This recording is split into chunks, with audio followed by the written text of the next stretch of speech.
Good afternoon and welcome to the Yountville Town Council meeting for Tuesday, June 15th, 2021. Before we get into our business, I will be reading our protocols for holding this teleconference meeting. The special meeting of the Town Council is being held pursuant to Government Code Section 54953B related to teleconferencing of meetings. In addition, this meeting format is pursuant to the Governor's proclamation of a state emergency and executive orders where certain sections of the Brown Act related to teleconference meetings have been waived. The town manager is present in his office. I'm present in the council chambers with a group of very special guests. And Vice Mayor Dorman and council participating remotely by video audio in conformance with the governor's executive order. Members of the public have been able to provide public comment via email to publiccomment@yville.com. I'd like to now ask the town clerk or the deputy clerk to call the roll and confirm with each member of the council that they are able to hear the proceedings and they have a copy of today's agenda. Eddie? Councilmember Knight? Present, and I have a copy of the information and I can hear the proceedings. Thank you. Councilmember Doran-Becker? I am present. I have a copy of the agenda and I can hear everything. Thank you. Councilmember Mueller? Yes to both. Vice Mayor Dorman? Yes to all three, thank you. Mayor Dunbar? Yes. Let the record reflect that all council members have indicated they're able to hear each other and have the agenda for today's meeting. Before we proceed with the agenda, I'd like our viewers to know any vote taken during this teleconference portion of the meeting will be taken by a roll call vote led by the deputy town clerk. In addition, public hearing and administrative regular items that have representatives that are not staff will be let in during that particular part of the agenda. So with that, I will now invite our sheriff, John Robertson, to please lead us in the Pledge of Allegiance. Allegiance to the flag of the United States of America and to the republic for which it stands, one nation, under God, indivisible, with liberty and justice for all. Thank you, Sheriff. Now I'll entertain a motion to adopt today's agenda. Is there a motion? So moved. Oops. I'll take second. Okay, I believe Councilmember Dornbecker motion, second by Vice Mayor Dorman. Eddie, roll call, please. Okay. Councilmember Knight? Yes, agreed. I'm sorry. The other thing I want to note, I'm having some difficulty with my the Zoom, and so I may be Freezing. Yeah. I might ask you to do, Councilmember Knight, is to turn off your video and see if that helps your audio. Okay. So I'll move forward. Councilmember Mueller? Yes. Councilmember Doran-Becker? Yes. Vice Mayor Dorman? Yes. Mayor Dunbar? Yes.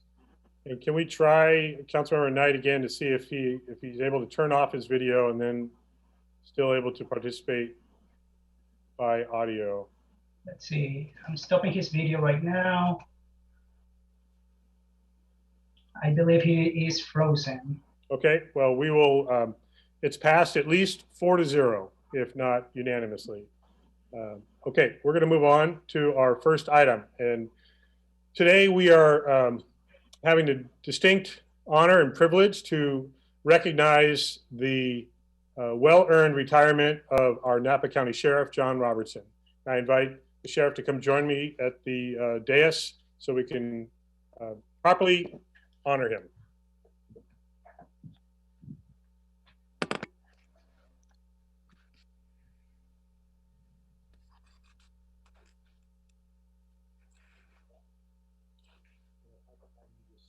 Slide in a little bit this way. Right there is great.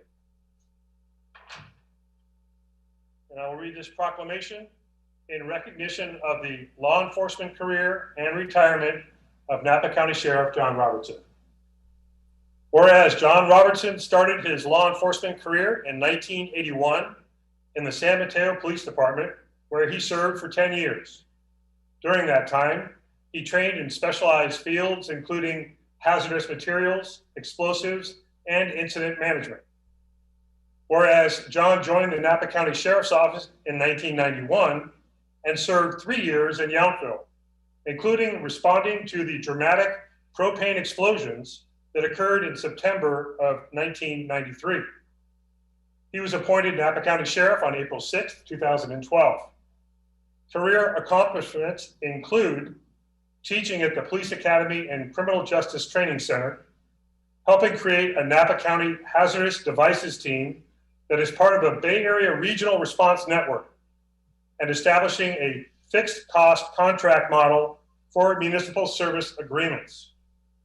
He expanded incident command system training and employee physical and mental wellness programs. As sheriff coroner, he has led more than 140 sworn deputies and support staff. Whereas Sheriff Robertson earned a bachelor's degree in criminal justice from San Diego State University and is a graduate of the Sherman Block Supervisory Leadership Academy, Leadership Napa Valley, and the Senior Management Institute for Police in Boston, Massachusetts. He is a member of the California State Sheriff's Association, California Peace Officers Association, and the Police Executive Research Forum. Whereas Sheriff Robertson is known for his calm, respectful demeanor, humble leadership, and emphasis on community policing. Examples of his innovative style include Yountville's bicycle patrol, deployment of the European high-low emergency siren for use during evacuations, and an evacuation tag program for residents to alert first responders in case of emergency evacuations. Whereas John is an avid cyclist and active member of the Napa Valley community, having supported numerous local and national nonprofit organizations and fundraisers over the years. Now, therefore, be it resolved that I, John F. Dunbar, Mayor of the Town of Yountville, represent our entire community to honor the 40-year law enforcement career of Napa County Sheriff John Robertson. We express our deepest gratitude and highest respect for your distinguished service. We thank you for your leadership, your friendship, and for helping protect and serve the residents, business owners, and visitors in Yountville and Napa County. We wish you the best in your retirement. Congratulations. Thank you very much.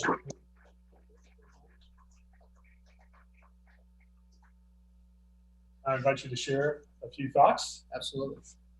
Well, first of all, when I came here over 30 years ago, I went on a ride along before I accepted a job with a deputy, Janine Gallagher, and she brought me through Yountville and explained to me a regional policing program that actually was very exciting for me because coming from a municipal law enforcement agency, we didn't have that type of program. We just ran a beat and that was it. So I applied and was fortunate enough to get hired by the Napa County Sheriff's Office and worked day shift in Region 3 and was assigned to actually this town, the town of Yountville. And I can tell you that my first office was right around the corner here in the map closet, which I was pretty proud of, the 4 cubic feet of space that I had there.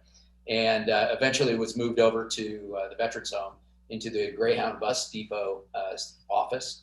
And then we transferred over there to the golf course, and now we're back in town. So we've come a long way. We've been through so much. In the beginning of my 30 years, as the mayor mentioned, that we had a propane explosion, and it was quite an incident.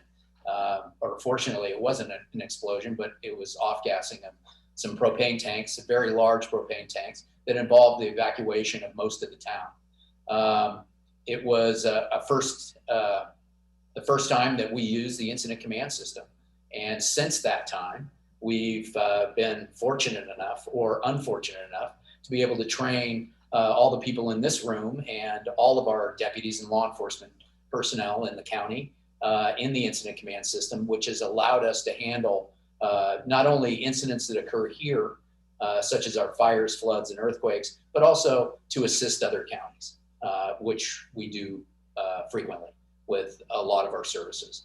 So we've formed this collaborative relationship with with our different communities, and this town has been at the forefront, and we've certainly been honored to be able to provide this community, this town, a level of service that I think exceeds where that level of service in most communities. So it's a privilege, it's an honor. I'm honored by this proclamation from the mayor and from you, the council. Thank you very much for the honor, and thank you. Thank you.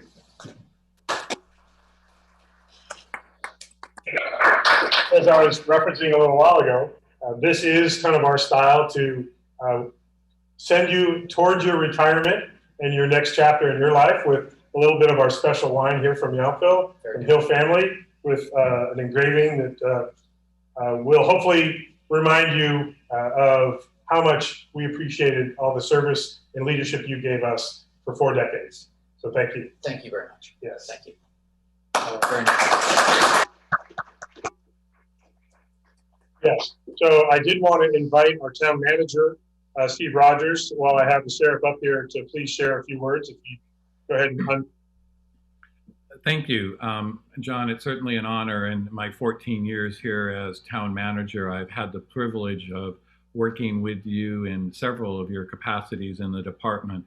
And I do want to highlight, you mentioned our work to develop a different approach to how the town pays for its law enforcement services. And that was a fundamental shift for everybody involved.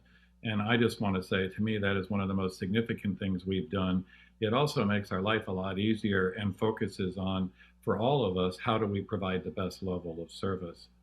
I also want to really thank you and your team for the approach and the evolution that we use here in Yountville with our community-basing policing, and as you've alluded to, how we integrate the department into and work with in a sister relationship as if they were our own employees, while being very respectful of the law enforcement nature. So I just needed to say a few things, and you know, we look forward to those relationships continuing.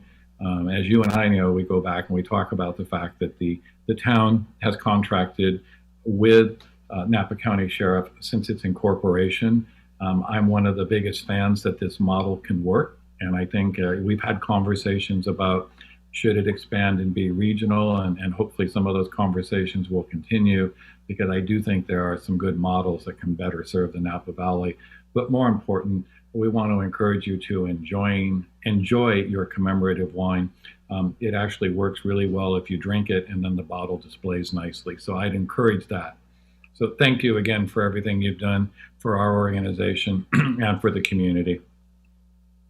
Thank you very much, Steve. I just want to let you know that last Friday we did have a transition in our department, and we will continue to offer an extremely high level of service, and you'll be under the guidance of Sheriff Ortiz, as appointed by the Board of Supervisors, and also under Sheriff Dodd. And we've got captains in place and the staff ready, and you're pretty soon with the retirement of Sergeant Hallman, which I know we've previously recognized. We've got somebody in line that will do equally as great a job as John Hallman did for you. So we're there for you, and this transition will be seamless, and we'll be able to offer you just a great level of service. Thank you. We're looking forward to that. The opportunity, and I know I can speak for the entire council when I say this. You know, unfortunately, we have had to count on your leadership and your department for really responding and coming into very dangerous situations for us and our community.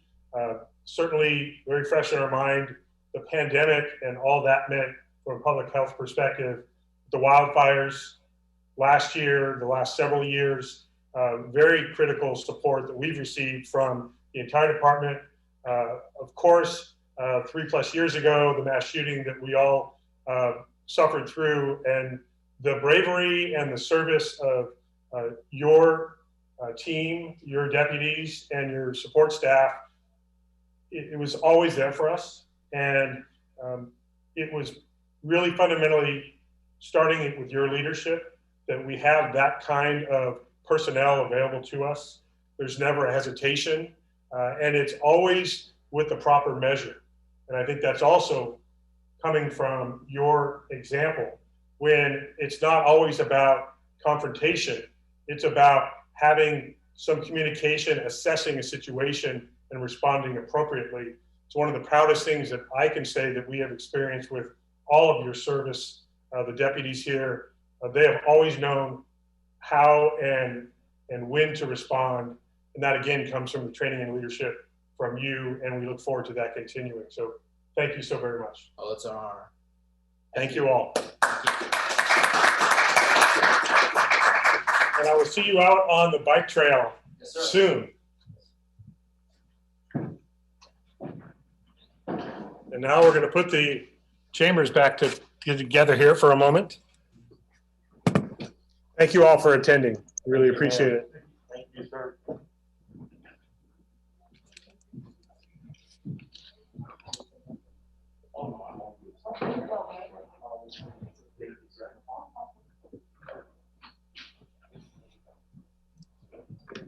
And I see you, Andrea Clark has been able to join us.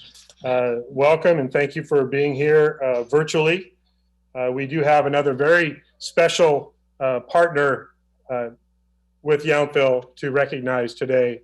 It's also my pleasure to represent the council and our community, Andrea, for recognizing your retirement from Napa Housing Authority.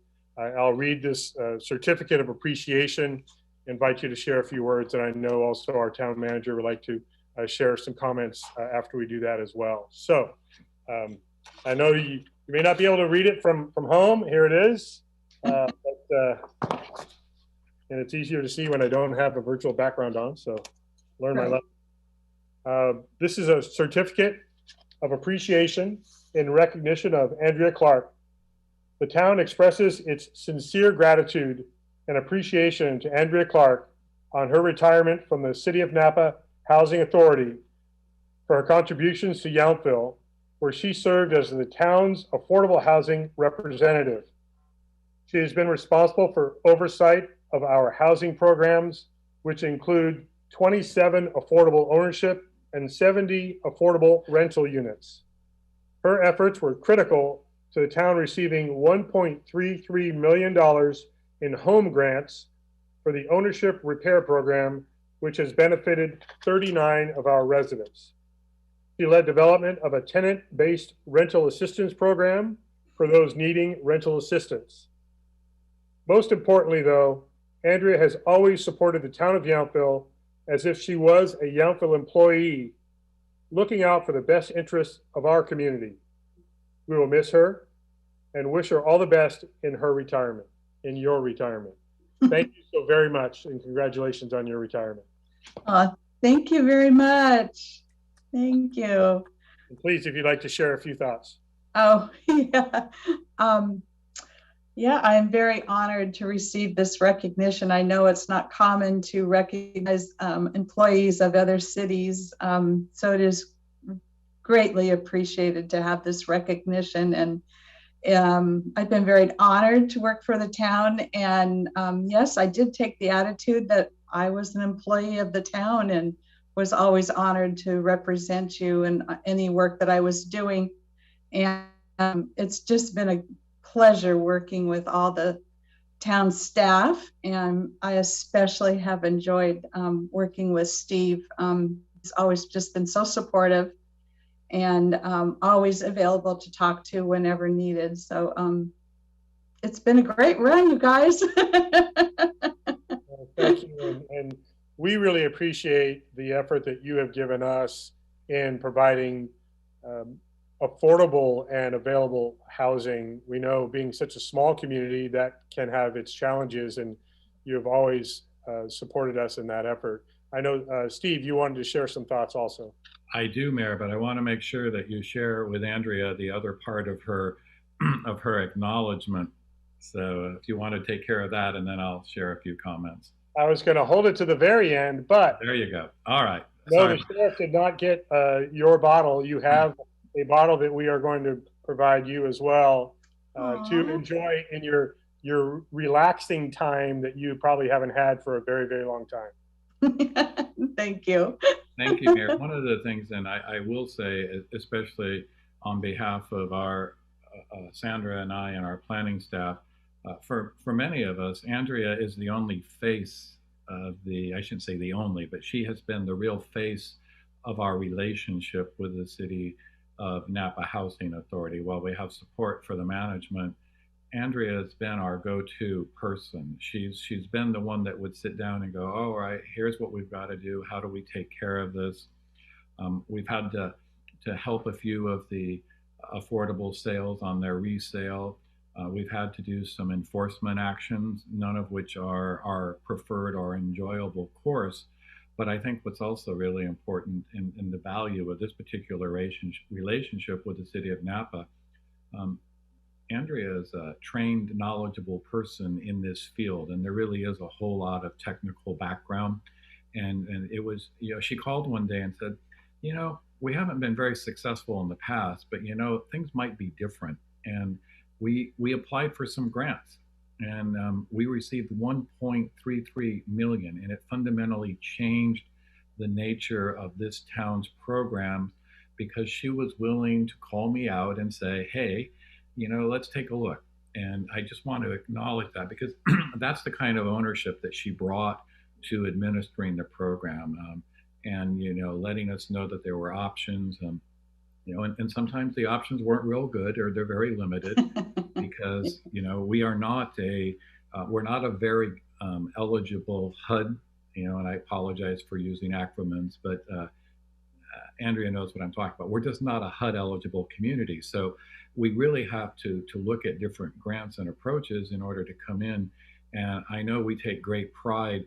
The other thing that's really neat about the program, the home program and the affordable, is not only have we helped those 39, the program is a self-fulfilling one, because either the participants will either be able to enjoy the benefits of their loan without having to pay back, or if they sell prior, the program proceeds come back and the funding continues. So it's sort of like an ever-giving gift. So I just want to acknowledge that Andrea is going to be leaving some pretty big shoes. I know that she and the team at the City of Napa are working to make sure that we continue to receive that kind of service that we've come to expect. But anyway, we wish you all the best in your retirement, and hope that we don't have to call you too often. Yes. Thank you very much. That's very kind of you, Steve. And again, I know that housing, as I was mentioning a moment ago, is such a challenging thing for us throughout the county and really all over California over the last many years. And you've really supported our community in that effort. So we are going to miss you, and hope you have set such a bar that can be followed. It might be a little tricky, but again, on behalf of not only our council and our staff that you've worked so closely with, but our entire community, thank you so much. We know that you're going to enjoy a little more time for other things, but you will be remembered fondly. Thank you very much, everybody. It's, like I said, it's been a great run. So I live in town, so maybe I'll come up and have lunch up in Yountville someday and pop in and see you all. Excellent. Thank you. Bye-bye, everybody. Bye. And I am going to just elevate my computer. Okay. So, I've been able to say this a few times, but it's a great pleasure when we as a council and town staff are able to recognize some of the people that make such a huge difference in our community. And today we were able to do that twice. So it's really part of the fun part of the job, I will say. Okay, we're going to get back to our business of the day. Next item is public comment on items not on today's agenda. Eddie, do we have any public comment? We do not have any public comment, Mayor. Okay, thank you. We'll move on to our consent calendar.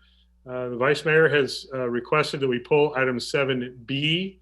So if there are no other questions or items to pull, I'll entertain a motion to approve consent calendar items 7A and 7C. So moved. Okay. Second. Okay, I believe that was Councilmember Dornbecker with the motion, Councilmember Knight with the second. Can you take that vote, please, Eddie? Sure. Councilmember Dornbecker, Yes. Councilmember Knight, Yes. Councilmember Mueller, Yes. Vice Mayor Dorman, Yes. Mayor Dunbar. Yes. Thank you. Those pass. Yes, Michelle? By any chance, did you include item 7D with that motion? I didn't hear that part. I didn't scroll down far enough.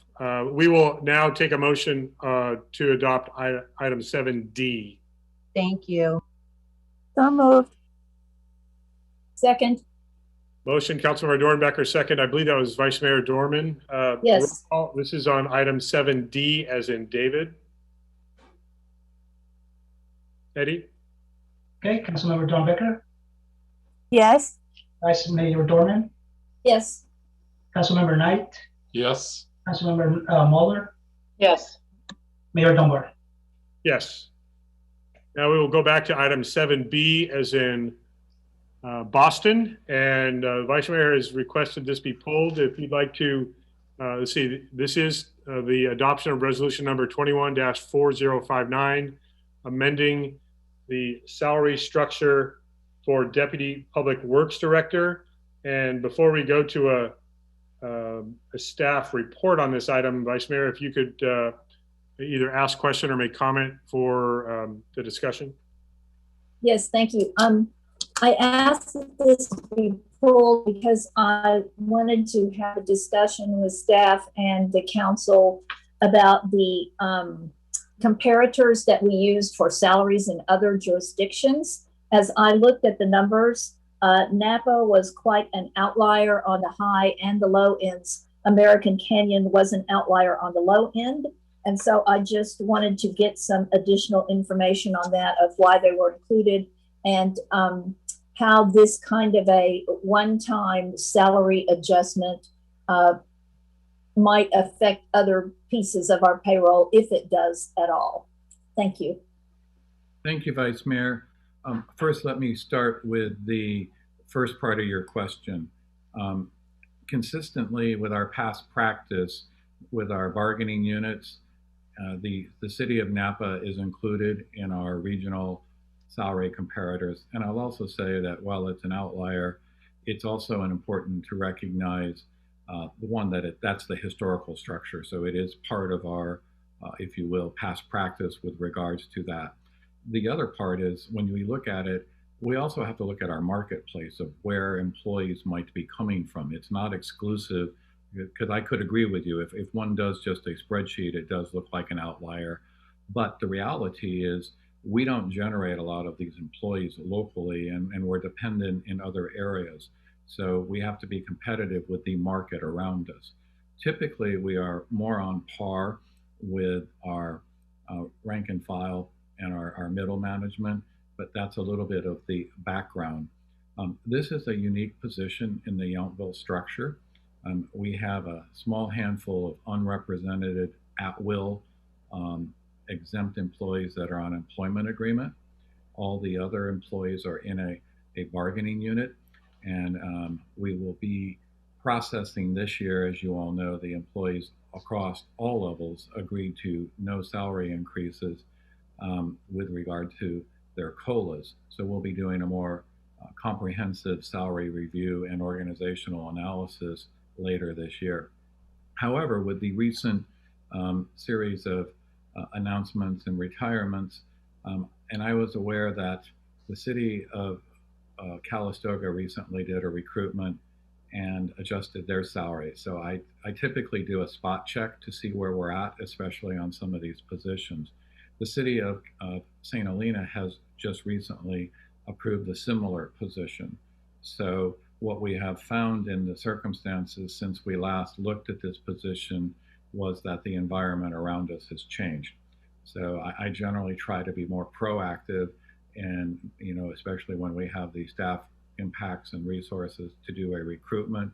So we did a spot check of our market condition, and that, as I said, historically the city of Napa is one of our salary comparators. So hopefully that answers your questions. Yes, Mayor, if I might ask a follow-up. Yes. And the what I call the legacy costs, kind of the pension benefits and OPEB, things like that. Do I understand correctly that those are between 8 and 20%, depending on the where the employee fits into our tier system? That's correct, because if you look at it, so you're looking at somewhere between $80 and $500 depending on where the person would be in the salary range. And we don't know where if we hire somebody that doesn't have PERS experience, they will be in the PEPRA position. And as I think the council may recall from our budget workshops, we've just reached a point where slightly over 50% of our positions are now in PEPRA. We may also find that somebody comes in with prior PERS experience. So we won't know that result until the recruitment is concluded. Okay. And also, just to make sure that I understand the numbers correctly, on the step 5, the highest salary level for this position, you are suggesting $144,889, and that is really quite in line with Calistoga and St. Helena. That is step D, Vice Mayor. Step E is actually 152, 134. I'm sorry, I didn't go far enough on my. Right. Our historical, what I should say, the current council strategy is we generally strive to be mid-range or slightly above, and recognizing that we have a smaller and a lean organization. So, but you are correct, and that is, to your point, that puts us just above Calistoga and St. Helena's salary ranges. Very competitive, within a few $1,000s. Okay, and I think I know the answer to this, but my impression from the staff report is you, after all of your research and just knowing the market, you truly firmly believe we need to make this financial commitment at this time to hire for this position. I do. I mean, we're looking at, a several $1,000s investment to do the recruitment. And given our limited resources, to have a less successful recruitment and then have to come back and ask for 5,000 or 10,000 more, I believe that we'll be more successful with this, yes, given the market factors. Okay, thank you so much. I'm just going to, I'll look for any other comments from council, but I'm going to add that we are seeing across literally every sector of business, and municipal governments and staffs are not immune to the severe workforce shortage that everyone is experiencing right now. Conditions are unique coming out of this pandemic. Many people are leaving the workforce, and virtually all jobs are having to be reassessed in order to attract especially qualified and experienced personnel. And so I think this is forward thinking. It's probably not even that forward thinking, to be honest. We need to stay competitive. We expect a high level of service. We get that from our staff, and we want to continue that. And recognizing that we have some leadership retirements and changes at the top in some of our departments, I think it's even more important that we have a strong public works staff that really is providing the backbone and infrastructure for everything that we're doing. So the workforce climate has, I can't remember it being this challenging with people not yet back in the workforce, remaining unemployed for a variety of reasons. And so we need to be strong players to get a qualified staff member to join the team. Councilor Dornbecker? I just want to say I had some of the same questions as the Vice Mayor, but I think the most important thing is to explain this so that the residents can hear the logic behind it. And I certainly understand, because as you said, the competitiveness, the cost of living, there are so many factors. in the Napa Valley. So I'm glad that we did that. Thank you, Vice Mayor. I don't say, Councilmember Knight. Thank you, Mayor. Just a quick follow-up to Steve. Did I hear you say, did St. Helena and Calistoga, were their numbers included in your analysis? Maybe a follow-up. Do you expect that we should probably do salary surveys for other management team members as well in the near future? I'll answer that, Councilmember Knight, with the first part is yes, the salary chart comparison that was included in the staff report does reflect the salaries of Calistoga and St. Helena. And yes, I do anticipate that we'll be talking more, and probably in January or February, as we begin in more active discussions with our bargaining units, that it will be time, given all of the circumstances, for a comprehensive salary survey with the engagement of our bargaining units and our employees, and that we usually sit down, look at that, because I do think, you know, the last several years have merged a little, if you will, and we need to see where our position is. But I'd like to, you know, typically I prefer to do it more comprehensively. So this particular case, we just did a spot check, and we're frankly, in a long time in my tenure, we have not been behind Calistoga and St. Helena on a position. So that was just a kind of a wake-up call to take a look at. And I think it has more to do with those two organizations having recently looked at those positions, recruited, and also had to make competitive adjustments.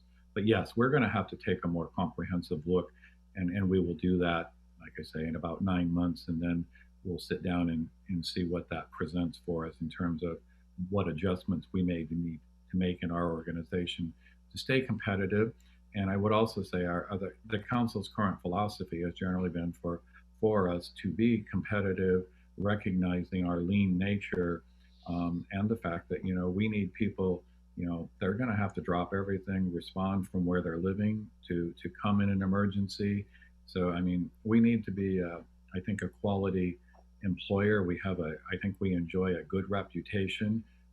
We're a very good organization for many people, and we're competitive. But as the mayor alluded to, you know, a lot of our employees are now having to travel from further and further, and, you know, that just changes that competitiveness factor a little bit. So we have to acknowledge that. Thank you. Yeah, I would just reiterate that, you know, one of the challenges of being in the Public Works Department is there's very little flexibility with remote work. Recognizing that, you know, as I was stating earlier about the very competitive climate with workforce these days, especially, that is not a benefit that really is available to this position very often. We have people, as the town manager was just saying, coming here in some cases, weekends, nights, emergency situations, and that adds additional commitment, and therefore, you know, represents more of a benefit that we should be providing folks. And it is very challenging to not be fairly close, living close by, to be able to respond like that. We lose some of the flexibility for some of the jobs that we have on our staff because of that dedication to the community. So I don't see any other hands raised. Was there any public comment, Eddie, provided on this particular item by any chance? There was no public comment, Mayor. Okay, so I don't see any additional hands for discussion. Is there a motion to adopt this item 7B? So moved. Second. Okay, motion, Councilmember Dornbecker, second, Councilmember Knight. Eddie, roll call vote, please. Yes, Councilmember Dornbecker, Yes. Councilmember Knight, Yes. Councilmember Moeller, Yes. Vice Mayor Dorman, Yes. Mayor Dunbar. Yes. That passes unanimously. Thank you very much. So we are going to move on to our next item, which is a presentation by Whitney Diver McAvoy, the president and CEO of our Yountville Chamber of Commerce, and hopefully she's being let into the meeting. He is coming in. Okay. We'll give Whitney a moment to join us. But this is going to be a presentation of the Yountville Chamber of Commerce annual report. And I know that it was prepared with Michelle and Steve. Not sure, Steve, if you had an introduction. Whitney, hello. I'm glad you could join us. Steve, if you have any introduction, if not, I'll just go to Whitney. Just briefly, Mayor, thank you.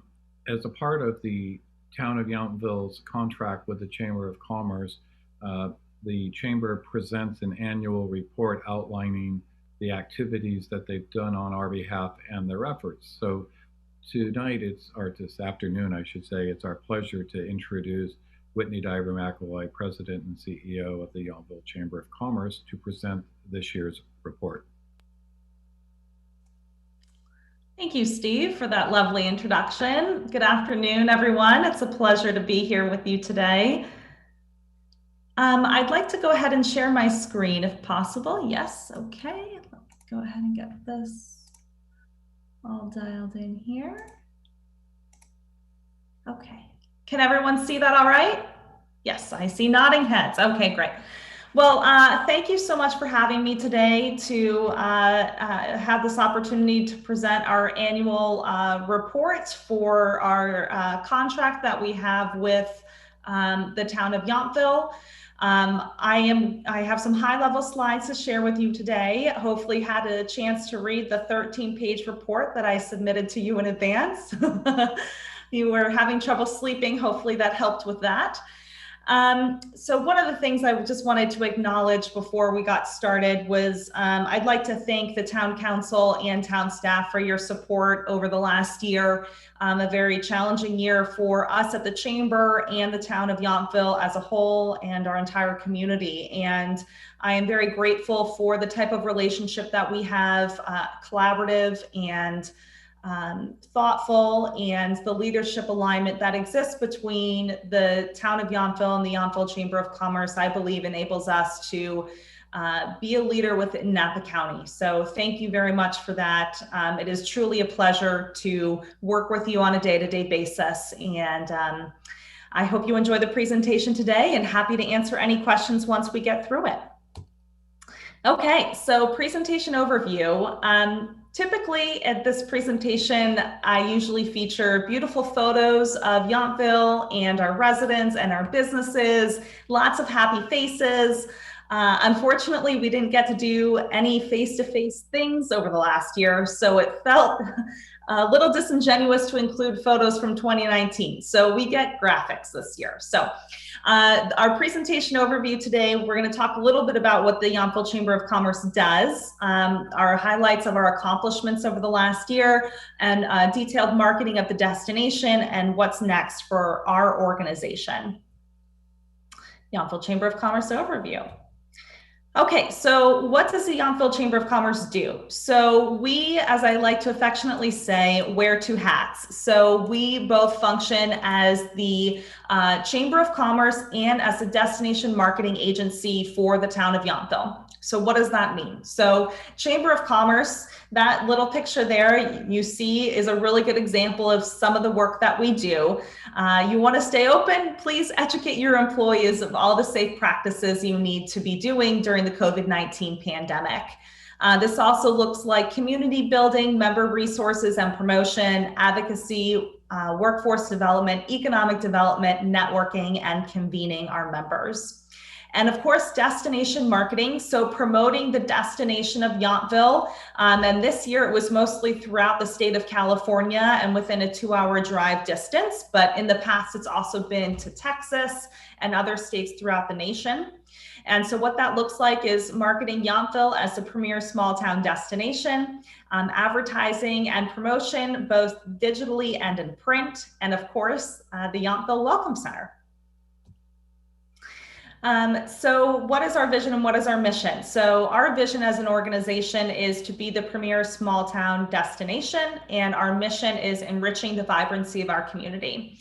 What I like about these two is they both represent our two hats. So they very much featured the marketing of the destination, but also our mission of bringing the community together and working both with the business community and the residential community for enriching the vibrancy of our entire town.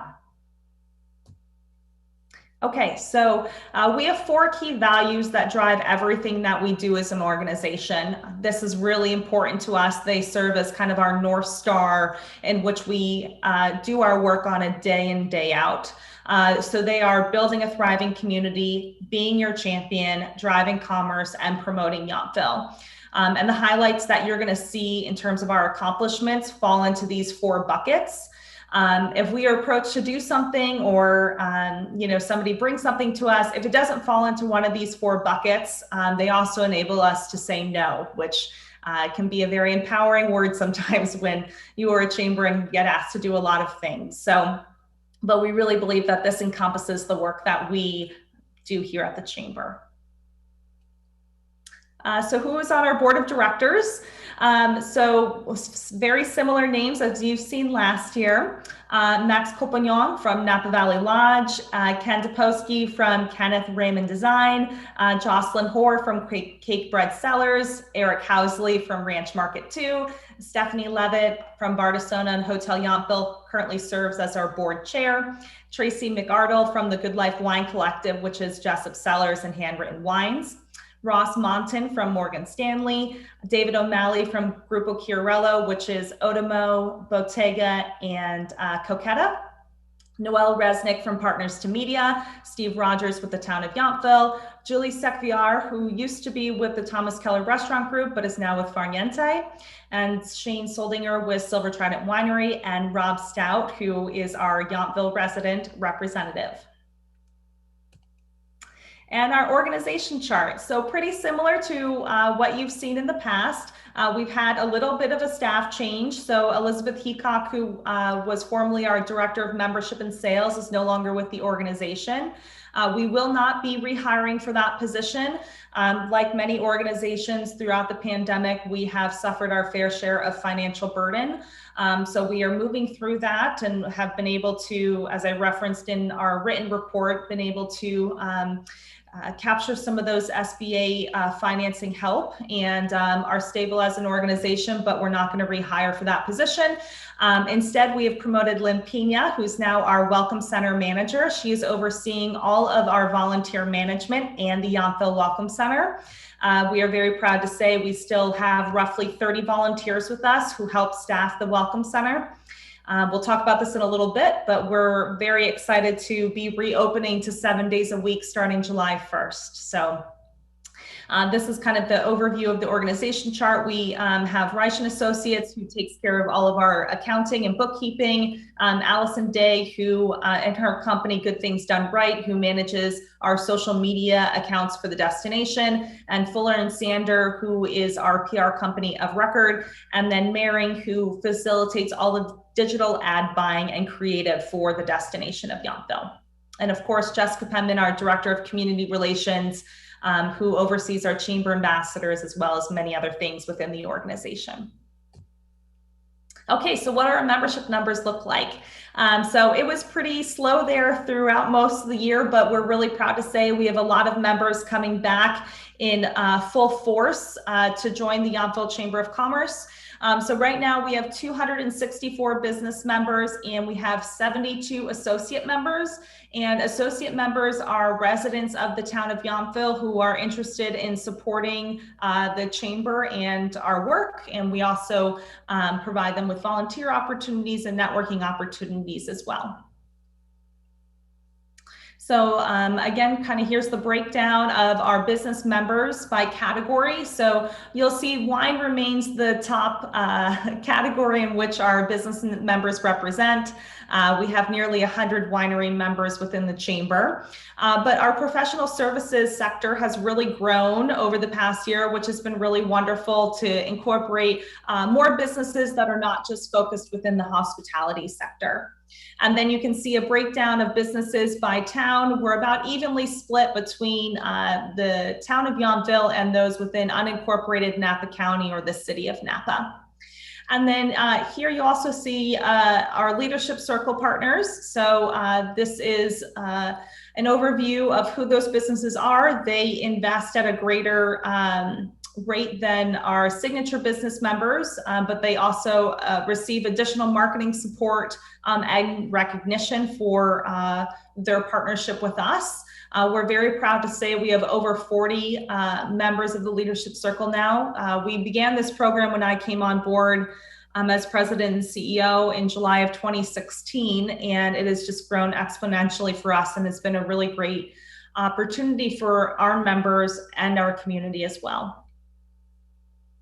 All right, highlights of our accomplishments. Okay, so under the first bucket of building a thriving community, we have 3 examples to share with you today. So convening our community is the #1 thing that fits into this bucket. So we began our all-member meetings on April 1st, 2020, which is incredible when you look back on it. We were all just trying to get our wits about us and figure out what this pandemic meant. But we are so proud to say we've had over 1,200 of our members participate in these all-member meetings that were, at first they were weekly, then they were bi-weekly, and now they are monthly. The example here you see is with Congressman Mike Thompson. He joined us a number of times over the last year and provided a really great update on what was happening at the federal level. We have been joined countless times by Supervisor Pedroza, and of course, many of you are council members on these calls. We have another one tomorrow morning on June 16th at 10 a.m.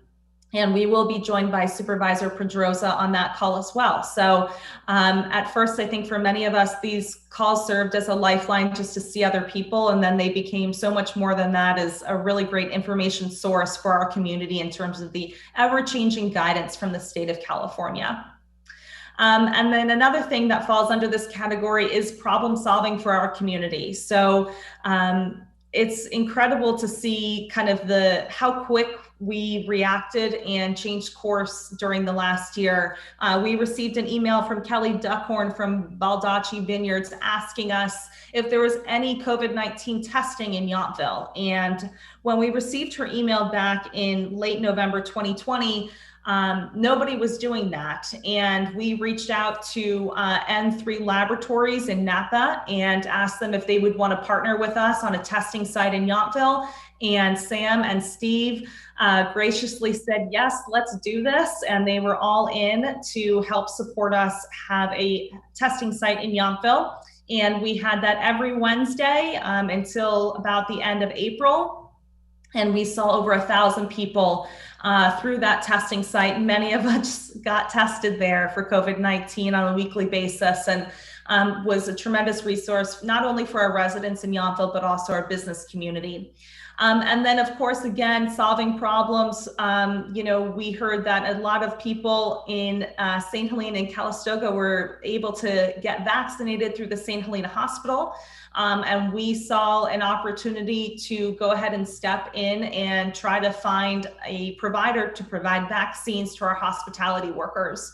And I actually cold called Safeway Pharmacy and their regional representative and asked them if they would be willing to come to Yountville and do a vaccine site for our restaurant workers in town.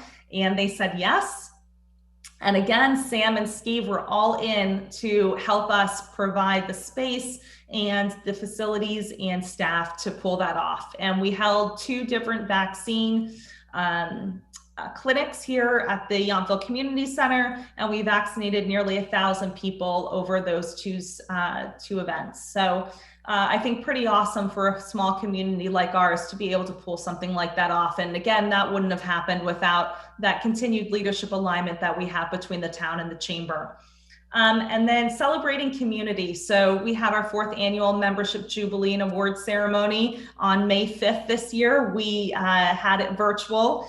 And it was a wonderful event. We highlighted our 2020 and 2021 Business and Community Award winners. And thank you very much to Partners to Media who produced that virtual event for us. And I believe we've had over 300 views of that program since it's occurred on May 5th. We look forward to having that event in person in May of 2022. And I can't wait to celebrate everybody together at that time.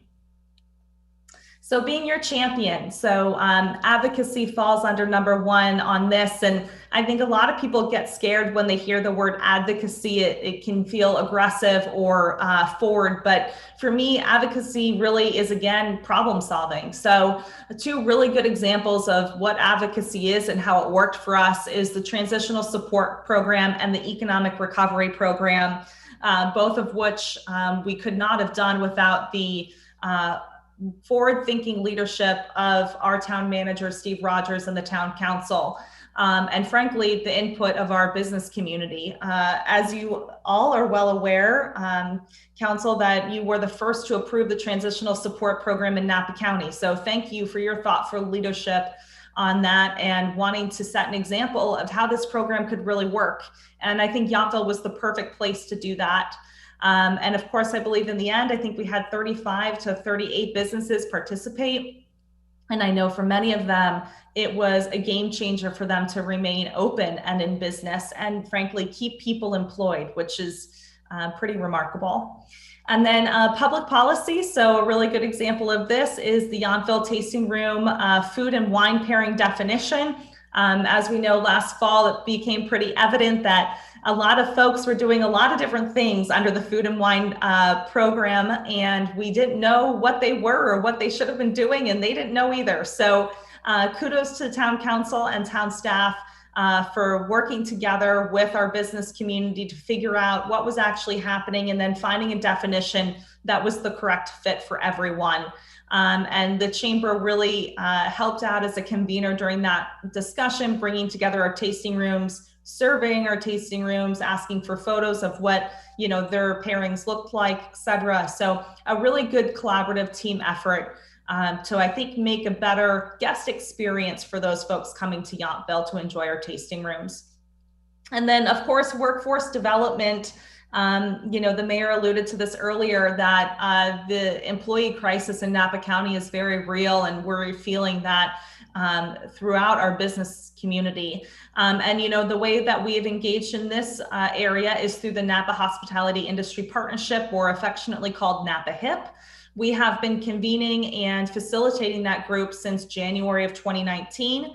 And through the pandemic have really connected educators with different businesses to connect students or young adults with employment in Napa County. We held 2 job fairs over the last year, really virtually, and focused on the hospitality workforce. They were incredibly well attended, and we had a number of positions offered and accepted through those job fairs.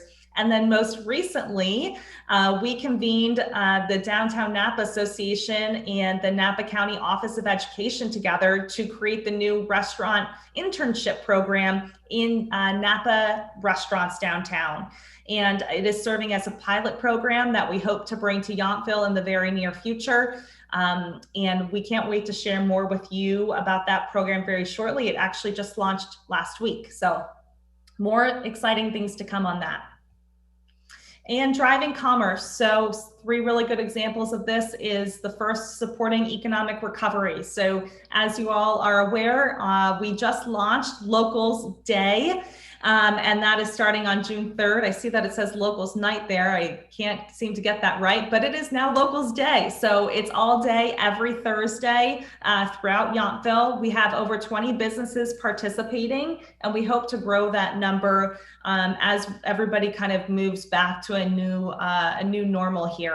But we have all sorts of offers, including a half-off margaritas at La Calenda, and 4-course meal offered at Lucy Restaurant. So there's really something for everybody to offer, and we hope you all take advantage of Locals Day. And you can find more information on our website at yountville.com for that. And then driving commerce, we had the Yountville Sidewalk Seller Sale back in April of this year. And that featured a number of our retailers as well as our different tasting rooms in town, trying to offload extra inventory. And the whole goal was to have people stroll through town and buy some wine. I know many of you did, and pick up some different retail items. So this was a smashing success. It was still very much during the springtime this year. Things were still very closed down. So we're looking forward to go ahead and doing this again in the near future. And then, of course, our professional development series, we've leaned in very heavily into the education part of our role as a Chamber of Commerce. We are offering, I think we've offered like 24 different seminars over the last year, focusing on a variety of topics.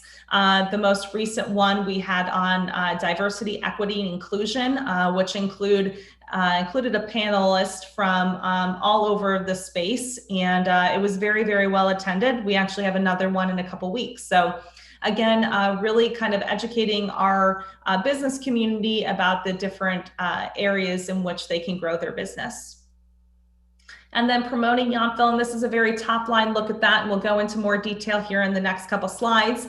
But promoting Yountville responsibly, we took this charge very, very seriously during the COVID-19 pandemic.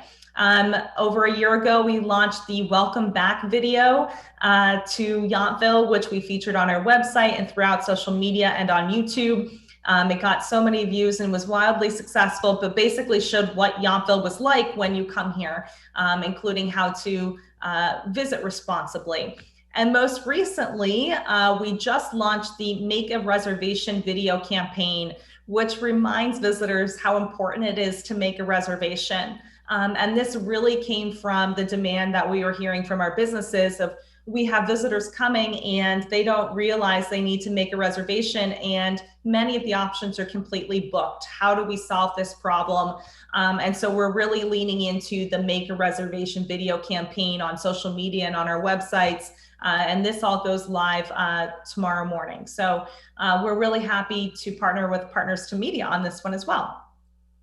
And then to be a trusted resource, over the last year, it's been incredibly challenging with the ever-changing landscape of rules and regulations. And one of the things that we did to help kind of tell this story correctly was to create the Yountville Chamber Facebook page. So we didn't have our dedicated Facebook page for the Yountville Chamber previously. This launched in June of 2020. And there we post daily all different types of content, but enabled us to really help share the correct information about COVID-19 guidance. And then additionally, we had web pages on our website, both Yountville Chamber and Yountville.com, all about COVID-19 compliance and what visitors could expect, et cetera. And then convening and collaborating. So we helped convene the 6 different wineries to create the Yountville 6-pack. So Bell Cellars, Priest Ranch, Jessup Cellars, Handwritten Wine, Samira, and Silver Trident came together earlier this year to create the Yountville 6-pack, which featured a wine from each of their properties, a beautiful informational tasting video featuring the mayor, as well as kind of a beautiful overview of the town of Yountville. So a huge success for those, and a really nice example of both promotion and collaborating on a local level. Okay, great. Marketing the destination of Yountville. Okay, so the spoke in the wheel. This is all of the different things that we do to help promote Yountville. So we have the Yountville Welcome Center, we have Yountville.com, YountvilleChamber.com, social media, our digital advertising campaign, Yountville TripAdvisor partnership, public relations, and specific events. Okay, the Yountville Welcome Center. Well, the numbers are really sad this year, but we were only open a total of 44 days. But when we were, we saw a little over 1,000 visitors. Right now, we are currently open Friday, Saturday, Sunday, 10 to 3. We will be opening 7 days a week on July 1st, and those hours will be 10 to 4 and 10 to 3 on the weekends. You can see our lovely volunteers here, and this is a good example of us staying connected. This was over last summer at one of our monthly virtual volunteer happy hours. And we did those once a month, and it was just catching up. We even did trivia, which was really, really fun. And was just a great way to stay connected with each other. And then we still continue to have our monthly virtual volunteer meetings. We are having our first one in person later this month, which I know we're all really, really excited about. So hopefully when I come back next year, those numbers will look a lot better. And I look forward to sharing those with you. Okay, Yountville.com. Well, these numbers look a lot better than the visitor center numbers. So over the last year, we had 312,000 visitors visit our website, Yountville.com. That's over double than we had the previous year. And I'm sure you're asking yourself, well, that's crazy. Why is that? And it's because we had our digital advertising campaign running for nearly 10 months of this last year. And the whole point of that campaign is to not only raise awareness of the destination of Yountville, but drive traffic to Yountville.com. And at Yountville.com, that's really where we tell our story about who we are as a destination and what visitors can expect when they come here. So incredible performance by this campaign. And of course, we work with the TID for funding of that campaign. So the TID is also our partner in destination marketing and helps pay for that program. So you'll see kind of the breakdown of visitors by month and then kind of the key users of Yountville.com and where they came from. So that campaign of the last year, we only targeted within California, and then the majority of that targeting was only within a 2-hour drive time. So of course, the majority of our website visitors should and would be from California. So you'll see that's just over 80%. Okay, and then YountvilleChamber.com. So Yountville Chamber has way less visitors, about 10,000 over the last year, but we don't do any paid advertising for this website. And the real goal of it is to tell the story of Chamber and what we do. We talk about all the different programs that we have, highlight our different members. Our calendar of events is on there, our member directory, member resources like our COVID-19 information page, et cetera, is on this website. So while there's a lot less visitors, it's a lot more than the year before, and we continue to grow our presence online. The good news is we're seeing a lot more of organic traffic to this website. So not clicks through our email blast or through social media, but people just Googling Yountville Chamber, and they get to this beautiful website. And of course, WSI Next Gen Marketing built both of these sites for us, but Chamber staff is trained to update them on a daily basis, and we do that quite regularly. So you'll see the breakdown of users per month for YountvilleChamber.com. Like I said, a little bit less than the other website. But I thought the age demographics was really interesting for this. It's almost even throughout all age demographics, which I thought was really interesting. So I think it shows that, you know, the Yountville Chamber is informative for those that are 25 and those that are 65 and older. So I thought that was pretty cool to share. Okay, social media. So social media continues to be at the heart of our marketing of the destination. It is still one of the top places that people go to get inspiration about traveling before they travel. And then of course, tagging the destinations when they're here. So Facebook, we have our Explore Yountville Facebook page. This was rebranded in early like June of 2020. So this is just purely focused on promoting the destination. We have a little over 41,000 followers on that page.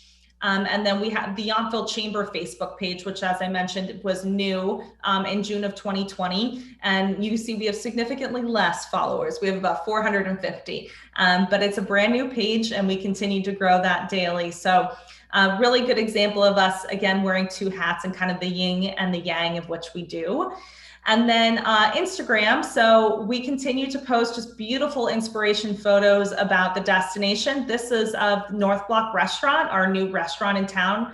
If you haven't been, it's absolutely delicious and I highly recommend it. It's in the old Redwood space. And so our handle there is Yountville CA, and we have 23,000 followers on that. We post Instagram stories often, and we also do post daily. We also sometimes, you know, promote live, you know, when we're at Art Sip and Stroll and stuff like that on that platform as well. So if you're looking for great inspiration, head to Instagram. It's absolutely beautiful content there. And then Twitter. So Twitter is really about maintaining that space and answering questions that folks might tag us in when they're asking about the destination. Our handle is also Yountville CA, and we have a little over 4,000 followers on Twitter. Okay, digital advertising campaign. So as I mentioned, the Yountville specific campaign that ran for a little over 10 months over the last year.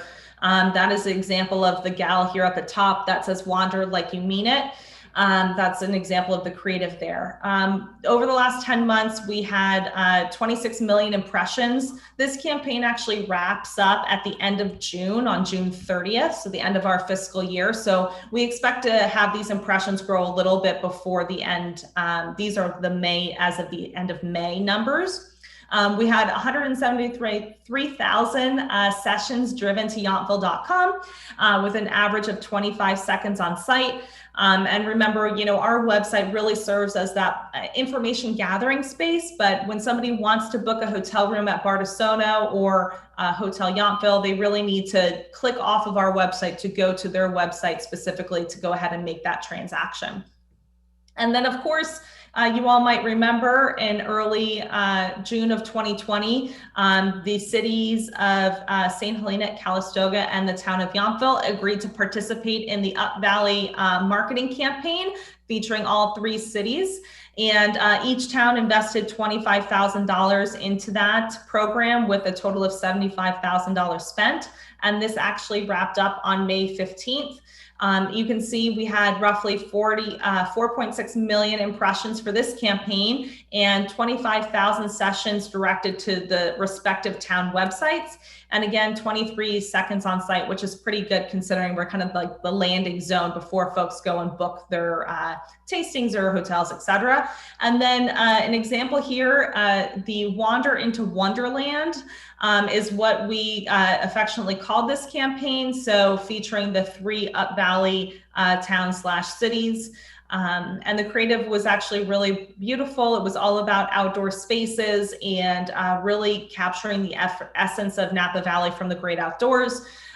We had a little bit of trouble with the timing on this campaign. It launched right after the Labor Day weekend of 2020, and then we were hit with the glass fire and then the LNU complex fire. So it didn't run through the fall like we would have wanted to. And of course, the burn scars in Upper Napa Valley really does not tell a nice story of the great outdoors. So we had to rework that creative a little bit and kind of reposition the campaign, but it relaunched again in March and like I said, just wrapped up in May. So I think overall it was great to partner with the other 2 cities on this project. I think that we were a little bit of a victim of circumstance with the fires, but overall, I think the campaign performed really wonderfully considering that greater impact. And then of course, we also have these beautiful assets that we can continue to use on social media and our websites, which is wonderful. And then the Yountville TripAdvisor partnership. So we participate in the destination paid partnership program with TripAdvisor. So this is a screenshot of our Explore Yountville page. So this is paid for by the Yountville TID. We spend $25,000 with TripAdvisor a year. We had 78,000 page views to our TripAdvisor page and 1.7 million impressions with the site-wide ads that we ran.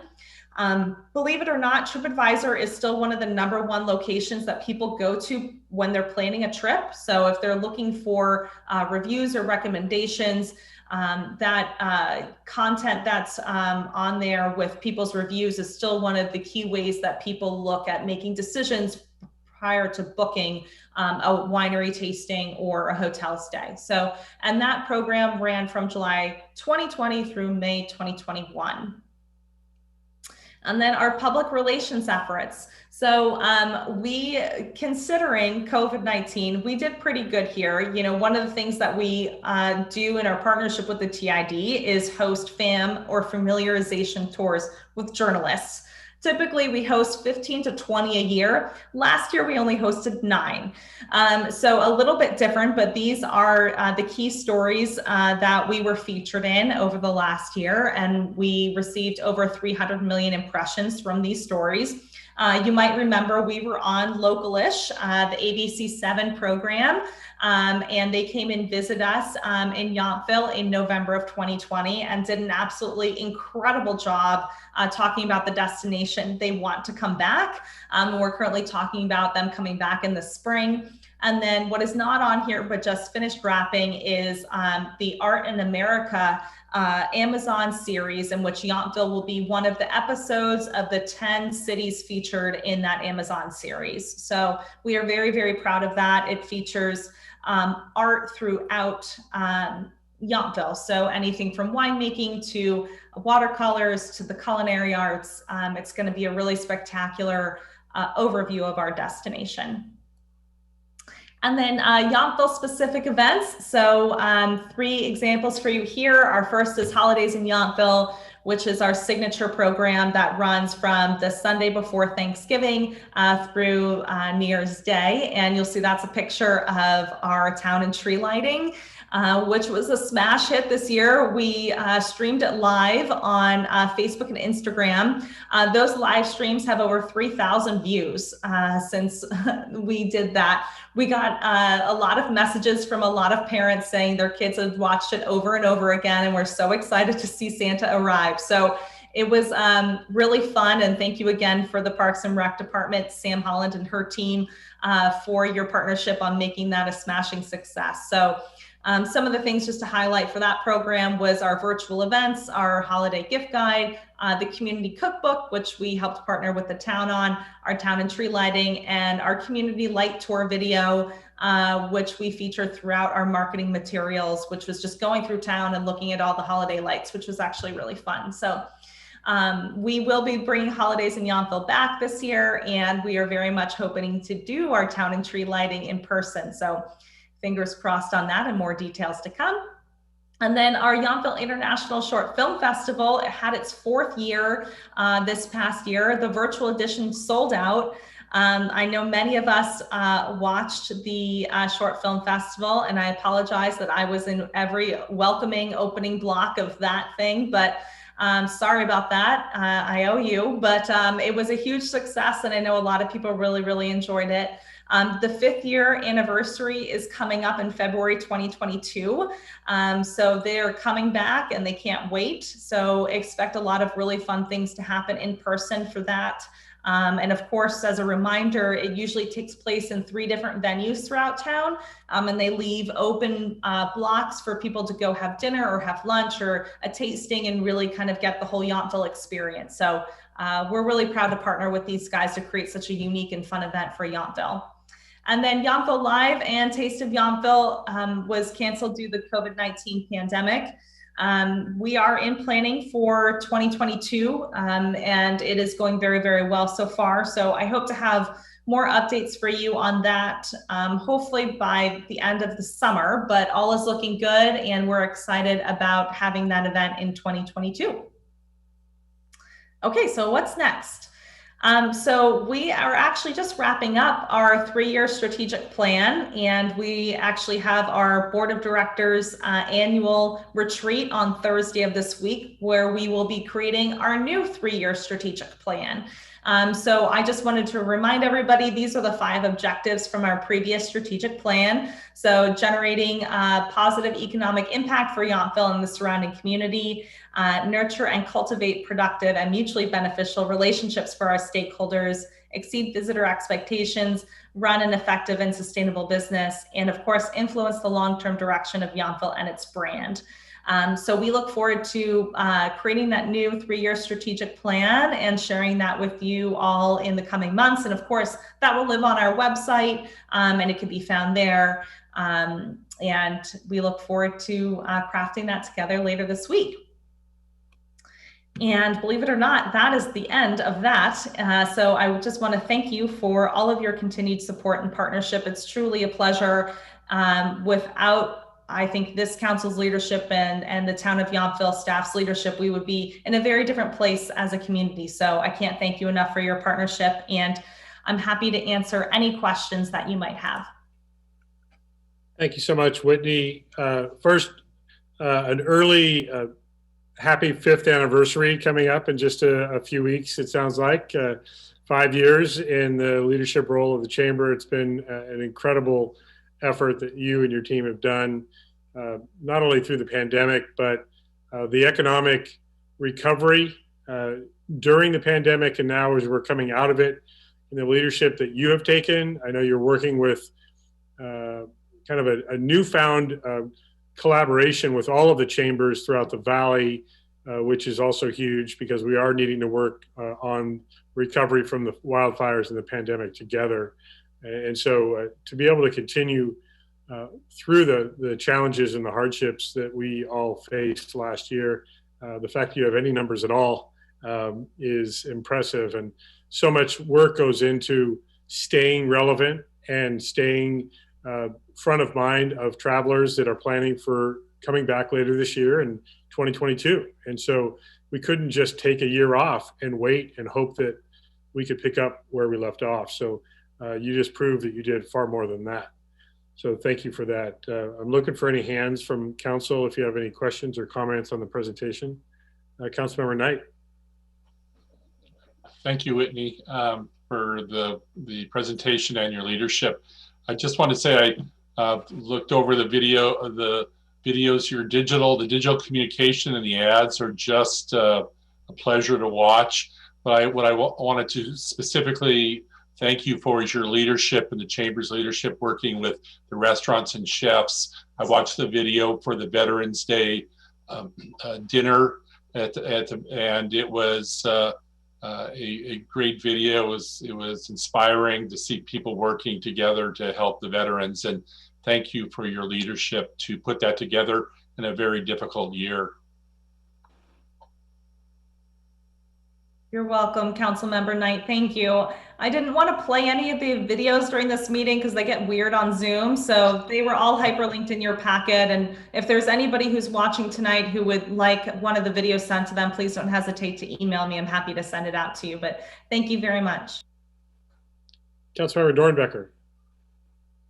Yeah, thank you, Whitney. It was an exhaustive report, and bless your heart. But and based on the people who came out for Art Sip and Stroll, and it was, I think that there's such a pent up desire.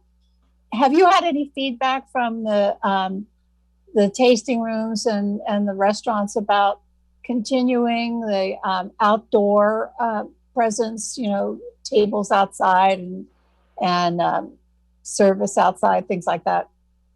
Yeah, that's a great question, Councilmember Dornbecker. And thank you again for your support and the council's support of the economic recovery program that allows our tasting rooms and restaurants to continue to have the outdoor seating until June of 2022. It's made a huge difference for many of them. So I think the short answer to that question is yes, they absolutely continue to utilize that seating. I think you'll notice that a lot of people are still really preferring to sit outside. And so you still see those tables in front of Hill Family and Bistro Gentil and Priest Ranch being utilized. So yes, absolutely.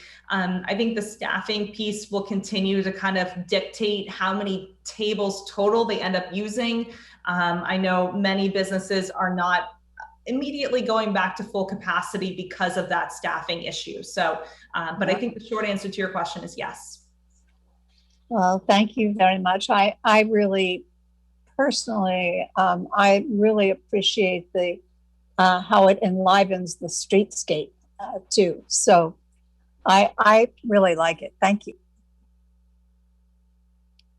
And one thing I'm not sure that everyone really appreciates that Whitney, with other support, is really helping create models for the other jurisdictions. I know the city of Napa in particular, but even the Up Valley town or cities have learned a lot from what we have been doing with these modifications and other business support programs. So much of that happens without the fanfare and seeing it on the street, but a lot goes into making that happen. Vice Mayor Dorman. Thank you, Mayor. And Whitney, thank you for the report. Much more than that, though, thank you for not just recognizing and meeting our challenges, but for running toward them and embracing them and wrestling them into submission. I think you guys did a great job. You were creative. You were a trusted resource. I can't tell you how many times I referred people, especially on the COVID facts, to your website. So thank you for that. You kept your good humor. You had a great attitude. And my thank you includes, of course, it includes you. It includes your staff, your board, your volunteers, all of the members.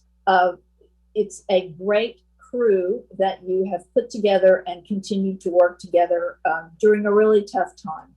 And I have only one complaint, which I will now publicly air, and that is that the trivia was too freaking hard. I did not get one question right at any meeting, but thank you for stretching my mind and really for all you do. Thank you, Vice Mayor Dormand, and I appreciate the acknowledgement of the board and staff and volunteers, and I'm just representing the organization, and we are a huge team, and that includes you all on this call too. So, and I agree that trivia was way too hard for me too. I do want to recognize in particular the residents, some in town, but also others out of town, that volunteered for the COVID testing and the vaccination clinics. I know that you had your team.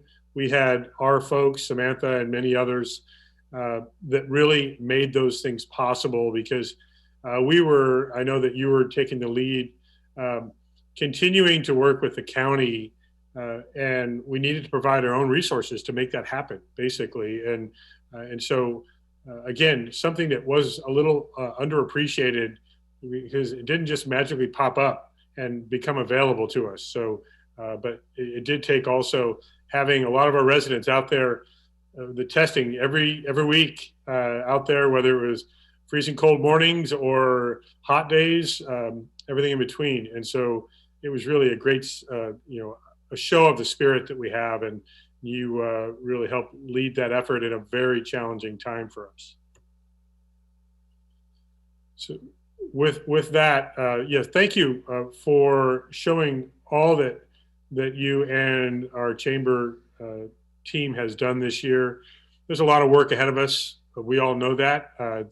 We have been excited about seeing the kind of response we're seeing, but we have to remember that we're a year plus into significant economic hardship, and now we're looking at workforce challenges. So our local businesses need our support, your support, still as much as all of this last year. So plenty more to do, but so far we're seeing really amazing results. So please share all of our thank yous to you and your whole team. Wonderful. Thank you very much for having me this afternoon. We'll see you around town. Thank you. All right. Okay, next up, we do have a public hearing today, and that is a use permit amendment considering adoption of resolution number 21-4061, approving a use permit amendment to expand guest service into Suite B of Piazza Quercia, a 720 square foot space located on the second floor of the complex, to expand guest service to the inner courtyard of Piazza Quercia, and to modify hours of operation for Heron House Tasting Room and retail space located at 6485 Washington Street, Suite G, APN number 036-361-001. And I see I talked long enough that we got to add Allison Stelzner to our meeting. So welcome, Allison. And we will, before we get to the public hearing part of this, we're going to start with a staff report. And I believe, Daniel, are you going to be leading this before we get into the actual public hearing? Yes, I am, Mayor. Okay. All righty. Thank you.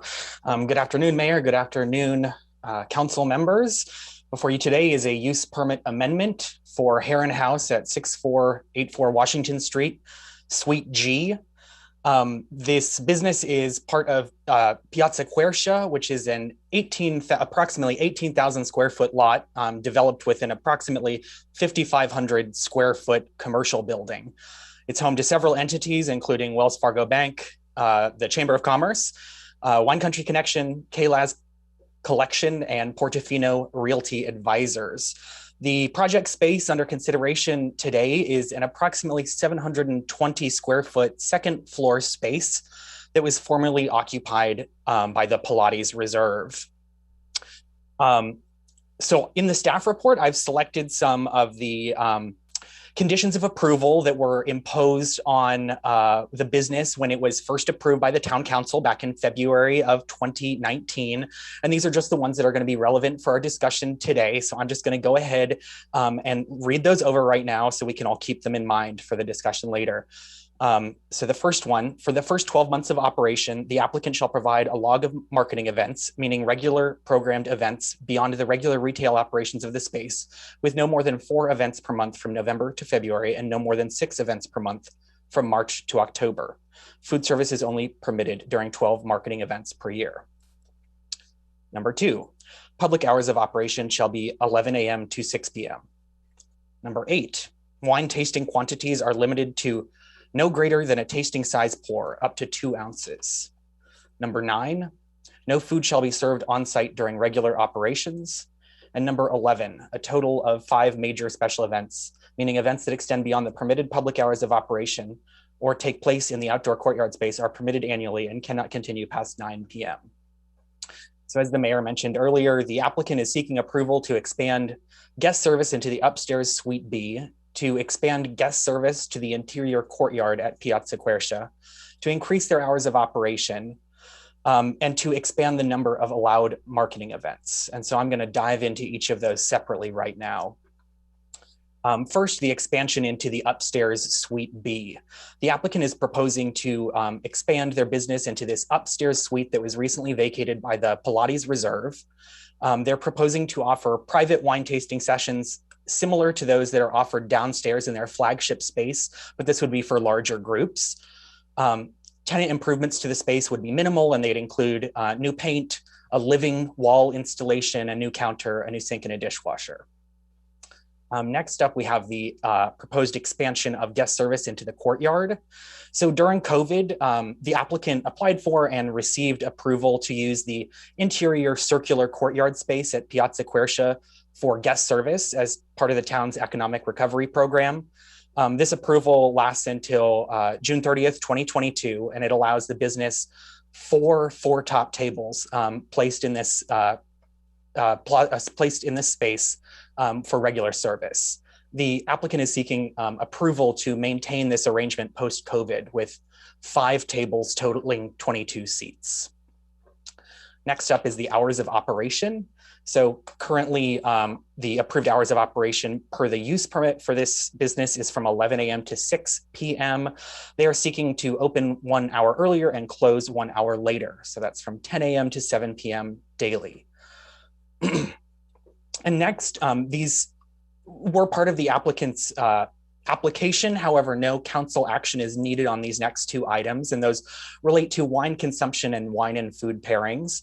So in the business's use permit, the original use permit, they were limited to the size of wine tastings that they could pour, and this is a maximum of 2 ounces. However, on July 2nd, 2019, the town council adopted an ordinance amending the wine tasting room definition to essentially eliminate the 2 ounce pour restriction. And so this relieved all tasting rooms in town from this requirement. And so this application is seeking to simply update their use permit to recognize this new reality. And the same thing goes for wine and food pairings.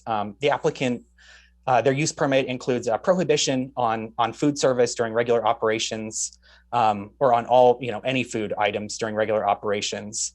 And on January 19th of this year, the town council chose to adopt an ordinance amending the municipal code to include a definition of wine and food pairings, which are explicitly allowed by the code. And so the town council adopted the following definition, which is that food and wine pairings mean bite-sized portions of food that are served with tasting flights, glasses, and bottles to complement a specific varietal's flavor profile. A food and wine pairing cannot be purchased individually and is offered free of charge or as an add-on to a wine tasting. And the applicant proposes to offer wine and food pairings consisting of cheese, charcuterie, chutneys, jams, and other spreads. This complies with this definition, and so they're seeking to update their use permit to reflect this reality. Next is marketing events. Currently, the business is allowed 4 marketing events per month between November and February, and 6 per month between March and October. And as a quick reminder, a marketing event is different from a special event. Special events are really, they're something that is really special. It is something that's allows the business to do things maybe outside of their regular hours of operation. Maybe it allows them to have hot food service during that special event, when usually for wine tasting rooms they would be prohibited from doing so. Marketing events are different. They're much smaller in scope. They occur during the regular hours of operation of the business and are really part of the business's regular operations. They're things like if a new type of wine is being released, or if there's a new discounted or sale promotion, or some sort of educational, they bring in some wine expert for a little educational activity. But these are things that occur, within the business's approved space, and they really don't add to, any increase in noise or, sound or light levels or attendance levels. So the applicant is seeking to essentially match the number of marketing events that they have in the summer to those in the winter. So now we'll move on into the analysis of these proposed changes in use. The first thing that is triggered by this change, this use permit amendment, would be everyone's favorite, parking. So section 1788030 of the municipal code establishes off-street parking requirements for uses in town. And in the code, personal services, which is what the Pilates Reserve was defined under, and retail stores, which is the proposed use for this space, they have the same parking requirement of 1 space per 250 square feet. So there's no increase in parking demand there. However, staff did want to note that while the required number of off-street parking spaces remains consistent, there could actually be an overall aggregate decrease in demand, parking demand for the parking lot at Piazza Quercia, since the change in use from from the Pilates Reserve, where people show up all at once for a class, thereby kind of occupying a good percentage of the spaces that are offered at Piazza Quercia, versus wine tasting, where people come intermittently throughout the day and there's never sort of that acute demand. Like we saw with the Pilates Reserve, that will create sort of a lower level of all-day parking demand for the space. However, though the upstairs use doesn't change the overall parking demand for the site, the addition of the courtyard as program space would. So the business currently requires 5 off-street parking spaces to satisfy the demands of the code that I just listed. The addition of the courtyard, which is approximately 1,000 square feet, to the business's existing program space, which is approximately 1,100 square feet, would increase the business's required off-street parking spaces by 5. So they would need a total of 10 off-street parking spaces. As currently being used, the courtyard space doesn't require additional staffing, since it's serviced by the business's regular 2 employees, and they were also approved to have this space as part of the economic recovery program, and they weren't required to have increased parking. However, the Piazza Quercia parking lot is fully spoken for. Every business in Piazza Quercia has their required amount of parking spaces, and so there's no excess parking spaces to be used if we are going to be approving that interior courtyard space as program space. However, section 1788020 of the code states that when consistent with the general plan, the off-street parking spaces required by this chapter for any land use may be increased or decreased pursuant to a use permit as follows: by the town council or zoning and design review board as applicable, pursuant to an advisory checklist developed by the planning and building director regarding the review and approval of reduced or increased parking requirements. So this provision essentially recognizes that we are a fully built out town, and it is sometimes really difficult or impossible to meet the theoretical parking demand that the code calculates. And, recognizing that the code isn't there to simply restrict business opportunities, it allows sort of an out for this. So an advisory checklist is developed for the conversion of public space to program space, and that's approved by the town council, then the business can be relieved of those off-street parking requirements as required by the code. Staff has attached a potential advisory checklist for the conversion of public space to program space. This might look pretty familiar. I believe many members of the council were here a couple years ago, 2 to 3 years ago, when a similar advisory checklist was developed for wine tasting rooms to use outdoor space that was already existing but was not part of their use permit. It was a similar situation where many of those businesses were not able to meet an increased parking demand. And so staff developed an advisory checklist that allowed them to fulfill certain conditions and then thereby relieving them of the further parking requirements. One thing to note is that Heron House is enrolled in the employee parking management plan. All individuals staffing the space, including winery partners, are required to park their vehicles in designated spaces. And this is, they're all required to park on site in the Piazza Quercia parking lot. And there is an overflow space. They can park at Oakleaf Park parking lot, the 9 spaces there. However, that's only if the parking lot is fully occupied by patrons or by other employees of the other businesses in Piazza Quercia. The applicant does state that there will be 1 additional employee needed to service the space. This additional employee, if approved, would of course also be required to be enrolled in the employee parking management program.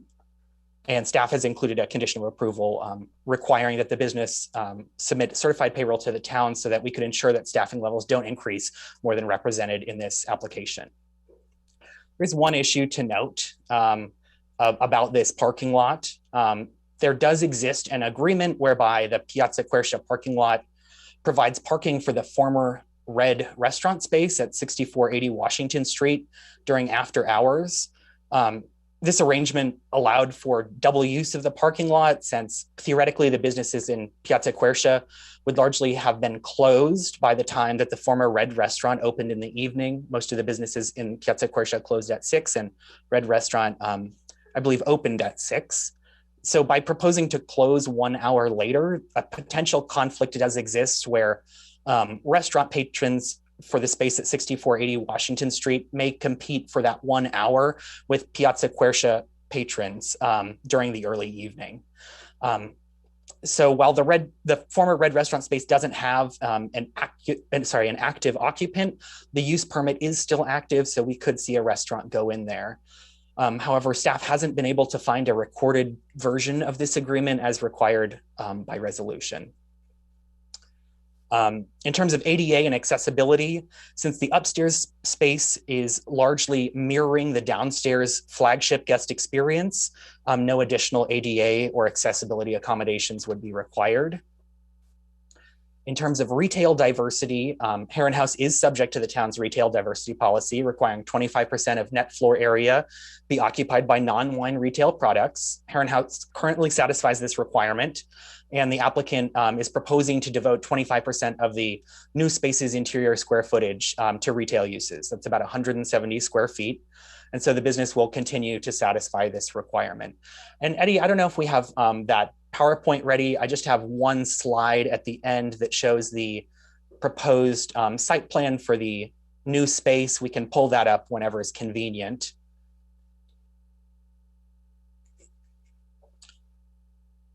And so with the 170 square feet devoted to retail uses, the business would continue to satisfy the retail diversity requirements. Next, for the hours of operation, currently in South Yountville, 10:30 a.m. is the earliest time that any wine tasting establishment opens.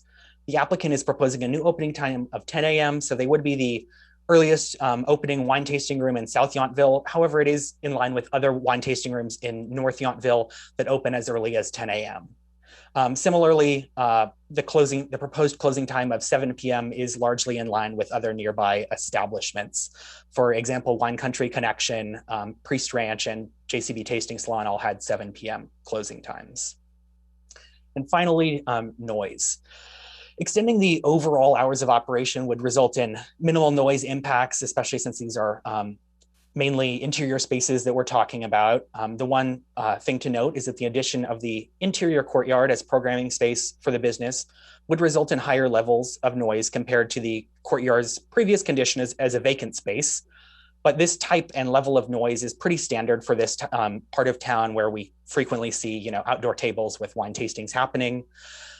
Additionally, staff believes that rather than causing any sort of unwanted or disruptive noise, the courtyard use, even though it's not directly on the street, would provide a valuable form of street activation, since it would really sort of deepen and enrich the streetscape experience in this area, because you would get sounds, potentially music, glasses clinking, wafting out of that courtyard area onto the sidewalk area, and it would provide a little bit of that interest and mystery that we encourage with our paseos and the colonnades that we encourage here in town.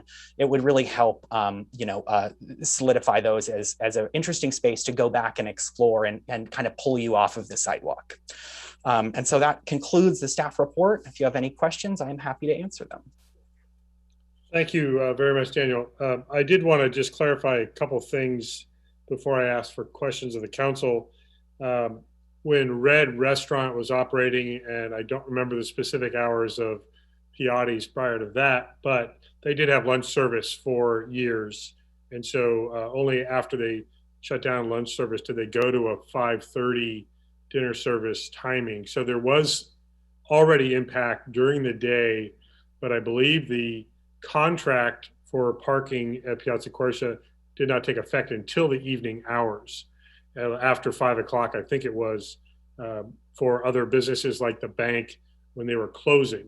Of course, bank hours extended, and as businesses changed, some other modifications to hours also, I think, followed. So I just wanted to point that out. Also, you called the courtyard public space.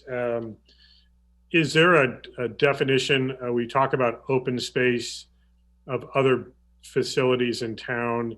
Is there a calculation that is meant to be open space that is basically shared space for all tenants of the building? Right. So when we think of public space, like in front of Jessup, where we have that patio that is also for the use of the patrons of the business, but it's also public space for the public to come and use and sit at those tables.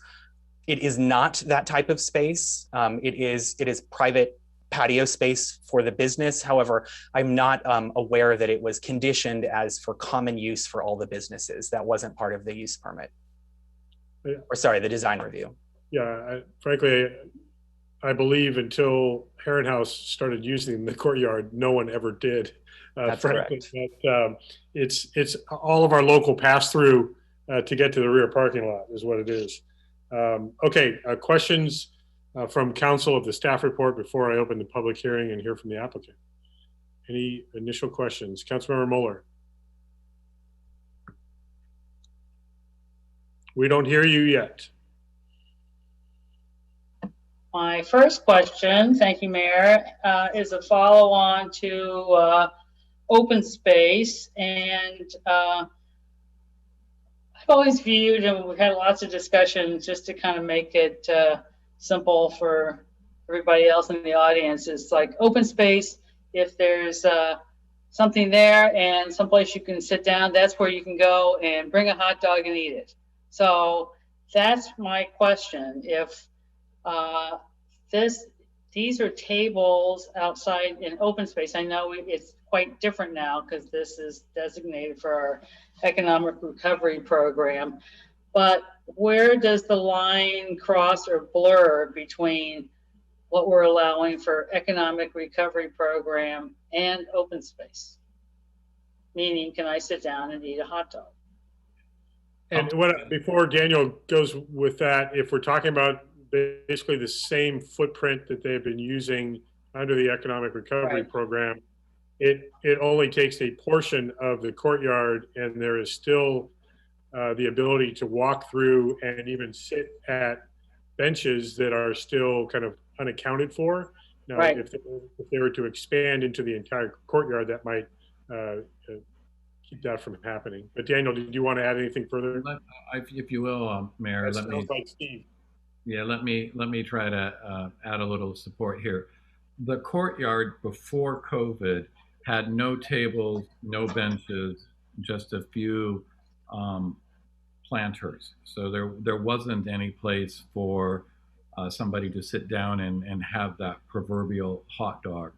Right. So the real activation came at the request of Heron House when they applied under the Economic Recovery Program and put tables out there. So I just want to, so that's that particular transition and how that space has been working. Okay. They've obviously feel that they've had some success with that and are looking proactively to see if that's something that could continue. But it may also, if I will, on this topic, it may very well be, because I know the council was very proactive in extending the economic recovery program to June 22. It may be that we're not ready to have a conversation about what does the conversion of these things look like until we've seen a little bit more and had a little bit more experience. I'm sensing that may be of concern in terms of, this may be a great opportunity for us to see, is there really a parking impact or not? As Daniel alluded to, if we program that and try to park it, what does that look like? So I'm just saying, I do want to share in this particular case, it was a pass-through, quote, open, not an open space where you could go like some of our others, sit down and do something. Well, but I do want to clarify, there was outdoor merchandise display, both with, I think, Gordon Gallery before Kay Laz took it over, as well as the previous tenant where Heron House is now. Mayor, was allowed to put product outside. There was a little bit of commercial retail, I should say, retail activity, just not as widespread as the outdoor seating has been. So go ahead, Councilmember Mueller. So just a follow on to the town manager's explanation. So to date, and we don't have to name any names, have other businesses started inquiring about the permanent transition plan, or is this really the first one that's come before us? This is part of a use permit. This is the first formal one to come before you. Staff has had casual conversations with some of the participants in the economic recovery program, and we do know that other ones are interested in maintaining the accommodations that they've been given. Okay. And then back to, I got two more questions. The checklist. That checklist right now is something that we could use to approve this tonight if we wanted, or is this really some a draft list that the town council needs to formalize? It could be either one. If you're happy with Okay. the advisory checklist, then you could use it tonight to approve the space, or you could tinker with it. Okay, so to that point, and now I have two more questions. The applicant is asking for one additional employee, and the recommendations on the checklist suggest no additional employees. How do you reconcile that? Because the checklist doesn't say we must make all these findings. They're not even findings. They're really kind of recommendations or guidances, correct? Yeah, it is guidelines, I would say. So, that is a good point. We might want to revisit that one if they do require additional staffing, or that would be maybe a good reason to deny one of these conversions. Let me also offer, this is perhaps an interesting application to consider that, because the additional staffing that's been identified is necessary for the expanded space upstairs, I believe, and this might be a better question for the applicant to confirm, but I think the additional staffing is related to the expansion that they're proposing there, not necessarily the courtyard use. So we're getting multiple things that we might need to separate and look at in terms of the impact and analysis. Okay, thanks. And here is my last question. So has the applicant asked for this additional seat by doing an additional table that includes, I'm assuming, 6 more seats. That's how you get to the 22. Has that been requested under, because it's just a ministerial action that the client could come and ask the town for that to be included in the economic recovery program, correct? Correct. They would be able to ask for those additional seats under their economic recovery program permit, Okay. but they have not yet done so. All right, that's it. Thank you very much. I'll lower my blue hand. Thank you.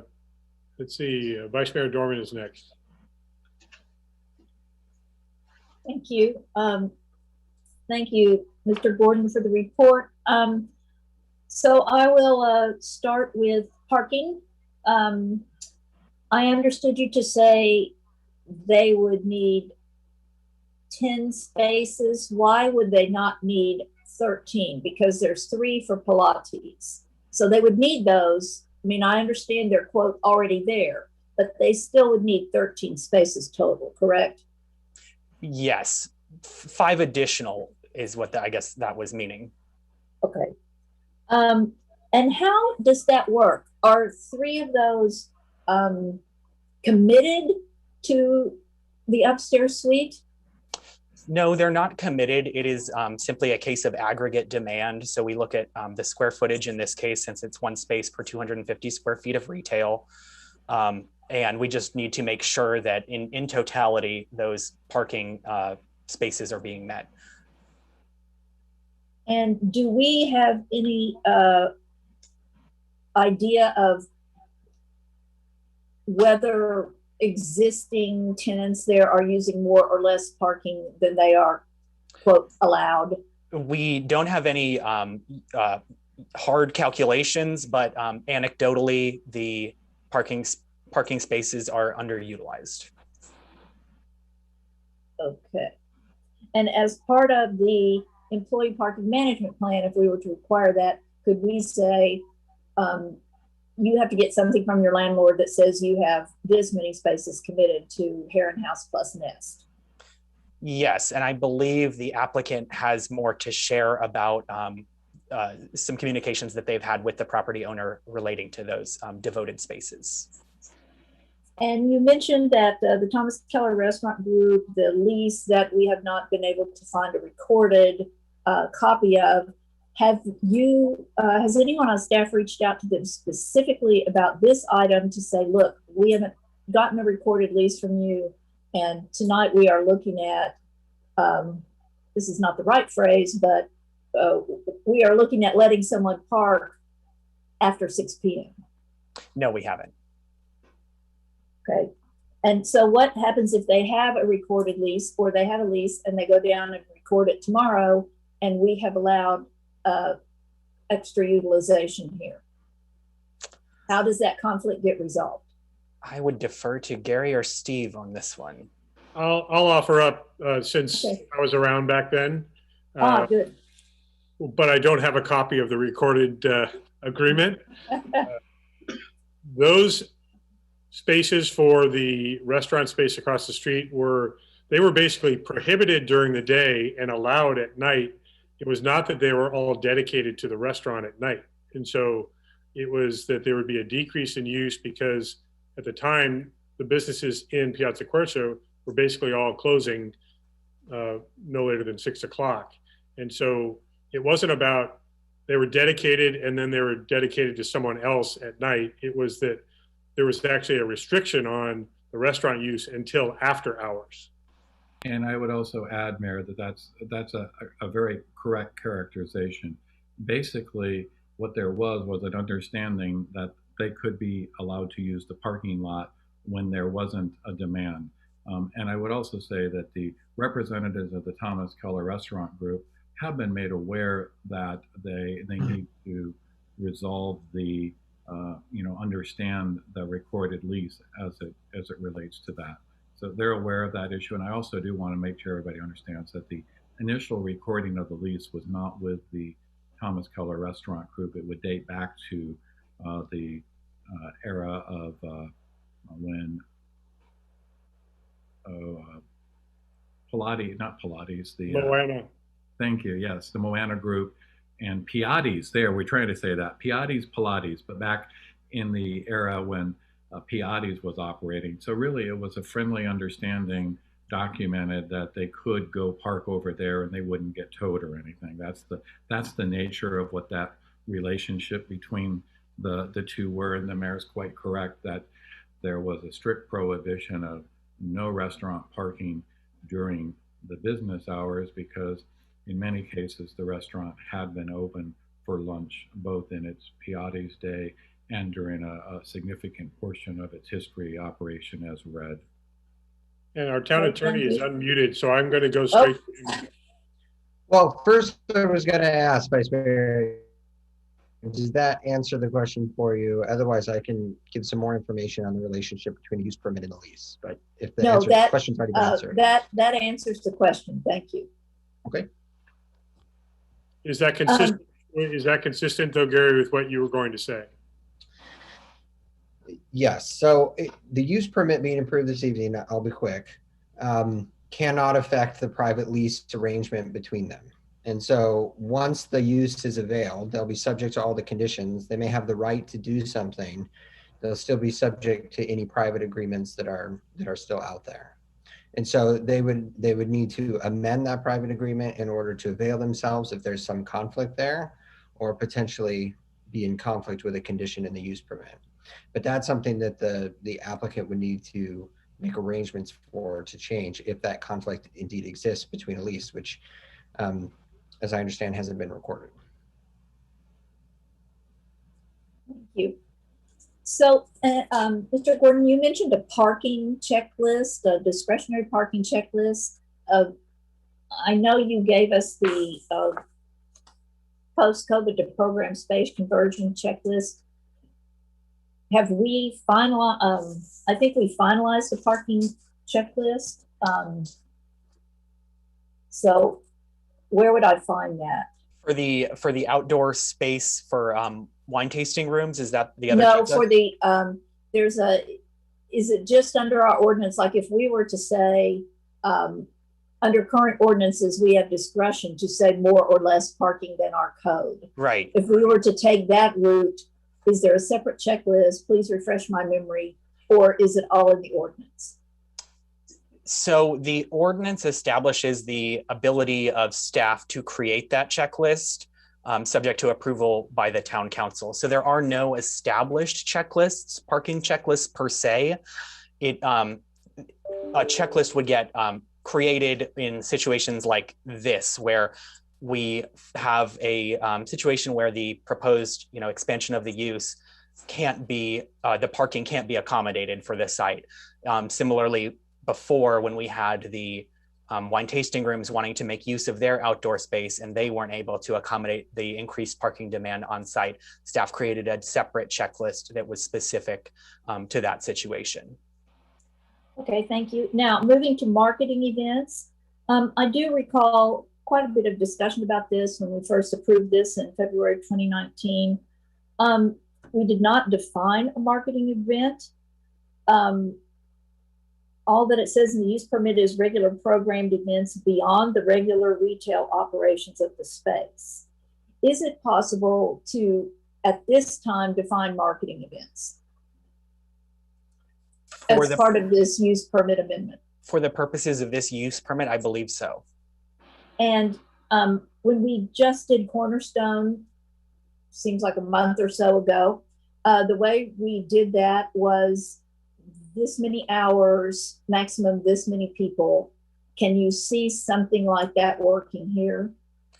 I believe so, but I would defer to the applicant, since all of our businesses in town do have unique considerations. Okay, and so totally the applicant is asking for 72 marketing events? Yes. Plus 7 special events plus 5 for 77 events per year. Correct. Though those events are very different in nature. Yes, they are, and I recognize that. So these marketing events, what is the maximum that any other business in town has? The maximum that I was able to find was Silver Trident is allowed 62 And their use permit actually says special events per year. So 62, and is special events defined? It is not in their use permit. Okay. Over the years, we've used events and marketing events interchangeably. And some also use okay. minor and major events as well. Good to know. Okay. And the log that you mentioned, I know that we had COVID in 2020, but I also seem to remember that Heron House was open March or April from 2019 till our first shelter-in-place order. How many marketing events did they have according to the log? I would have to defer to the applicant on that one. I have the last 12 months log, and that only contained one marketing event. Okay, because it said the first 12 months they were supposed to keep a log. Correct, and they did. However, I don't have that in front of me. Okay, no worries. No worries. Then food, my understanding is currently they can, under our municipal code, they can serve the pairings at regular tastings. And under their use permit, they can serve food at major special events. Correct. So one of the use permit items you read was no food on site during regular operations. So are they asking to serve food on site for marketing events? And if so, what kind of food? Because I got the impression they want to serve some sort of food, not a pairing, at a market event. So no, it's my understanding that they would only be serving the regularly approved food and wine pairings at marketing events, and any sort of increased, more intensive food service would only take place during special events. Okay, and I will follow that up with the applicant.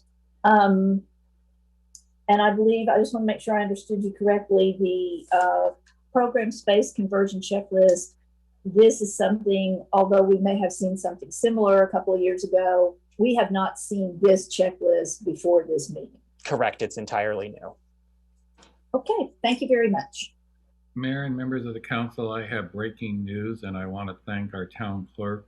As we were having the stumbling discussion of Pilates and Pilates, Michelle was able to go back, and it shows the value of some long tenured staff. She went and searched the Pilates file as opposed to the red file, and we did find what was approved back in 2000. So I'm going to read, because I don't think it's going to be of an issue, because without going into some of the definitional, but now therefore the parties agree as follows. Rossi hereby grants Pilates a license to three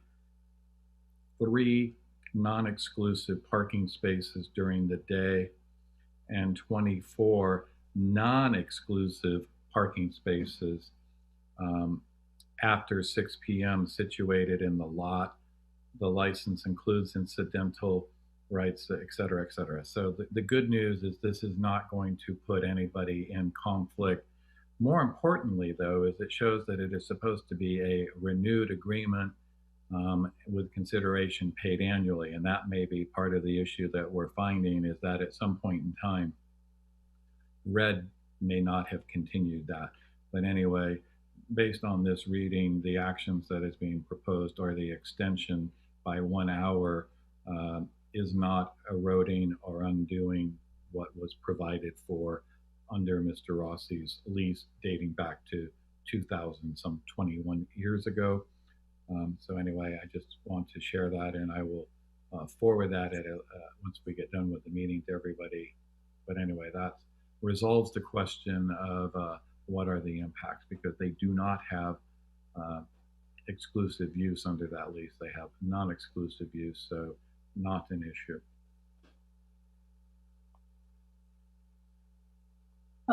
Mayor, if I might add one follow-up to that. So back to the town attorney, hearing this, the 24 are spoken for under the square footage of Plaza Quercia. What happens if TKRG gets there first and they park in their 3 non-exclusive during the day, or either way? So if I understand it correctly, there would be spaces taken by someone else and they wouldn't be available for the use permit you're approving tonight or considering tonight. Okay. I think the difference, I'm trying to understand. Go ahead. I believe the difference is they're not dedicated. So again, it wasn't about being permitted. It was they could, during the day, I didn't even remember that there were any available during the day hours, but they could park as many as 3 in the non-dedicated spaces. I thought it was 0. And then they can, but they are not guaranteed those spaces. Different than at the north end of town, where we have prioritized half of the spaces at the community park for business employees, and they are signed as such. There is no such signage in the Piazza Corsa parking lot. They are allowed up to 3 during the day and allowed up to the 2 dozen at night, but they're, in neither case are they guaranteed. And we also do not know that that lease arrangement has continued currently. Vice Mayor, did you have anything further? No, thank you. Okay, next, Councilmember Knight. Thank you, Mayor. So I'm looking forward to the applicant's presentation because and hopefully we'll answer some questions. But just just as a first comments for my questions, this is a challenging use permit review for me. The criteria for this use permit's different than like our recent Cornerstone. It's primary commercial use because this location is within the residential scale commercial zone, which means commercial businesses that are very closely adjoin residential neighborhoods. So here goes a couple of questions I have. So for Daniel, my first question was, do we have any history or information about past uses of this upper room that was recently used by Pilates Reserve? The history there, has retail or office use in that upper room location been challenging in the past for the property owner to find regular retail or office use? I want to be careful. I want to be careful here, Councilmember Knight. And Gary, correct me if I'm wrong. I feel like we're getting outside the scope of this application and talking about the entire complex. And Gary, again, if this is actually relevant, we'll continue. But I feel like we need to be specific to the application that's before us. Could you comment on that, Gary? Mayor, I can just comment first. I mean, the question is that we're talking about a residential scale commercial zone. We're looking at a use permit amendment to add wine tasting to a space in this district. And in terms of my interest, I'd like to hear if we know of any past experience where the space has been left empty. It's been difficult to find other uses, in which case maybe a wine tasting room is more palatable because of the difficulty and its proximity to the Heron House. Okay, so the reason I'm going to stop you now, Councilmember Knight, is we're not in the public hearing yet. This is questions of the staff report. And I'm going to ask again, I want to hear our town attorney's opinion, if it's relevant in this context. And if not, it may be relevant during the public hearing discussion. Right now, it's questions of the staff report. So Gary, could you clarify, please? So certainly thinking about the application and the use in a broader context is okay for purposes of thinking about the findings that need to be made for the use permit this evening. That's what's before you. The findings, general, and also for this particular zone. Those findings go into some detail, some are general, some are more specific. That should be the focus of the council's discussion tonight. Can that happen before we open the public hearing? I would wait until after you've heard from the applicant as well and for your discussion part. Thank you. So if we could just get clarifying questions from the staff report, and then Councilmember Knight, you're welcome to address those issues once we're in the public hearing. Okay, thank you, Mayor. Once again, maybe I'll rephrase differently. Has staff in their investigation of this use permit amendment noted or done research on previous uses in that space? Since this applicant is asking for an amendment to create a wine tasting room in the space. Do we know about the uses in the available that have been used? I think it's relevant to what I'm. Thank you. First question. I'm going to answer. Daniel has had computer issues and is attempting to reboot. What I will share with you is that the space has for a number of years been the Pilates physical exercise space. It's also been office space. It has not been successful as retail space because of the second floor elevation and lack of ADA accessibility. And I just want to make really clear, Councilmember Knight, that when we look at it, this is an expansion of the existing tasting room, not a new. The current tenant mix to Plaza Quercia includes Wine Country Connection, which is a retail wine retail establishment, predecessor of Grosinger, for some that go back a ways, and then Heron House, Karen Laz are both wine tasting uses. Wells Fargo and the Chamber of Commerce are the active uses. So I think hopefully that provides a little better context to your question. Yep. Thank you. My questions just go to the point of whether there may be other options for other than us approving a wine tasting extension or whatever we'll call it. So thank you for your answer to that question. So my next question is in reference to the courtyard and this space. If you could just explain to me a little bit more this question about open space. This space is a pass-through space. There is another business there, the Laws Collection, and there's a second entrance to the bank. Have these these other businesses responded to or have been asked their comment about a use amendment to use that space and how it may impact their access to their businesses?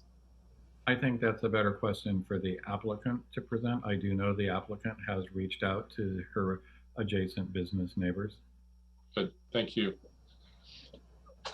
So I guess I have some similar questions also, as the Vice Mayor has, is talking about what we mean by marketing events versus special events.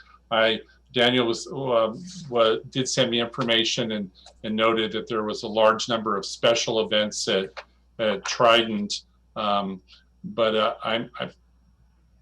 I would, from my understanding, a marketing event is an advertised event that purposely draws more visitors to a business and naturally increases activity, parking issues than just standard retail operations. So there is impact to the neighborhood and to the businesses in the immediate area.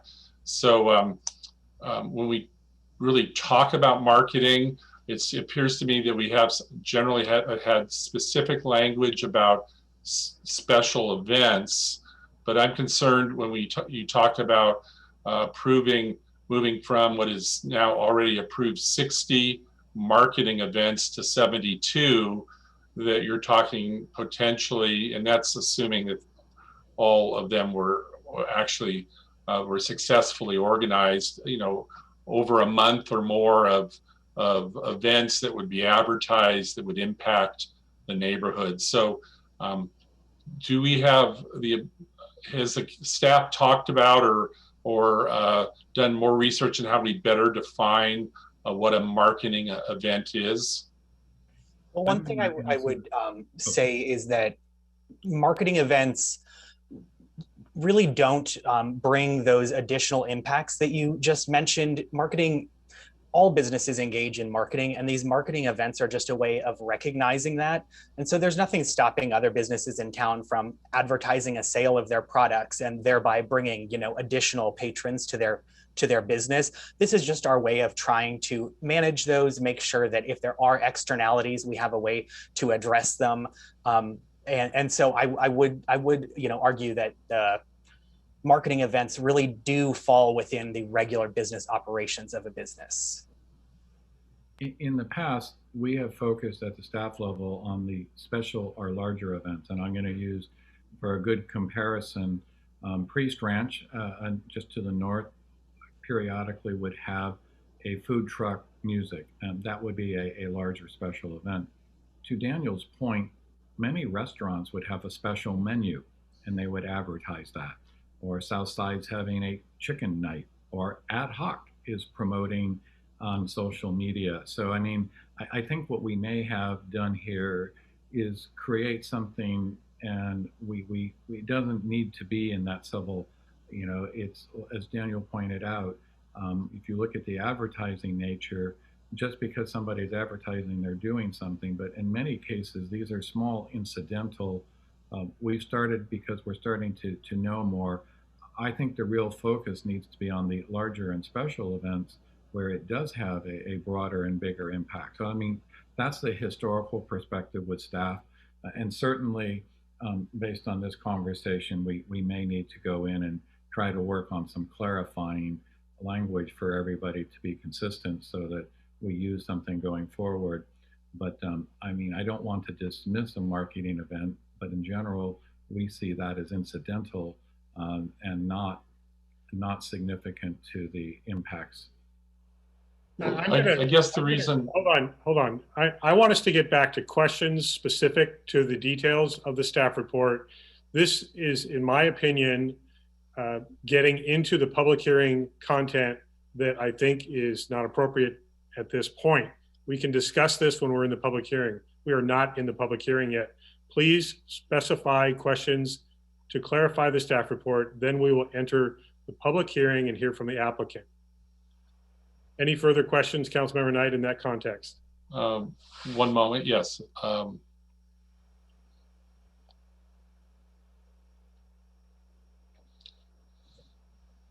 So I did ask a question that Daniel answered, but I'd like to just ask him again in public. In terms of the spaces, he said that all the spaces are currently taken in the parking lot, and there is parking in the Oak Circle parking area. So in his report, he talks about overflow of potential parking. And so I guess I would like to know is for him to report whether any of the Oak Circle parking is currently allocated to the employee parking management program, and if there is overflow, where in this area staff would park. So only Heron House is approved to use the Oak Circle parking lot for additional overflow parking for their employees. There is no other business that's approved for that space. If there were a situation where the Piazza Quercia parking lot was full and the Oakleaf parking lot was full, I guess that would just be a situation where the employees would simply have to find a public space. We don't require them to park. We don't have a third sort of overflow parking scenario. Okay, thank you. Councilmember Dornbecker. Well, that's interesting. That is my question about the Oak Circle parking area. I think there are 9 spaces. Are any of those spaces committed to any particular business? No, none of the spaces are individually committed to any business. And as I mentioned, only Heron House has been approved to use it as overflow. So even if they did use it as overflow, there would still be, they're only approved to use it. Let me see. Yeah, and so only if there are 3 employees were to use it, then you would still have 6 remaining spaces at the Oakleaf Circle lot. But that would be, as I mentioned, pretty rare. The Piazza Quercia parking lot, based on staff's parking inspections, we have never seen it fully utilized. So if that were the case though, and they're approved to use 3 overflow parking spaces at Oak Circle Park, will those spaces then be unavailable to the public? Yes, if those employees were needing to park in Oak Circle because Piazza Quercia was completely full, then there would only be 6 remaining spots for the public. And they would be, they'd be designated by signage and everything else there? No, they wouldn't be designated by signage. However, the employee cars would have employee tags on them, so we would know which ones were which. All right, that's my question. Thank you very much. I'll move along. I want to remind the council that this is a consideration of an expansion of an existing use. It's not a new use. And so I think that's important in the context of questions about the staff report. So what I wanted to ask, and then I'm going to get finally to the public hearing. There is not dedicated parking for any business in what you were just talking about, street parking or Oak Circle parking lot, correct, Daniel? That's correct. Okay. So, and we're not requesting, or the application is not requesting that there be dedicated parking on public streets or in that public parking lot, correct? Correct. And what you've identified that the existing use is appropriate for the zoning of that courtyard or the property, correct? That's correct. And the request for the 10 a.m. start time and the 7 p.m. closing time would be consistent with like businesses in other parts of town. That's also correct. You kind of called out south of Yountville and north Yountville. We don't have a distinction between the two in terms of hours of operation for business, do we? That's just kind of anecdotally, you've identified some at the north end and some at the south end, is that right? Correct, yes. And just the varying opening hours sort of gives a different, early morning feel based on who's opening. So that's why we distinguish by the 2 areas in town. And I know we all have a different opinion of what's early opening after a pandemic. 10 o'clock seems like an early opening, maybe didn't used to. Okay, those are my questions. I'm going to go ahead and open the public hearing and invite the applicant who's heard quite a bit already. You know some of the things that council is interested in hearing from you about. Welcome, Allison, and please share your presentation with us. Hi guys, thank you so much for taking into consideration our expansion. What a year it was to open a business. We opened in December, took us till December of 2019 to open our doors. So we barely had 3 months under our belt and we were closed in March of 2020. But I will say, as we were able to reopen in those lovely pockets of reopening, minus the fires and all the other things that we lived through this last year, we proofed the concept and people really like what we're able to offer.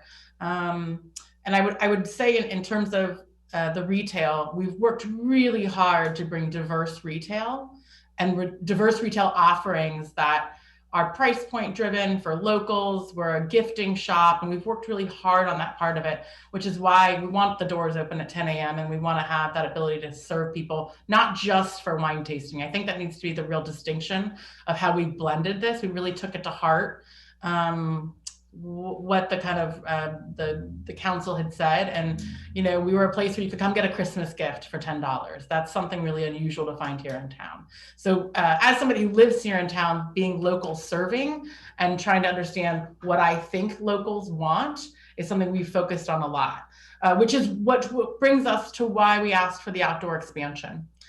Currently, our layout at Heron House is about 1,000 square feet. And in that 1,000 square feet, we have packed in workspace, wine storage, 2 private tasting galleries, and then a lounge space. On top of that, in addition, retail and workspace. So we're doing a lot with a very little amount of space. We're very efficient with the way we use it, including that with staffing. The outdoor expansion into the courtyard allows us to offer bottle service, which has been approved by the town, and a little bit more low-key offering to locals. I did put together a PowerPoint presentation. I don't know, Daniel, if we can pull that up, and I can kind of walk through our methodology on all this and give details, and then I'd love to have questions afterwards. So first off, I know we're asking for a lot.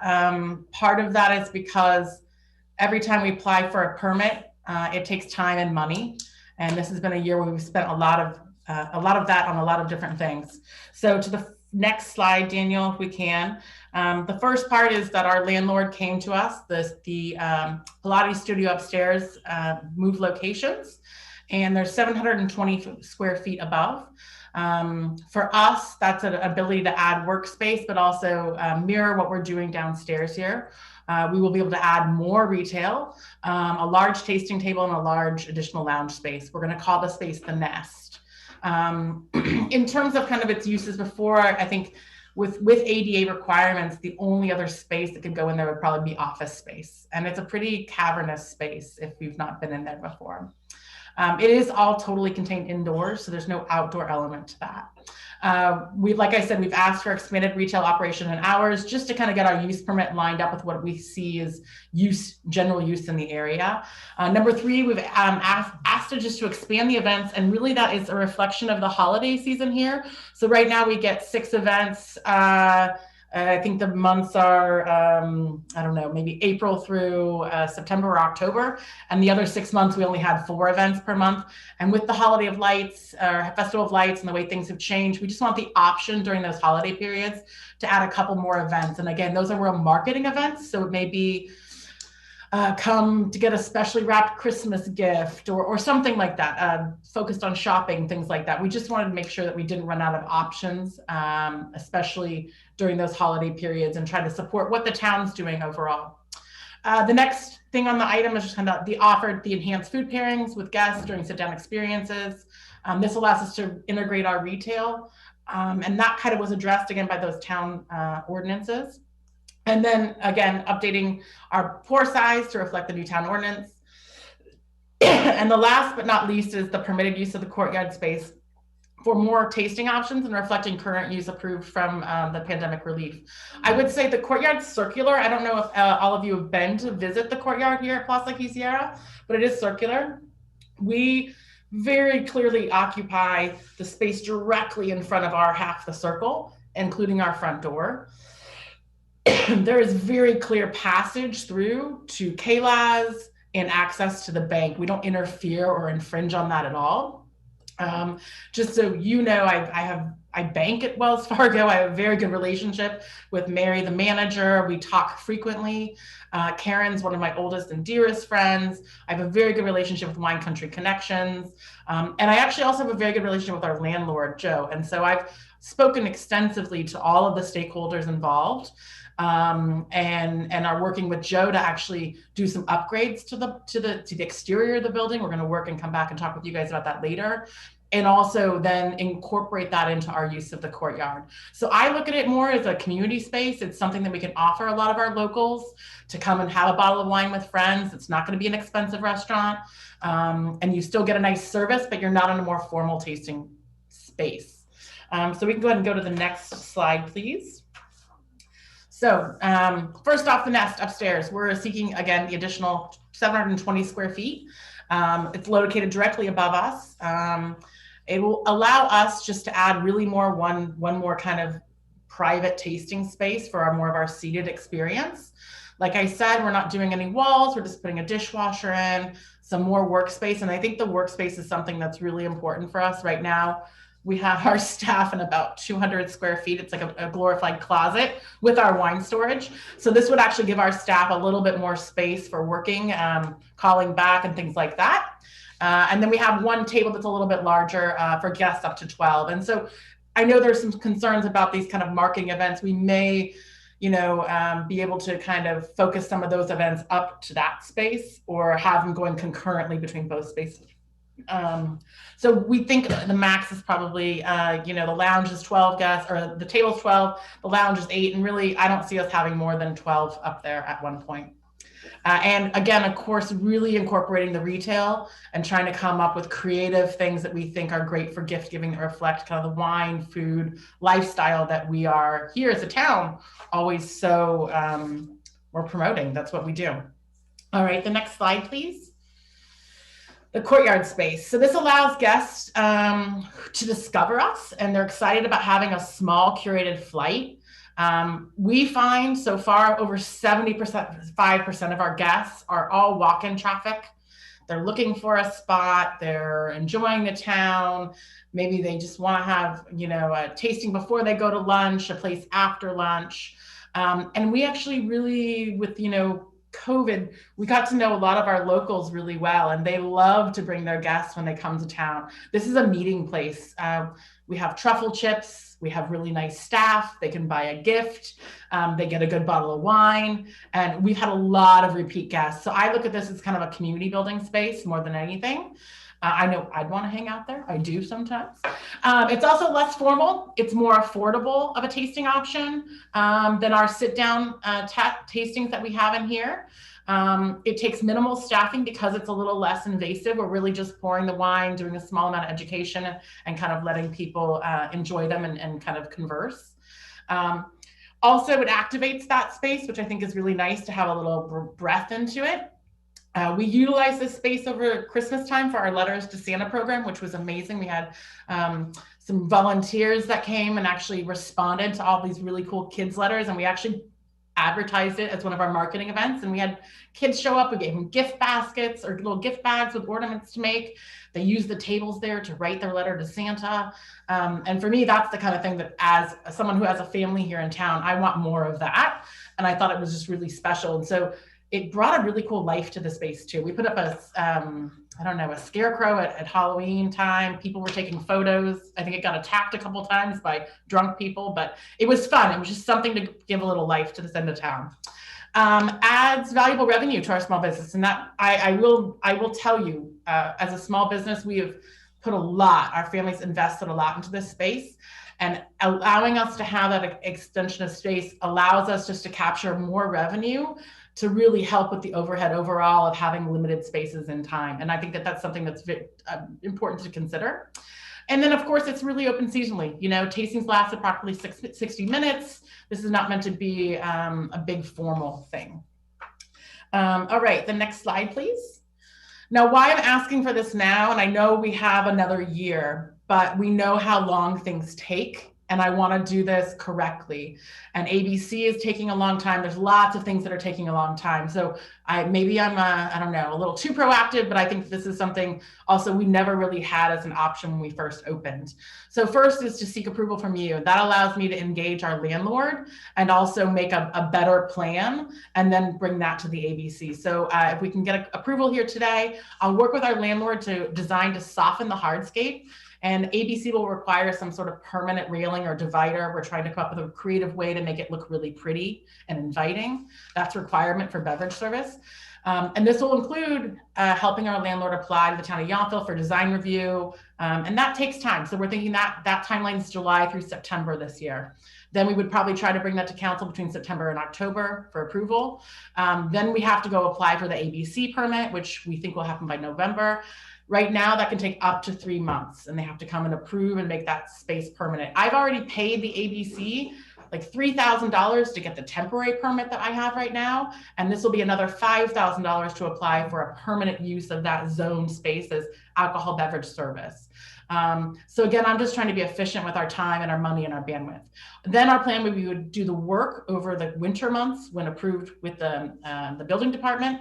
And then we would open by spring 22 with an updated patio just in time before everything kind of expires. So for me, I look at this more as how can we integrate this and make it a part of our business that is local serving and thinking about that, but that is all going to take time. And we know that right now, everything seems to be behind, including like railing, and we can't get anything done in a quick manner.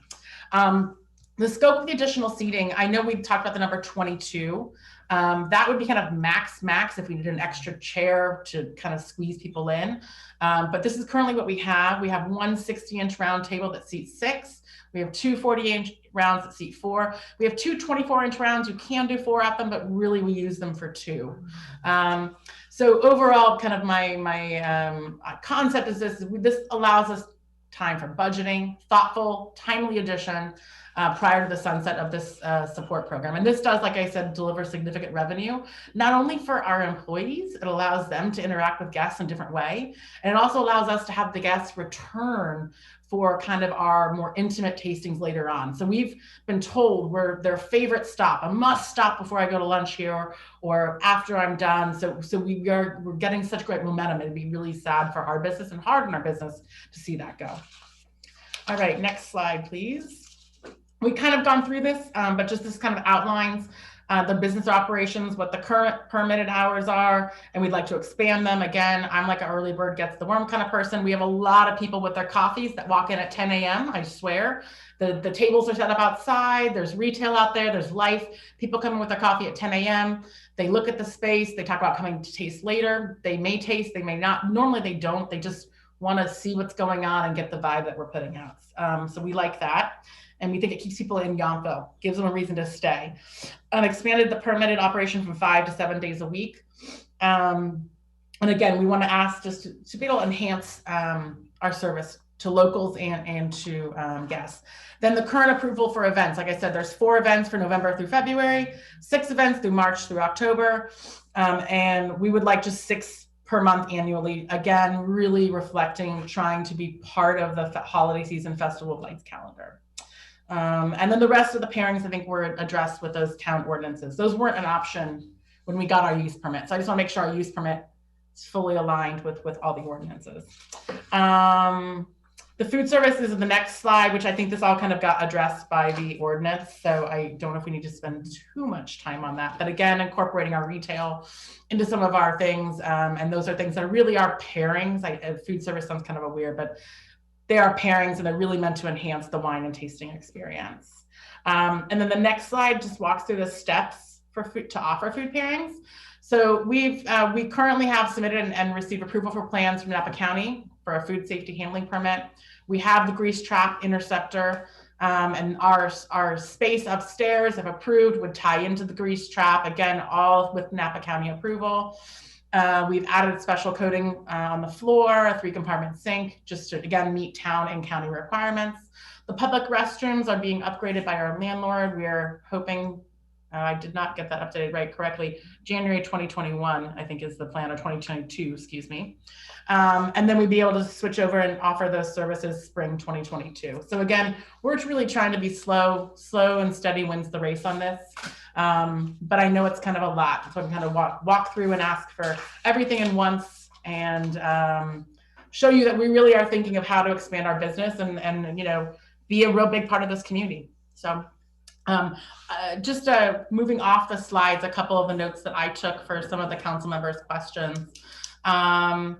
Right now, currently, we have 2 dedicated parking spaces that are for Heron House in the Plaza Quichiera lot. And from what I understood from town was that we would be required possibly to add 1 more dedicated spot, and then the rest would be the overflow. And again, I would agree with the findings of their inspections. This lot's not always packed at all. And we've been very fastidious about, I have like a permit I have to hang. We all have been very good about recording the usage. And again, it all is staggered. And we have a lot of our guests are walking. They're coming from the hotels. They live here in town, but most people are coming to Yountville for the day and they're walking between us and a restaurant or going to, next door to Handwritten, so on and so forth. Let's see, what else? No other tenants are in the parking plan. And I think that's important to note. We were required as our use permit. So, and we have participated and I think been really good participants in the parking plan. To give you kind of a scope of our marketing events, it's really more things like advertising. If maybe a winemaker will be in, talking about a new release, something like that. Again, really meant just to kind of secure more reservations for the space you already have on days like a Sunday or a Thursday. Days where we aren't having the big push, let's say like on a Saturday. I think that kind of goes through it. I do know, just as a note, I don't know if I'm opening a can of worms, I shouldn't, but I'm transparent, so I'll let you know. I do know that there have been no payments made on that agreement that was with Piatti's to Joe Rossi. I know that no one's been paying anyone for the use of those spaces to the side. And I think that is kind of it. We're poised to expand. We're excited to be part of the community here. And we really thank you for listening and trying to see how we're trying to be a little different than just a tasting room. Thank you, Allison. I have a question I'm going to lead off with. If you could go back, whether we go back to the slide or not is not necessary. It has to do with the parking, not parking, the seating in the courtyard as it currently exists and what you're asking for. Because I thought I added up a different number. I see in our staff report that you currently, under the Economic Recovery Program, have four top tables outside. You're asking for 5 tables total for a total of 22 seats outside. In the slide, I saw 160, 2 48s, and 2 24s, and your seat count was not 22. Yeah, it would be 20. So we basically took one of the tables. We wanted 2 tops. We had a lot of demand for 2 tops. And I believe I had actually had noted with Steve that we had made that change, but if it's not officially in the file, I'll make sure I note that. I'm really just getting at the total seat count. It doesn't, frankly. Yeah, so right, currently as we're using it, it'd be 20. Yeah. So what currently has been operating is has been 20. Yes, that configuration and 20 seats. And you're looking, so if you have 20 seats today, you're just looking to make those 20 seats permanent in your use permit. Is that accurate? Exactly. Okay. And the other thing, shoot, I had one other clarifying. It was about whether you were adding an employee. You're saying that you would need 1 additional employee if you get the outside permanent because you're adding the upstairs nest. Is that accurate? I think the 1 employee would be really for the upstairs. The outside at this point, we've been able to manage the outside with our current employee load. Okay. So the 1 person doesn't have anything to do with the outdoor seating. It has to do with yeah. Typically the groups that would be upstairs would be hosted by kind of 1 dedicated person because physically the spaces are so different. And what's your total employee head count? Let's see. Right now we have a manager, Holly, and I've got 2 other full-time employees, so that's 3, and then we have several part-time employees. Okay. And then there's me. I mean, I did work for free the entire pandemic, I promise. Every day I was here 7 days a week, but yes. But I've been recorded on the board. I don't know if I'm like technically allowed to be encountered as an employee is what what we're getting at, it doesn't matter, to be honest. What I'm getting at is the parking impacts that council members have brought up and how many people are on site. And so that's fine. I mean, you don't have all of them on site at any one time. That's kind of the point, that it's how many people are occupying the space and taking up parking spaces. That's what the obsession is. Yeah. Even though it may or may not be relevant in this case. So Saturdays are our busiest days we probably have 4 employees on site on Saturdays. But most days it would be 2 employees and possibly a manager, but often it could just be a manager with one other employee. It really just depends on our tasting load and kind of what we're up to. Got it. All right, thanks. I have a question of our town attorney, or maybe Daniel, or maybe Steve, and then I'll invite questions from the council. Do we know if there is any grandfathered use of the upstairs space as it relates to ADA accessibility? Because it seems to me a new business would not be able to operate unless they provided ADA accessibility. Is that, Gary, I'll start with you. Is that true? So it depends on the services that are provided at the different stories, if I'm recalling correctly. And so a business that's only on the 2nd story would have different requirements for a business that's in split stories and provide services to different levels if the similar services are provided downstairs. So I might need a little more background on the grandfather use or the different uses or different business upstairs. So what I'm getting at is expanding a downstairs with an upstairs that is a comparable use would comply with the ADA, because ADA required patrons have the experience downstairs, and that works. What I'm getting at is Pilates, Reserve, you're the lawyer, not me, must have been grandfathered the business operation to be upstairs only, just as Portofino Realty as an office space is on the top floor with no ADA accessibility other than the stairs. So what I am assuming is in both those cases, those were pre-existing uses prior to the ADA requirements of equal access. Do you think that that's a fair statement? Yes, they went in before that, and also the accessibility code under the California Building Code, which has changed significantly as well over the years. So, can you guesstimate? I'm sorry if I'm trying to hit you with this one. When the requirement took effect, would it have been in the last 10 years? You think? Yeah, the ADA accessibility. So I can't give you a year where that's taken effect. I apologize. That's okay. I didn't warn you. Mayor, one other consideration is that a business that is not open to the public has different ADA considerations. So that would additionally limit the potential use of the space in this case, because that would be narrowed, which would be, so I'm just offering that background. But yes, it is more challenging. A retail use would require ADA compliance so that customers have the ability to get up there, and that is one thing that the current application in front of us, it does not have an ADA issue. It is able to, as you've articulated, it can provide compliance because it has comparable experiences on the lower level. I believe we had a similar situation with the JCB Senses where the upstairs space had to be replicated downstairs for the fact that there was only stair access to the upstairs. So we went through all that not that long ago. Questions from council of the applicant? Any additional questions before I close the public hearing? Vice Mayor? Thank you. And thank you, Ms. Stelzner, for your presentation. So the upstairs is a 12-person group tasting at a table. Do you offer that downstairs also? We would offer, probably not for the size of 12. Our lounge probably comfortably seats 8. For groups of 12, we would probably split them up between the 2 rooms. Okay, and when you say 4 employees, I remember when you first came before us, does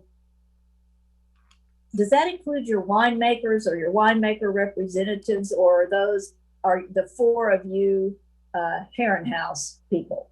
So Herrenhaus has a manager, and then it has 2 full-time employees additionally to that, and then 2 other part-time employees currently. That does not include what we call vintner-hosted tastings. And those would be scheduled by the owners of these different wineries, and they're recorded on that board and in the parking plan, management plan. Okay. And you say that Herrenhaus, and I'm kind of skipping around, I apologize.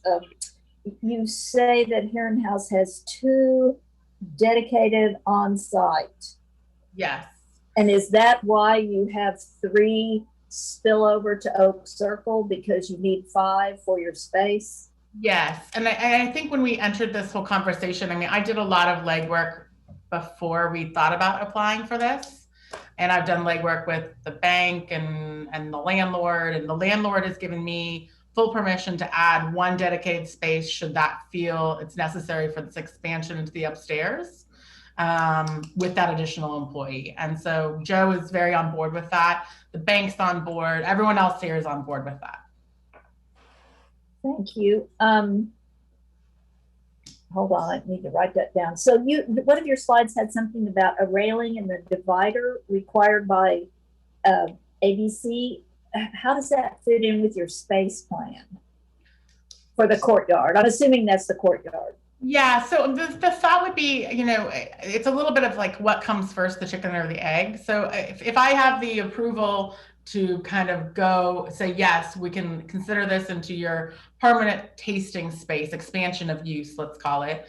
Then I would go with ABC and understand what their requirements are. It has to be of a certain height. It's a little bit like what the stanchions you see around town right now are being used for. ABC, when you apply for that permanent space, they require a more permanent barrier. Think of like maybe like what Restoration Hardware has. You know, it's kind of that hedge, that's the outdoor seating. That keeps that alcohol space kind of safe from little children, I think is really what the goal of ABC is. And look, we're in a little bit of a weird time. I think ABC may be shifting and dropping some of these requirements. I know Bill Dodd is working on a legislation for that. But, you know, I'm trying to plan our business past 2022 in June. And for us, it'd be devastating to lose that space in less than a year. And so we would work within, if we get the approval today, then I can work with the landlord to work with the town to get the design of that approved. And I have a very good relationship with Joe. He's known my family my entire life. And so we can kind of work with him to get that design so it doesn't infringe on the walkway, and that it really is something that I think enhances the space. We've talked about the removal of the cobblestone because it is, let me tell you, I've seen people fall. It pops up everywhere. It's horrible. So I've convinced Joe to spend some money to put in really softer space like DG and bring some landscaping in and create kind of a space that I think is more inviting. Again, I think only enhancing what I think we can offer, you know, so it kind of, if I get this approval, then I can put the time and resources to getting the other layers of approval, which ultimately ends up with ABC. Then it sits with ABC for a couple of months. Then I get that approval. Then we can spend the money and do the work. Okay, thank you. Now the marketing events, what food are you asking for at marketing events? Are you asking for the classic pairings as defined by our municipal code, or are you asking to just say, look, we're releasing 3 wines and come in and we just have a big charcuterie tray for everyone to share? Yeah, it would be pairings, and usually it's 1 wine at a time. And it's a little bit redundant because my use permit came before the municipal code changes. So I just want everything to kind of line up the same so that I'm not in violation. But right. Yeah, the idea would definitely just be, we traditionally just serve like really delicious truffle chips as kind of a pairing. It goes with all the wines. I'm not really interested in opening a restaurant of any sort or anything like that. That is not my goal. But sometimes, you know, if you say, okay, we're going to pick something different than the truffle chips, come back and try, like we just have a new Chardonnay and we're going to do melon wrapped prosciutto for the Chardonnay because we think it's the perfect pairing, and book your table now. Right. Like I'm pretty focused on, I need to sell wine. I'm not interested in food purveyor. So. And so what kind of is your retail mix, sales and wine? Ooh, that's a really good question, Carrie. Good job. I will say that you do have some great retail.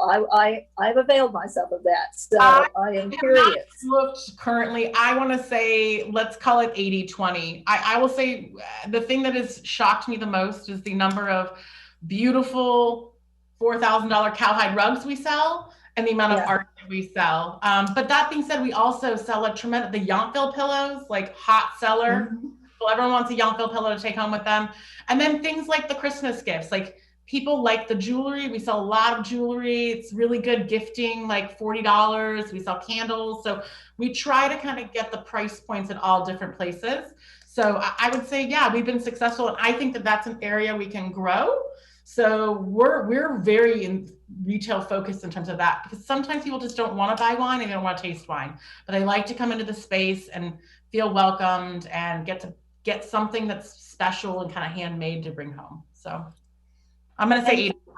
Yeah. 80-20. Excellent. And so you have been open just mostly during COVID. So if you guys hit a home run, you probably will need more staffing. I'm not saying staffing past your allotted spaces. I'm just saying you could foresee more staffing. I could possibly see adding maybe 1 more full-time person currently if we get the upstairs. Past that, I'm not quite sure. You know, when we have these intimate tastings, it's not, we're not trying to increase the volume of people we're trying to see necessarily. because the groups are 4 people. So one person can usually float between 2 private tastings at the same time. We just don't have a lot of space. I don't know where I'd put more staff, to be honest with you. Okay. Like, we're tripping over each other already. So, I mean, that upstairs space, when we don't have tastings up there, will probably become more of a workspace than anything for us to make phone calls back. Again, it's a little bit like we don't have the history behind us. I know it makes us feel tricky in terms of an application to approve, but you know, I understand the town's concerns. I live here too. And I think that, you know, I don't think we're gonna stuff 8 more staff members here. I don't know where they'd go, you know? And this, I think this is my final question. Would you have an objection to adding something to your use permit that tries to flesh out what a marketing event is? Like a maximum number of people over a certain number of hours or something like that, like we've just done for Cornerstone. I was not part of the Cornerstone discussion. Right. I really defer to town on that, because to me, those are definitions were handed to us. Right. We didn't create those. We're not asking for any more special events. We're very fine with 5, and I don't think we'll ever do 5. My big concern is that when I get the town council or, the chamber coming to me asking me to do stuff, multiple little things for Festival of Lights, I only have 4. So if I have a wine release and only have 4, it limits my participation in that. And I just wanted that evened out for those winter months. I would say we're a little surprised in a really good way that winter here is bustling. It is bustling. Yeah. People are excited. So it's really more like, hey, in January, we'll probably have an ornament sale. I just don't want to use up one of my 4 if I've got a new wine release or something else. That's really more, again, trying to think of what we're trying to grow into. So I don't know if it's my role to say, I think that's more of a staff issue to kind of talk about, let Daniel and them decide. Okay. But marketing versus special events. If you want to place a limit, I guess that's something, but I don't know if I don't think we're designing those to be like driving 25 people into the space. That's not what these are. That would be a special event. All right, thank you very much. Yeah, thank you. I was already going to ask for clarification from Daniel, hopefully, on typically we would have head counts involved in, I'm not so worried about the definition of a major or special event or marketing event, but we typically would have a head count involved in that, no more than X. Are you saying that we don't have a head count limit on the marketing or special events in this case? Well, the special events are usually regulated like that. However, marketing events are usually left up to the business, and they're allowed to go up to the fire marshal capacity of their business for those. Then they're not regulated the same way as special events are for attendance. So marketing, the ones we're talking about, which would be the request is to go up to 6 year-round per month, would not typically in any other business have a headcount limit. You're saying it would be based on the infrastructure or the building capacity. That's correct. And then the 5 what we're calling 5 major special events, or just 5 special events, typically do have a head count because they are of a slightly different format where there could be more people, therefore more impact. Is that accurate? Correct. So for example, a special event could happen maybe at 11 p.m. or something, when it probably not that late, but it would be maybe outside of the standard hours for the business. So that's why we would regulate the attendance there, because we'd want to make sure that there aren't those external parking impacts or other impacts that maybe weren't envisaged when we went into the use permit approval originally for that business. Well, I'm looking at the staff report. There's a limit on 9 p.m. Nothing past 9 p.m. So that would speak to what you just described. There you go. What I'm getting at is there seems to be a concern about parking again in 5 special events. If it doesn't have a head count, we might say no more than X number of people for those events, so that there is not excessive impact, even though it would only be 5 days a year, have that limit. And I think the limit makes sense that it's on somehow related to the fire marshal capacity. I understand fire marshals are based on how many people can you get out in an emergency safely, not how many can you fit in a space for an event. So that's something for the council to consider, is if we wanted to, I know it's outside the terms of the requested amendments, but if it speaks to the parking impact. If I might, Mayor, I need to interject. Special events require them to actually fill out our special event application. It is not a carte blanche approval. They're allowed to do, and then we need to review with them and look. So for example, in this case, a great comparison, and I mentioned earlier, is actually, you know what, Steve, I'm going to be rude and interrupt you real quick. That totally answers my question. I'm going to erase the last 2 minutes of what I brought up because it's already addressed. It's a event by event condition that must be approved by the town. So we're good. Correct. Thank you. Totally fine. Okay, and it doesn't go past 9 p.m. Okay, so Councilmember Knight, questions or comments? Thank you. Just a quick question. I do want to ask a question for Ms. Stelzner, but maybe to follow up with your question on the special permits, it's for Daniel. On the original use permit for Heron House, there is in number 13, it lists attendance at special events shall not exceed 50 persons or the maximum occupancy the fire marshal allows. I did a cursory look through the use permit amendment. Does the items on the original use permit follow through? And is this combined on this new, is it a combined use permit, or do we have to be sure these are added to this amendment? It's a combined use permit. So everything contained in the original use permit would still be valid and active. Okay. Unless the town council decides otherwise. Okay, good. Thank you. Yes. And we're still, sorry, I said comments, but we're still at questions because we're in the public hearing. Comments will follow closure of the public hearing. So if you have any questions of the applicant. Yeah.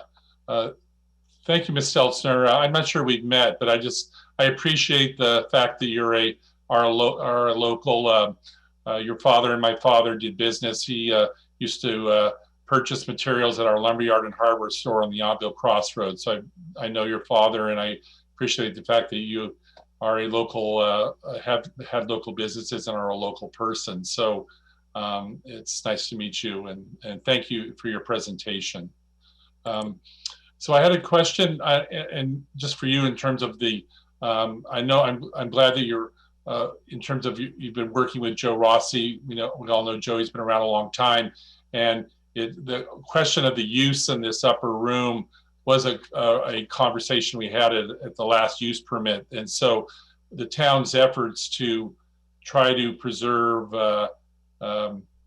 types of other retail is a question, but I think you've answered. It's good to hear that Joe, to know a history that this space has been difficult to lease. So I just had a particular question also for you about the marketing events. It's, I guess maybe the libertarian from my father comes out to me when I hear staff say, well, marketing events are really just regular events that occur during normal business hours. So I wonder why we even limit the number of marketing events. It seems like special events are special, but so you have currently 60. You're asking for 72. Is that just to?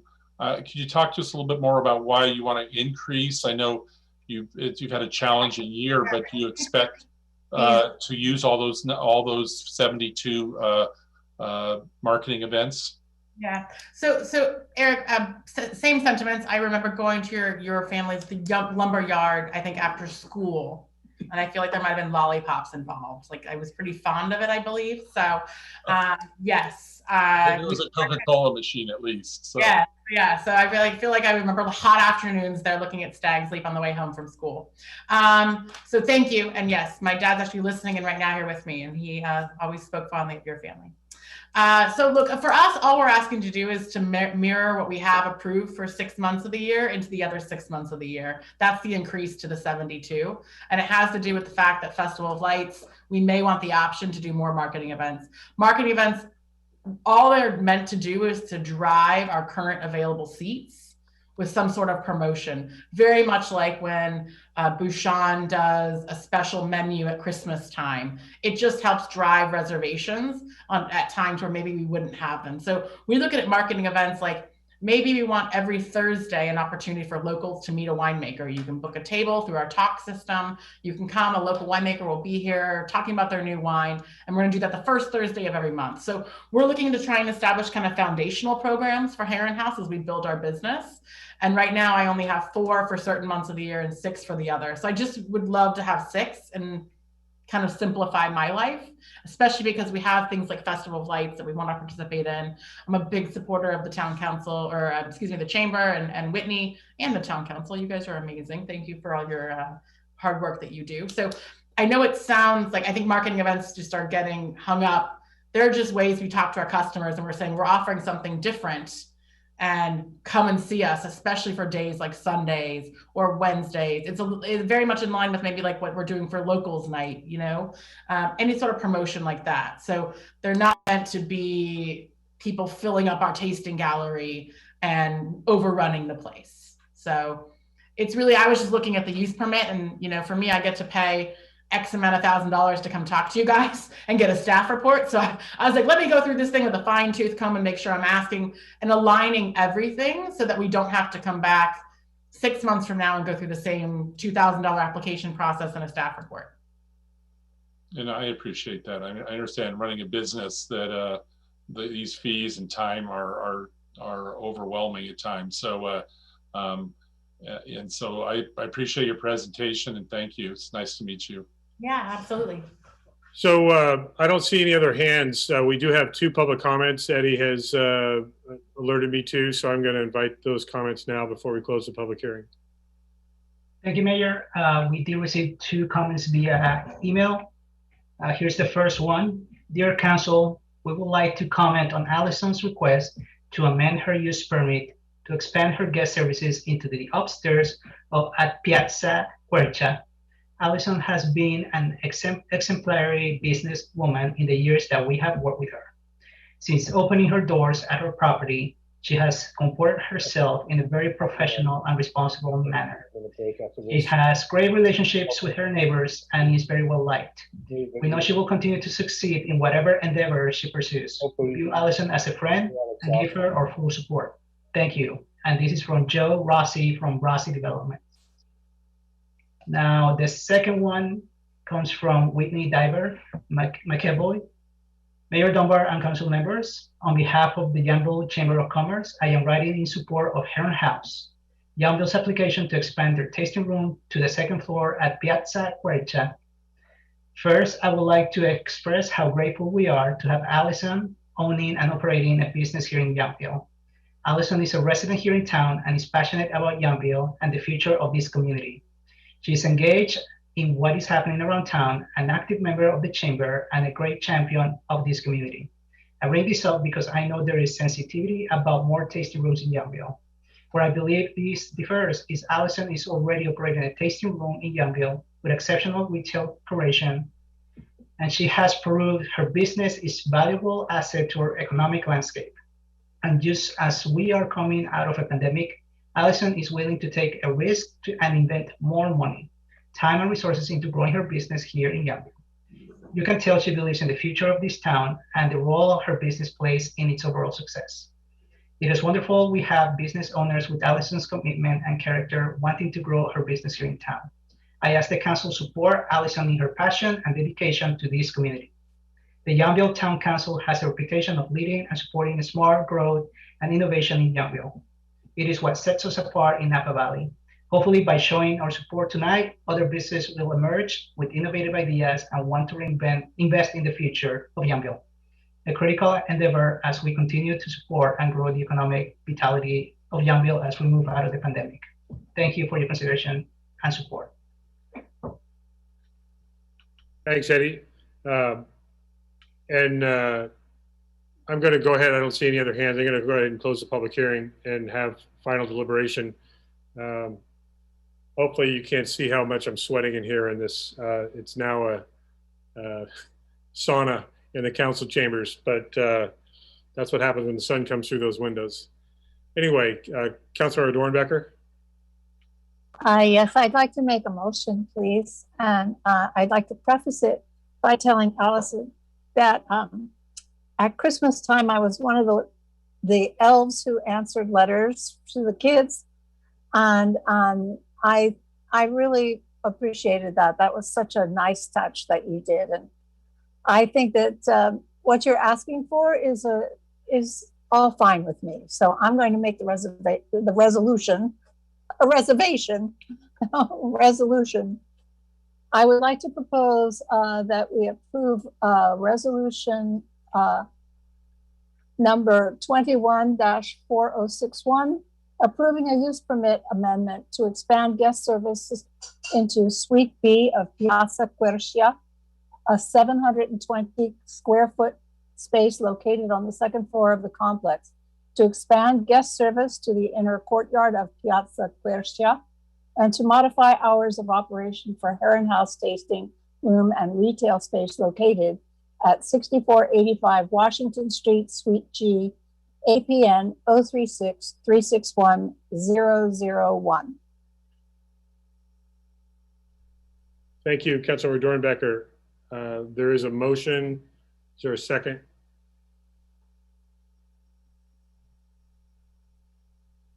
I'll go ahead and second the motion that Councilor Dornbecker made. So to repeat, it's a motion to accept everything in the staff report as presented, correct? Councilmember Dornbecker? Exactly. Okay. And I'm seconding that. Discussion on the motion. Councilor Knight? Thank you, Mayor.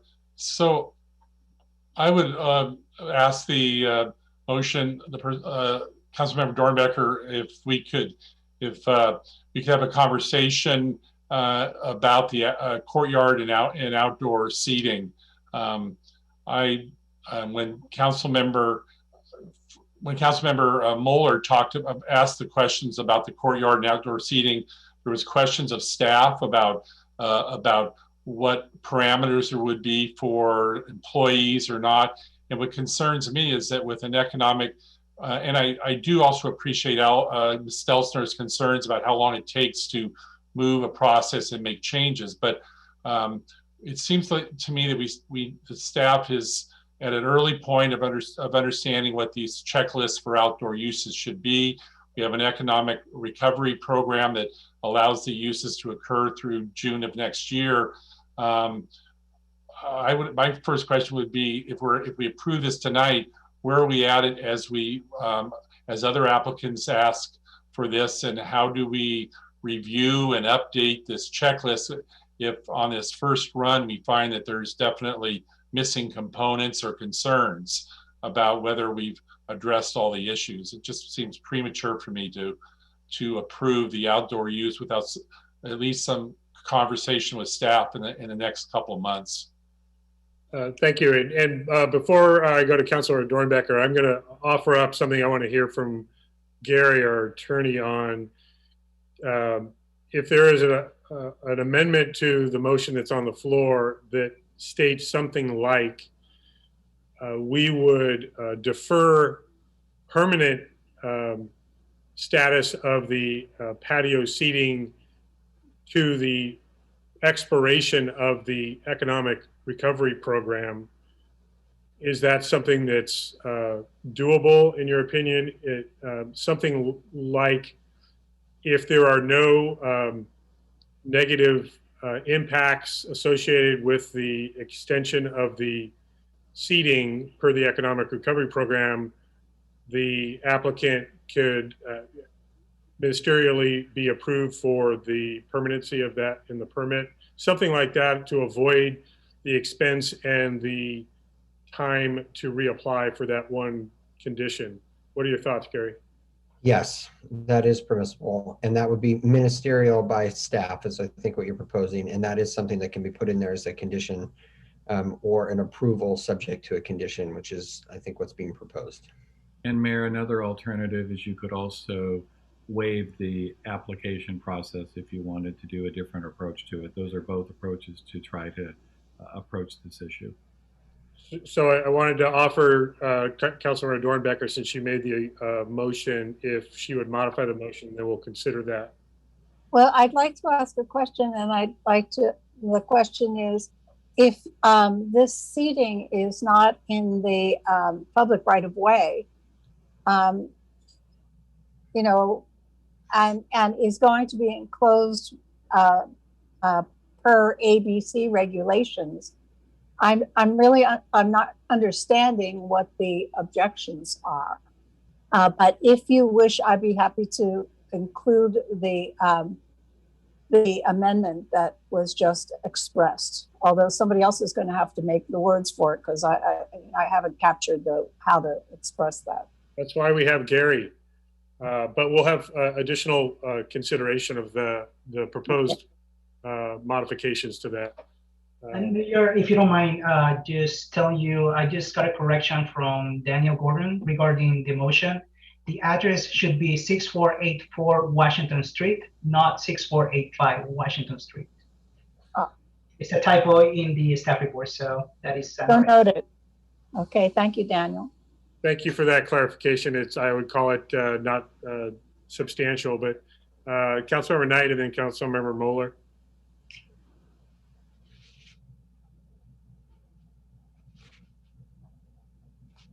Councilmember Knight, you're muted. I'm sorry, I'll defer right now. I'll drop my hand and listen to the other questions of council. Thank you. Councilmember Moeller. I could probably go either way. I'd like to approve this as requested. I'm not sure if we're really going to benefit by waiting until June, although I'm fine with that if that is now a substitute motion. So we're going to see how the motioners kind of go here. The way I look at it is that we are really going to be doing these case by case. There might be some that come as a group. We might, have to consider other things. I'm very impressed. First, I'm very impressed that our applicant talked about a grease trap. We haven't had anybody really focused on their business to that extent, and she really has. And in addition, I think it is time to start really considering what this conversion of outdoor space is going to look like. I think this is a perfect spot for that. Also, I am the whole thing with this upstairs space now being wine tasting. This is a very challenging space. The ADA has I don't know what else could really go up there. This is a natural extension of the business. So I just think this application really kind of ticks all the right boxes, including the outdoor space. So with that, and I was just doing a last check of the resolution. Do we have the information here about the additional marketing events? Am I missing that? Is that in there, Daniel? Yeah, they're in the staff report. It lists. Okay, so it's just not in the resolution. It's just in the staff report. So it will be part of the use amendment. Yes. Okay.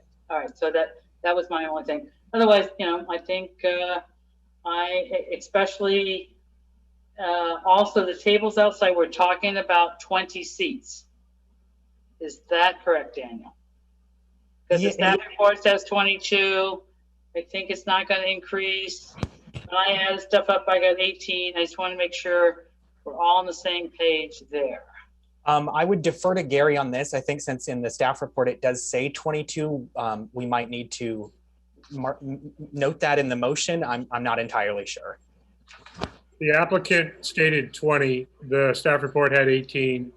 I think if the motion confirmed no more than 20 seats, then I think it would be consistent throughout. Right. So I would also, if we go with the motion of adding the ministerial change after June 2022, or if we leave it as the motioners made it and add the 20 seats, I'm ready for approval. So I want to clarify with Gary and Daniel to make sure that it's clear now. We have a motion that the motioner modified or amended. So can we be clear on exactly what is the motion on before us right now. Let's try it, Gary. Yeah, so I believe the motion, as proposed and then amended by Councilmember Dornbecker, includes as is presented with a new approval condition. And the proposed language might read, outdoor seating may continue past the expiration of the Business Transition Support Program. And I realize there might be a slightly modified name of that. And if so, Steve and Daniel can correct me. Provided staff finds such uses in compliance with the Yountville Municipal Code, California Building Code, state law, and other applicable law. And I think that the long-term plan would be to bring that use into compliance outside of the emergency program. If that is in fact the plan, then this condition would allow for that once those other entitlements go away.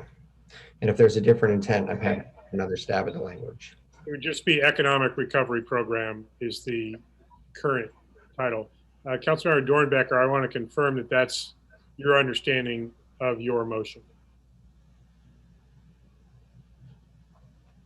You're muted. Yes, yes, okay. And I find that acceptable as the seconder of the motion. I have the Vice Mayor next, followed by Councilmember Knight.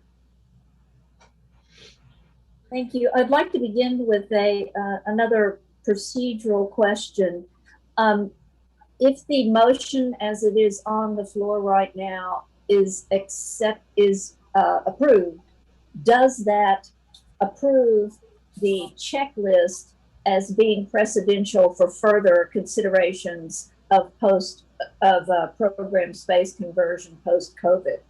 And I would ask the town attorney to weigh in on that, please. I don't believe so.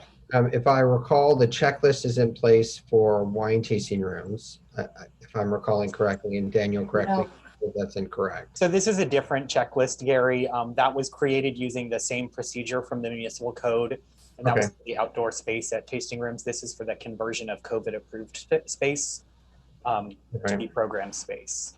So if the question then, Vice Mayor, is whether or not this sets a precedent for all future applications and the council having to decide on a particular way regarding that checklist? Yes. The answer to that is no. You take each application as it is presented to you and apply that checklist to the facts of that application. But we would have to, sorry, my question is, would this same checklist be what we would apply? Not necessarily, because I think the checklist could change and staff could propose a different one and the council could use a different one. I would also agree with that.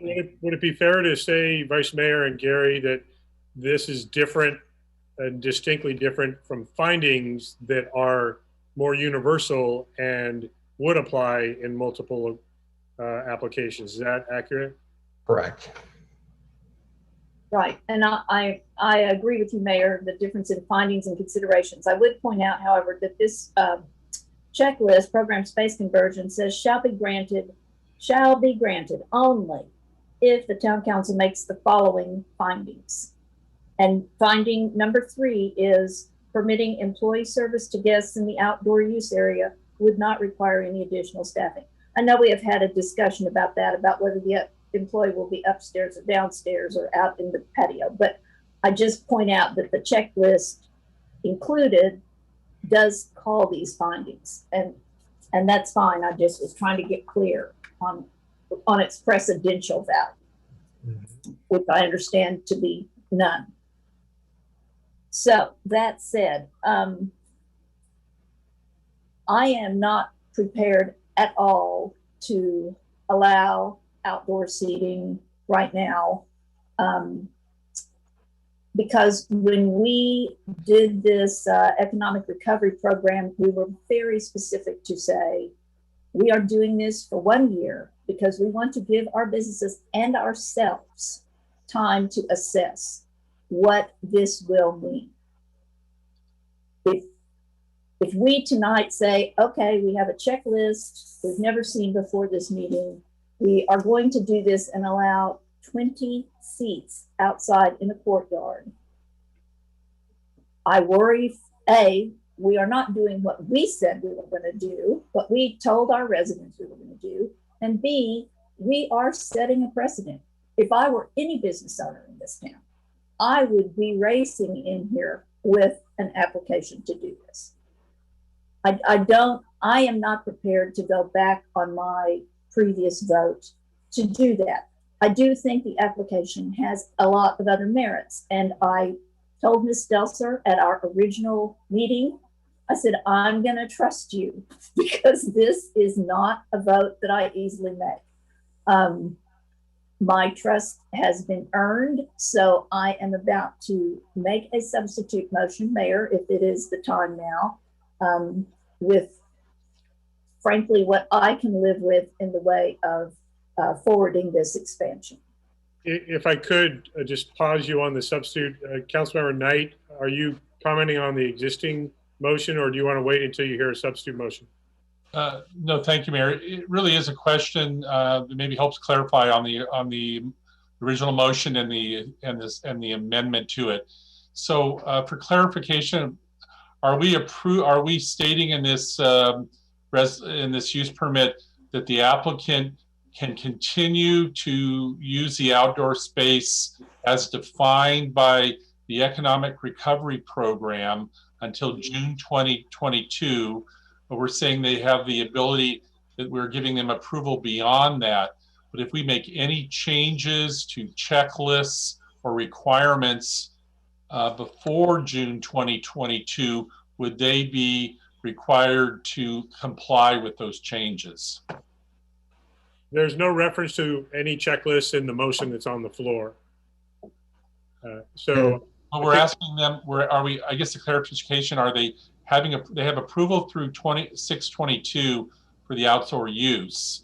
Are we saying that today we stop the clock on any conversations or changes to approvals for outdoor use that it may occur after 6/22, or would they be required to meet those requirements? Because as my question asks, are they actually acting until 6/22 under the Economic Recovery Program? So the language that I used when I was recommending to Councilmember Dornbecker was the lifting of the Economic Recovery Program, not date specific. I don't know if that satisfies your question, but Gary, did you have something further? Yeah, I think to clarify for Councilmember Knight, the way that the condition is written right now is that when the Economic Recovery Program ends, when that is, they would continue outdoor seating if the outdoor seating complies with all laws, state, municipal code, building code, and other applicable laws. Of course, the municipal code through your zoning code can dictate outdoor seating and other requirements, and the California Building Code dictates some of that as well.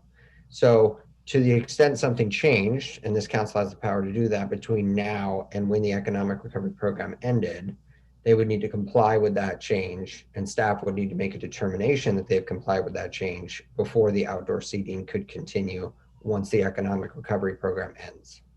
And that includes any type of changes to this outdoor seating checklist or any type of approval review by staff? Well, the checklist itself wouldn't automatically apply to a business because that's something that happens through the use permit amendment process.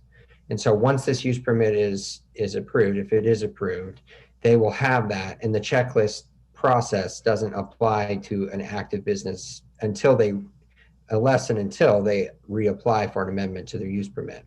So it wouldn't be the checklist that we've been talking about this evening, but it would be any other provision of the municipal code that touched upon outdoor seating.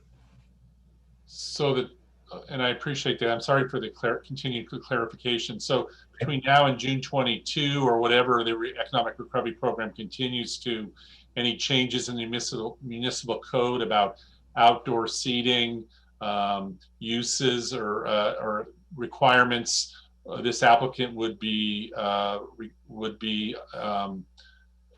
have to be compliant with those changes? Correct. Okay, thank you. The language. Well, let's find out if this is all moot. Vice Mayor did have a substitute motion she was about to propose. So before we go further into details that may or may not apply, Vice Mayor, you have the floor. Thank you. I apologize, but I do need to clarify based on Councilmember Knight's question with the town attorney, Mr. Bell. Are you saying that if the original motion, if the motion now on the floor is approved and July 1st, 2022 comes and no changes have been made to the municipal code about specific to this situation, outdoor seating, then it is a given, a foregone conclusion that what is approved tonight will continue forward? I don't know if I can say that for sure, because there might be some provision of the zoning code that touches upon outdoor seating that was modified through the economic recovery program and that would become effective again once the economic recovery program ends. So I would need to look into that question specifically before I get it. It would have to be a municipal code change to Yes, derail the continuation of this program in perpetuity. Under the use permit. Once the use permit's amended, unless and until that use is abandoned or voluntarily changed, 20 outdoor seats could remain in the courtyard.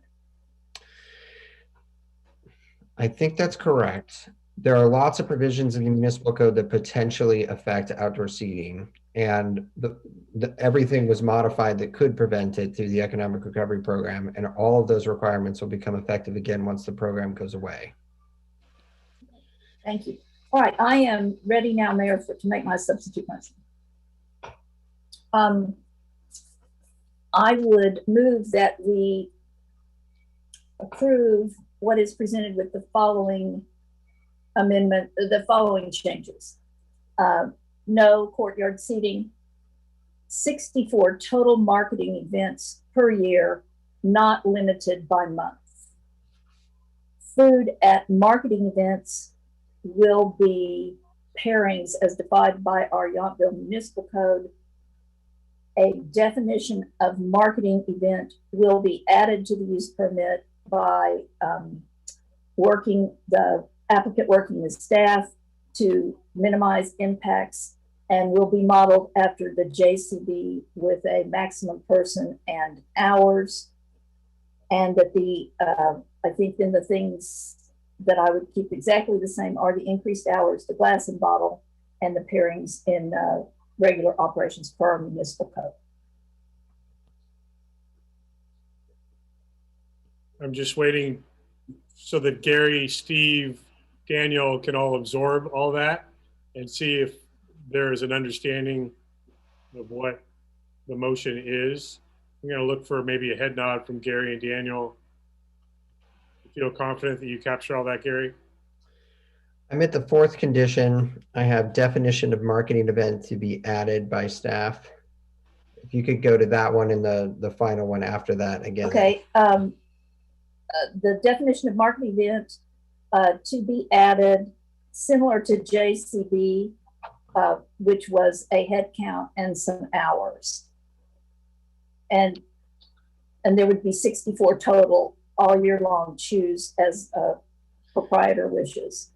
And then the rest were already in their hours, glass and bottle, and pairings under our municipal code. All right, so that's already included, that last yes. Okay. So we have clarity, Gary? I do, and I have one proposed change to that last condition. Instead of a definition to be added by staff, I would say as approved by staff. Similar, in other words, a number to be approved by staff, a head count and hours of operation, similar to your other events that you have already. And maybe you want to include that language in there, but a wholesale definition to be included later, I think raises some issues Right. into the use permit. So I'm very happy with that friendly advice. Thank you. Before I ask for a second, I'm going to ask for a complete reread so that there's clarity for the council before we have a second and potentially vote on this. So Gary, do you think you're the best to do that. I will do my best, and correct me, Vice Mayor, if I miss any of these. No courtyard seating, 64 marketing events total per year. Food at marketing events will be the food and wine pairings as defined in the municipal code. And marketing events will be limited to a number of persons and hours of operation to be pre-approved by staff. Yes, and when I say no courtyard seating, of course, it will proceed under the economic recovery program. I'm just saying no approval of anything past courtyard seating, no approval of anything past June 30th, 2022 at this time. Okay. I did not mean to take it away at all. It remains in effect under the economic recovery program Yes. for June of 2022. Right. Per existing condition, yes. Yeah. Okay, so council, everyone understand, hopefully. Councilor Dornbecker, question? Yes. Would the Vice Mayor entertain something where, based on the performance through the 2022 deadline in June, that the staff could then ministerially approve it to continue? I apologize, Councilmember Dornbecker. I really, to me, the commitment that I made was that we would give ourselves that year to see how it works. My suspicion is that sometime in the first quarter of 2022, we will begin looking at this as a council. But I apologize. I'm not prepared tonight to say ministerially, when the clock ticks midnight, everything can go as it has without it coming back for us to make a decision on it. Yeah, I think especially this being residential scaled commercial. Yeah, I think that's the fundamental difference in the two motions, if I understood that correctly. So there is a motion by the Vice Mayor. Is there a second to the motion? I'm going to second, Mayor, for the point of discussion, additional discussion, because I think it's important, as the Vice Mayor said, this is residential scale commercials. So I'll second that motion. Okay, so we have a new now substitute motion for consideration. Comments by the council? Did you have additional, Councilmember Knight? Yes. So for clarification, and it's for the Vice Mayor maybe to speak to, in terms of, I understand what you're talking about. I sense from the first motion that there is flexibility for council review at any point after, and I know we plan to probably begin that near the end of the first quarter next year to make changes, and that those changes would have an impact on this application. Is that flexibility in that language still not sufficient for you? Is that why you're proposing this second motion? I can't see, thank you for your question. I can't see procedurally how that would work unless there is some amendment to our actual municipal code, which I have not heard mentioned, but that's what we're going to do. So I don't see that it would necessarily come back to council, and that piece of it is very important for us as a council and community to be able to look at the impacts. And it's also important to me, that's very important to me for the reasons I've already described. Vice Mayor, is it the number of seats, or 20 seats, or if there was one seat, it would still be the same position? No, thank you. It is not. It is the principle of it. When we did this, we said this is for 1 year. We're going to monitor it. We're going to look and see.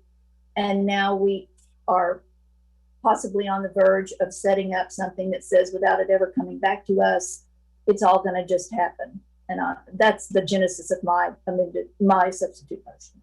Understood. Any further discussion on the pending motion? Councilmember Dornbeck. Well, I would be willing to amend my my motion to say that at the end of that time, it should come back to council to make the decision to either allow it to continue or end it.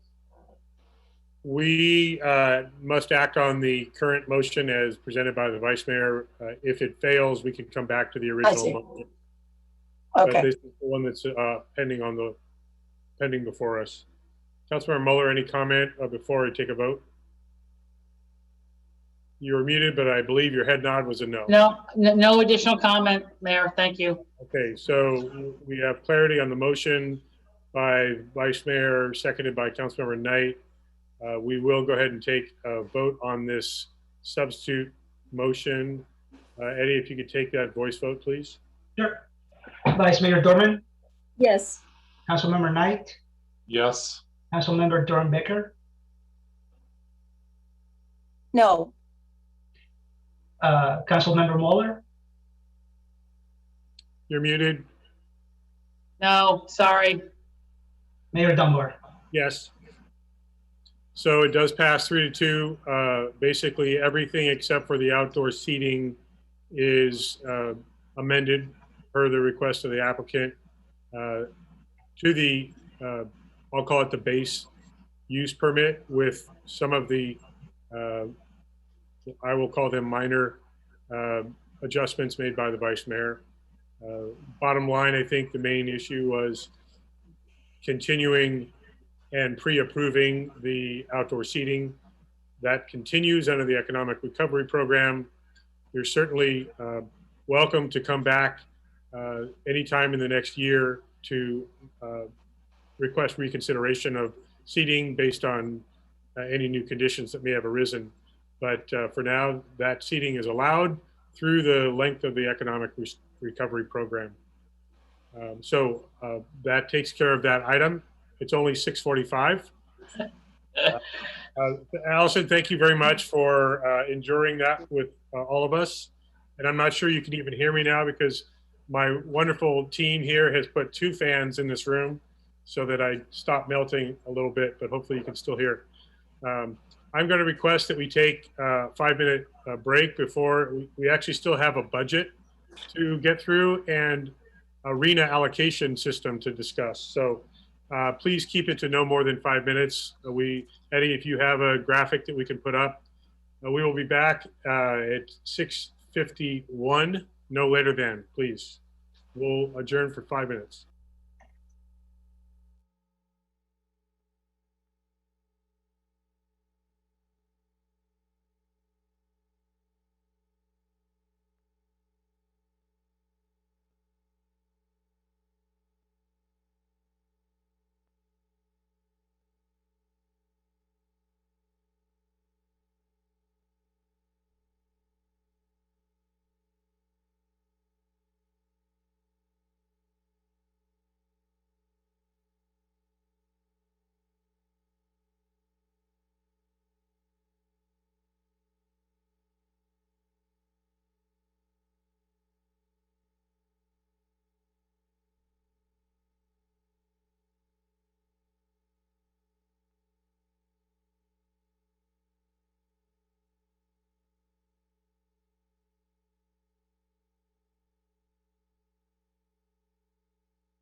And we are officially now back and live. So we're going to move expeditiously to our first of several administrative items. 10A, the operating budget for fiscal year 2021.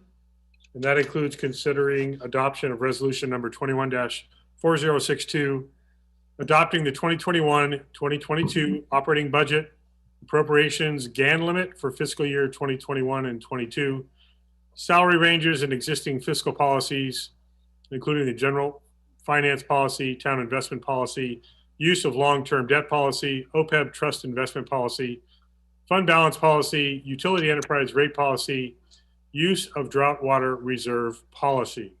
So with that, let's begin with, well, before we get to the staff report, I just want to acknowledge that every year we get to this point, and in some cases we move fairly quickly through this, but it's only after several workshops and many hours of discussion, as well as significant work by our staff, led by our finance director, but not only our finance director, that gets us here. So we may not have a lot more to break down, but we're going to find out.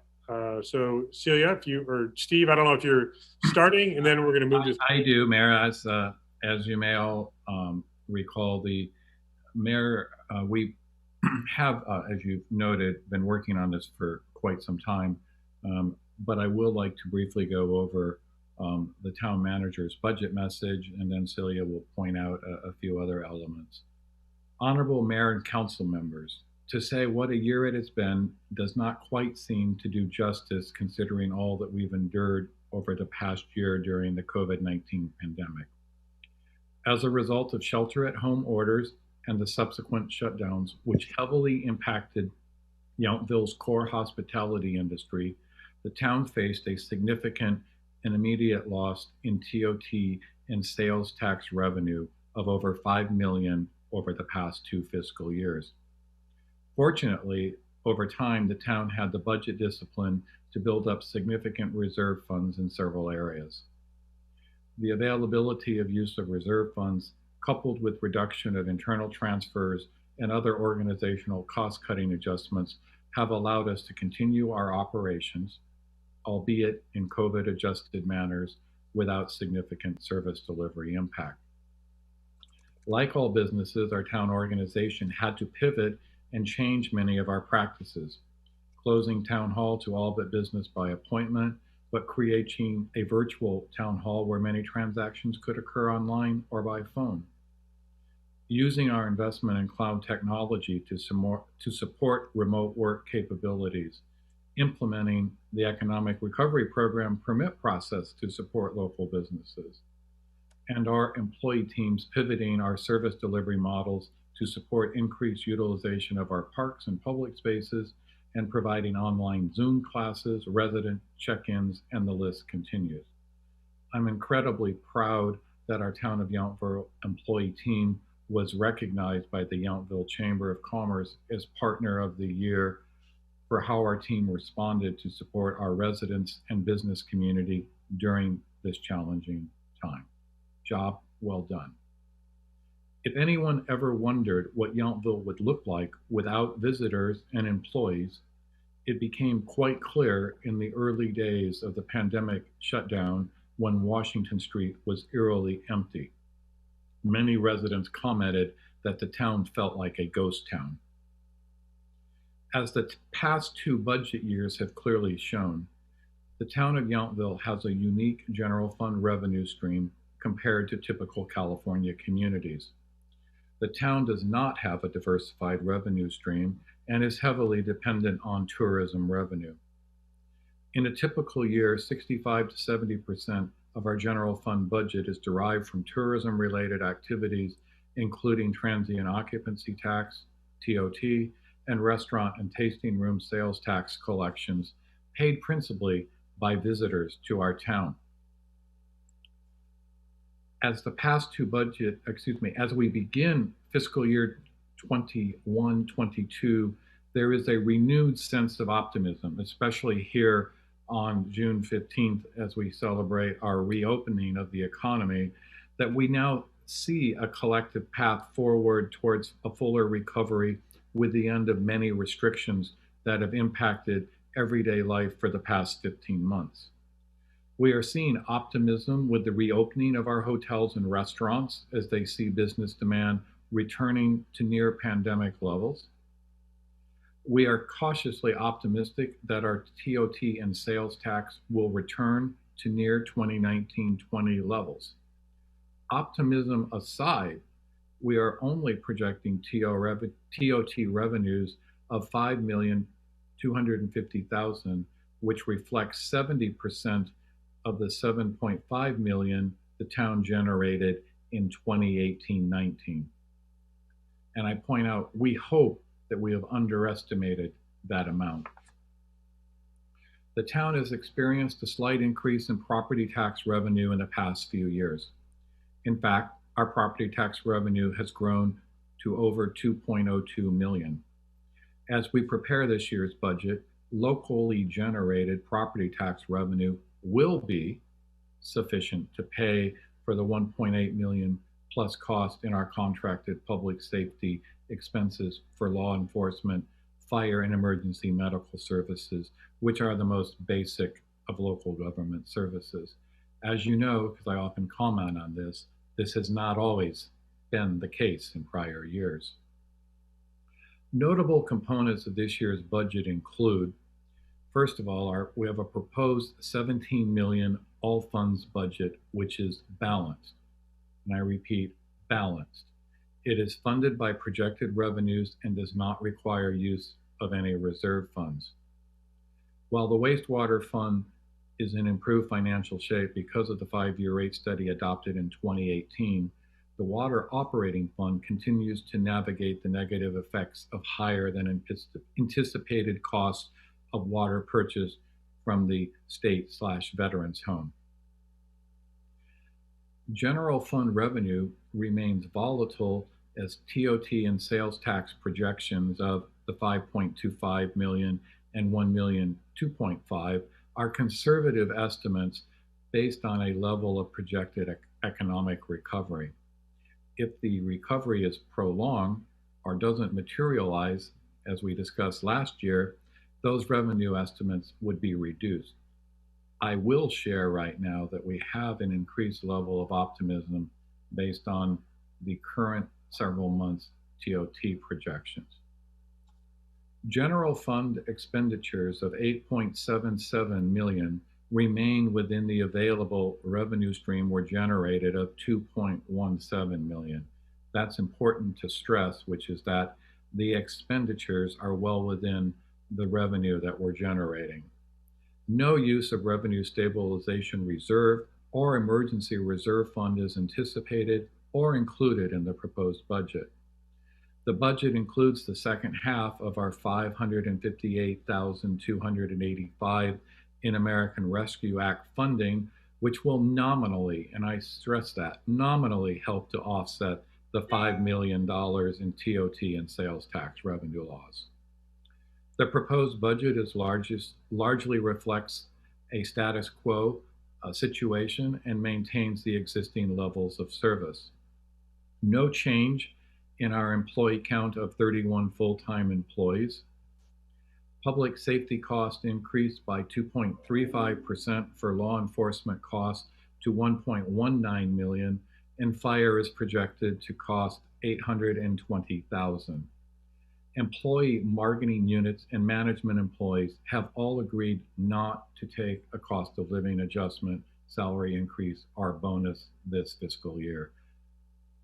And I think that should be acknowledged. We continue suspension of funding of the OPEB internal payroll rate to fund our trust fund.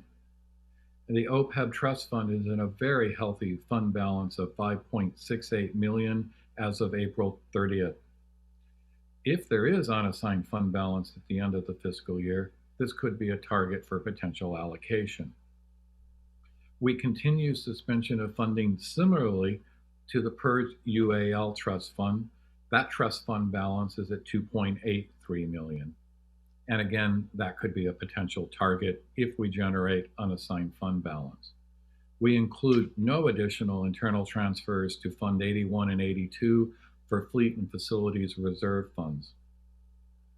We continue the implementation of technology applications, including Laserfish for records management, PrimeGov for paperless agenda management, live meeting broadcast, and OpenGov for budgeting and the transparency portal. It's important to note that as a lean organization, with your support, we have made healthy investments in technologies that allow us to do more with the existing employee base that we have.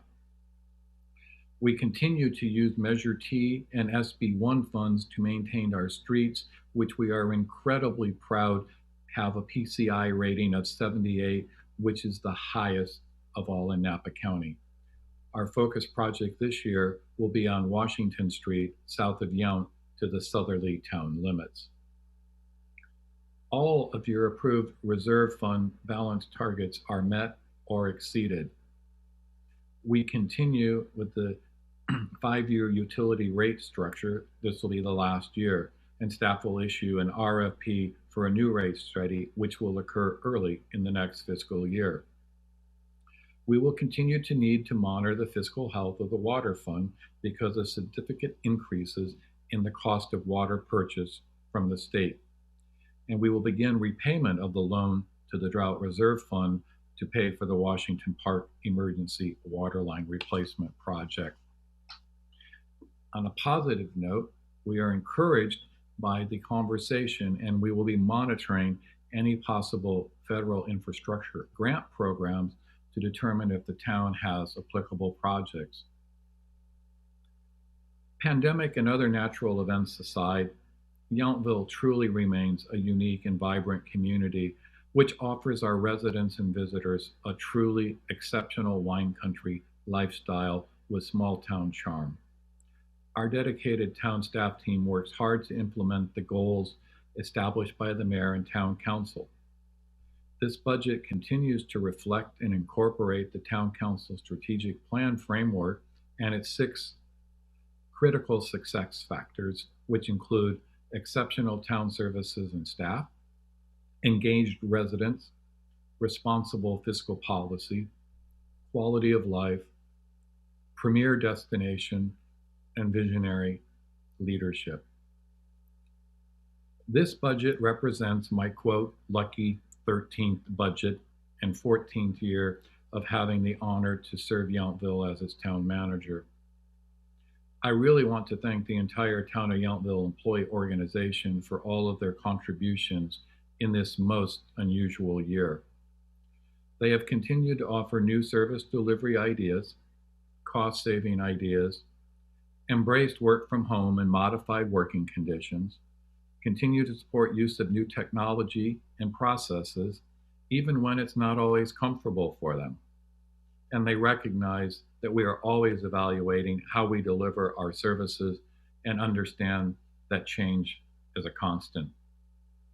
I especially want to acknowledge the leadership and support of our mayor and town council during these unprecedented times. Without your continued support, commitment, questioning, and challenge, our town staff team would not be as well positioned to deliver the high quality of services for our community. I especially want to acknowledge the contributions of our finance team and management team who have worked to implement our new OpenGov technology as a part of this year's budget process.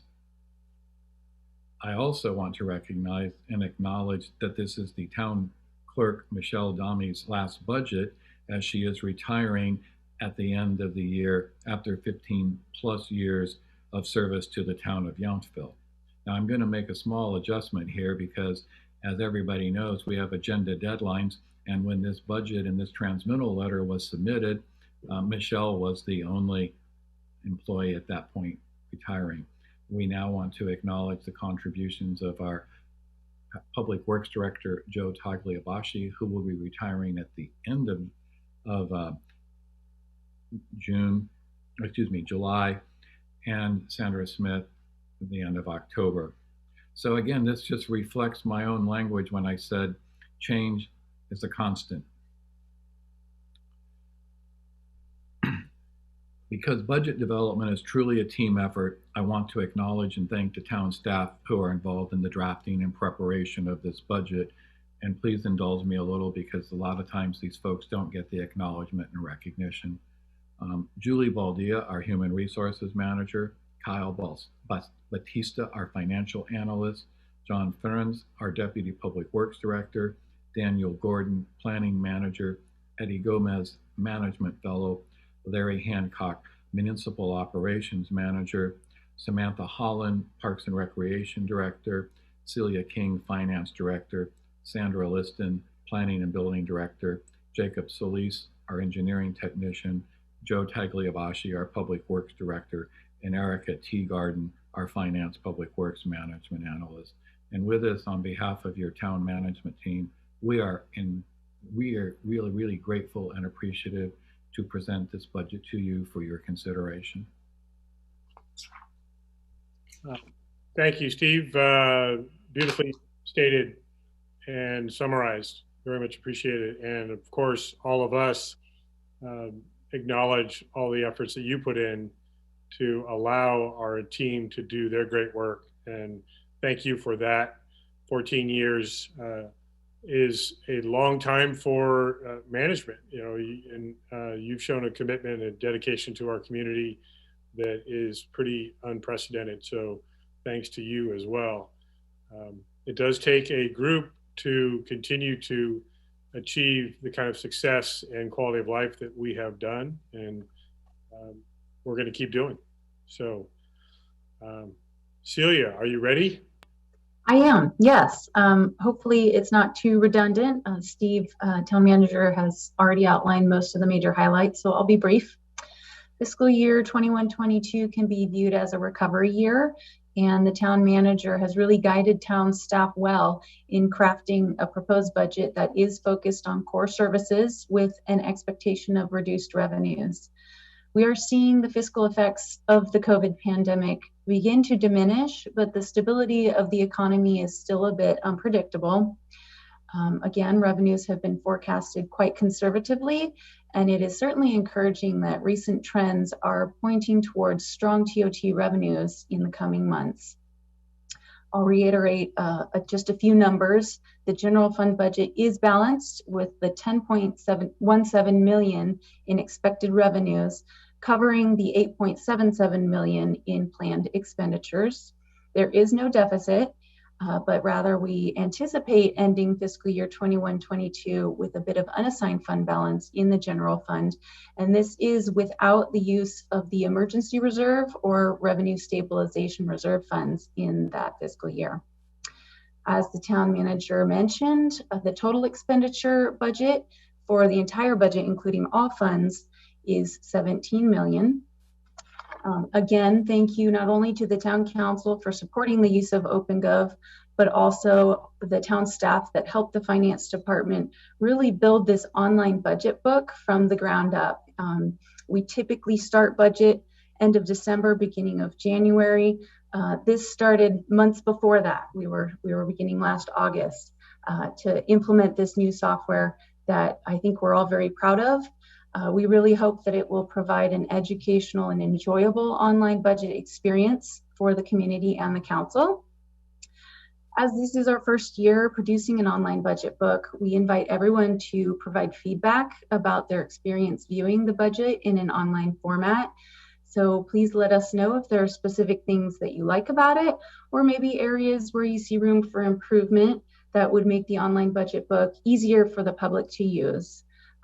Of course, the finance department can be reached by phone or email, and contact information is listed on the finance webpage at townofyountville.com.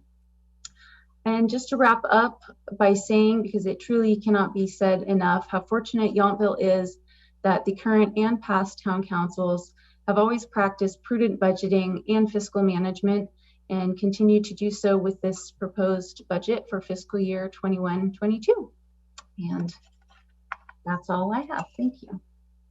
Thank you, Celia. I want to just add additional acknowledgement to your first year as finance director. To to say it was unconventional is quite an understatement. And Kyle, to work as well together as not just the two of you, but principally the two of you in this financial world that we just have been through, pretty amazing. And I'd like to commit that it's easier coming into or getting out of the pandemic. Don't know that, but really exceptional work to guide us through this financially and allow us to make smart, prudent decisions as a council and as an entire team. But really exceptional work. Again, does not get appreciated enough because on the outside, it all looks so calm. And the fact that we actually have revenue over our expenses after losing so much just speaks to more than a decade of, as you were just saying, Celia, fiscal discipline. But it's also your guidance and past finance directors' guidance over these years in terms of pre-funding obligations and not, frankly, wasting money on one-time expenditures that would then come back to hurt us, in operational deficits, things like that. Fortunately, we see that at other levels of government, and it doesn't work out so well. But really exceptional work to get us to this point. It always feels a little anticlimactic if we quickly get through and you present and we say yes, but we know that it's not without significant effort. So thank you to both of you in particular and everyone who's managed your budgets and your staff so incredibly well. So with that, are there any specific questions of council before I ask for public comment? I'm not seeing any hands raised yet. Eddie, do we have any public comment on the budget? We did not have any public comment, Mayor. Isn't that amazing? We don't have public comment any year. But again, they've had comments all year. So we'll collectively, we have received input for sure. Okay, if there's no public comment and no additional comments by council, I have a feeling there are going to be some statements made, if not a motion. I'll entertain a motion if we're ready.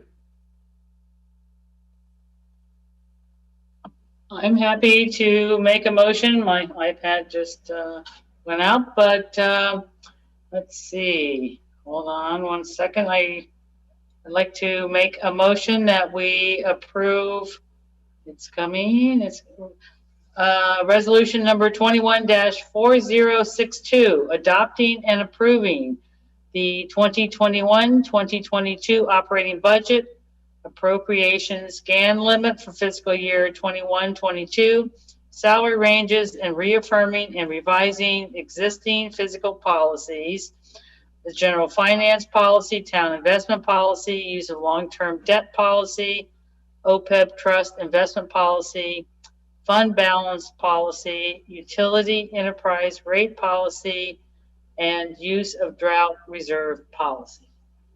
I'll second. All right, we have a motion and a second on the main operating budget for fiscal year 2021-2022. I don't see any hands for any further discussion. So Eddie, if you please take a roll call vote. Councilmember Mueller, Yes. Councilmember Dornbecker, Yes. Councilmember Knight, Yes. Vice Mayor Dorman.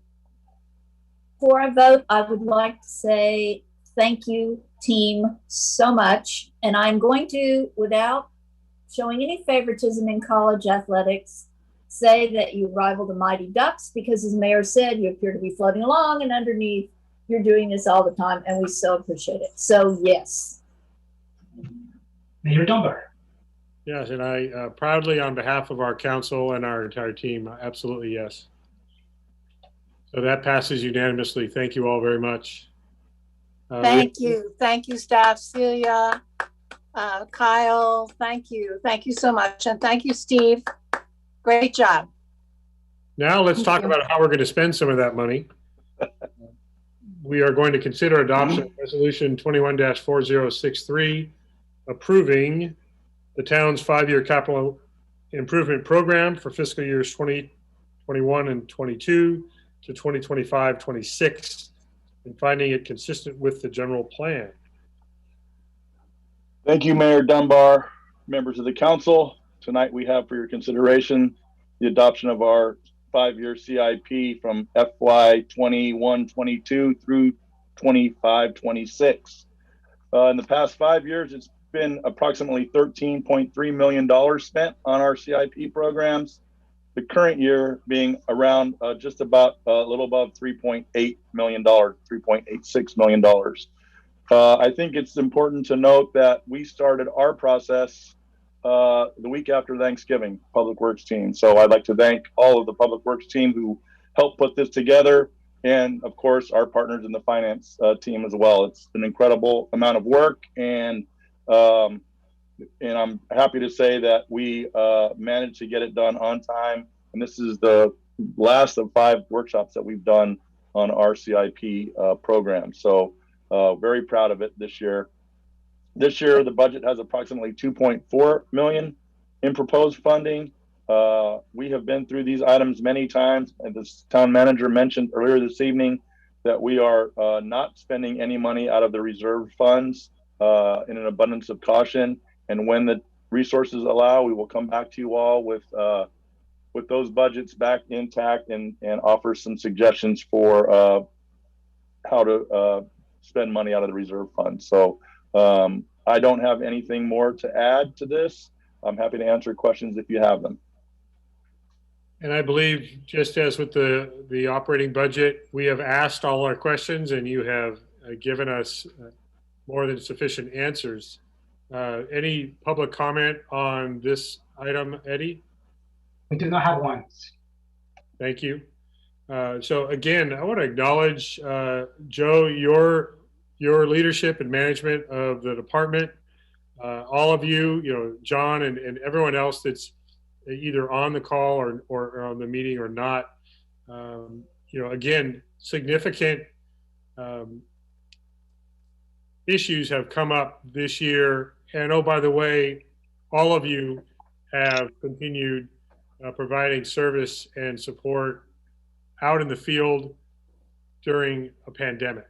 And managing water line replacement, having to deal with some of the circumstances surrounding that, and continuing to do that with all other uninterrupted municipal services, water line breaks with Rector, and so many things, again, often underappreciated because they happen in the dark of night and on weekends and on holidays and outside our view. But amazing the coordinated effort with our finance team to properly forecast expenses, to make adjustments as needed. I mean, how many places can just basically shift gears on $1 million water line replacement project and get everything else either accomplished or deferred without real significant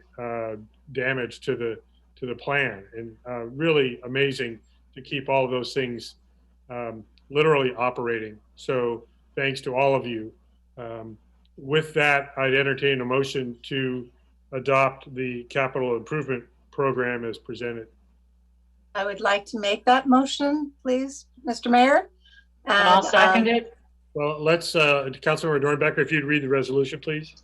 I'll be happy to. I wanted to just make one comment, and that is that Public Works Director Talibashi, we're going to miss you so very much, and thank you for everything. And I would like to make a motion that we approve resolution number 21-4063, approving the town's 5-year capital improvement program for fiscal years 2021, 2022 to 2025, 2026, and finding it consistent with the general plan. And I believe Councilmember Moeller, were you prepared to second that motion? And yes, that is the case.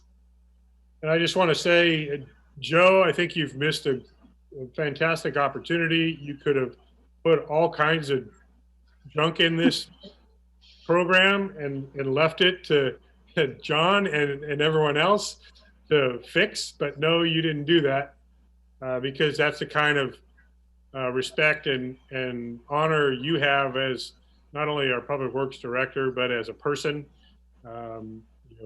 You are leaving with an incredible legacy, and not just here in Yountville, but especially here in Yountville. I know you've lived here half your life, and will continue to do so. It's we can't say enough positive things about your career throughout all of your jurisdictions. Personally, our friendship as well as being colleagues, I cherish that very much. And the physical and mental exercise that we get together is I'm going to still hold you to that. But you may not have to answer every single call, day and night, weekends, holidays, especially when you're with your grandchildren. And so you're leaving us in very capable hands and in such great stead that it's very much appreciated. We'll miss you. I'm sure you're going to want to check in on the CIP every year, see how it's going. And you're more than welcome, but you're going to have to make an appointment first. So public comments will follow. Right. So we do have a motion and a second on the floor regarding our capital improvement program. Eddie? Councilmember Durham Becker? Yes, I do want to alert Joe that actually I see that we've sprung a few leaks in town, and I got one here and I see one there. I think Kyle's got one. Uh-oh. So you can't go. No. Yes. Councilmember Mueller? Yes. Councilmember Knight? Yes, but I want to just gladly second the mayor's comments for the work you've done for our community, Joe. Thank you. Vice Mayor Dorman? Joe, you are a class act. You are smart, you are caring, you always look for a creative way to do things. You have so much respect for your profession and for your colleagues, and you and your team you guys and gals are just the berries, and it shows up in your budgeting. And so I will, although I am not saying goodbye, I am simply saying yes to the CIP for 5 years. Mayor Dunbar? And I will say yes, and I will also say that it'll be our turn to ask you, how can we help? So we'll do that going forward. Thank you all very much. I'm overwhelmed by the kindness. Well, I'd invite you to share more comments, but I don't think you have any more voice left. So we'll look for that letter to the editor. Thank you so much. Thank you, Mayor. We do pass that unanimously as well. Next up, because we wanted to cover literally every major municipal sector today, we are going to talk about our regional housing needs allocation plan and discuss and give direction regarding the draft RENA allocations. And so I need to call up Steve. Are you starting us off here? I didn't even. I am, Mayor. I'm covering for Planning Director Liston in her absence.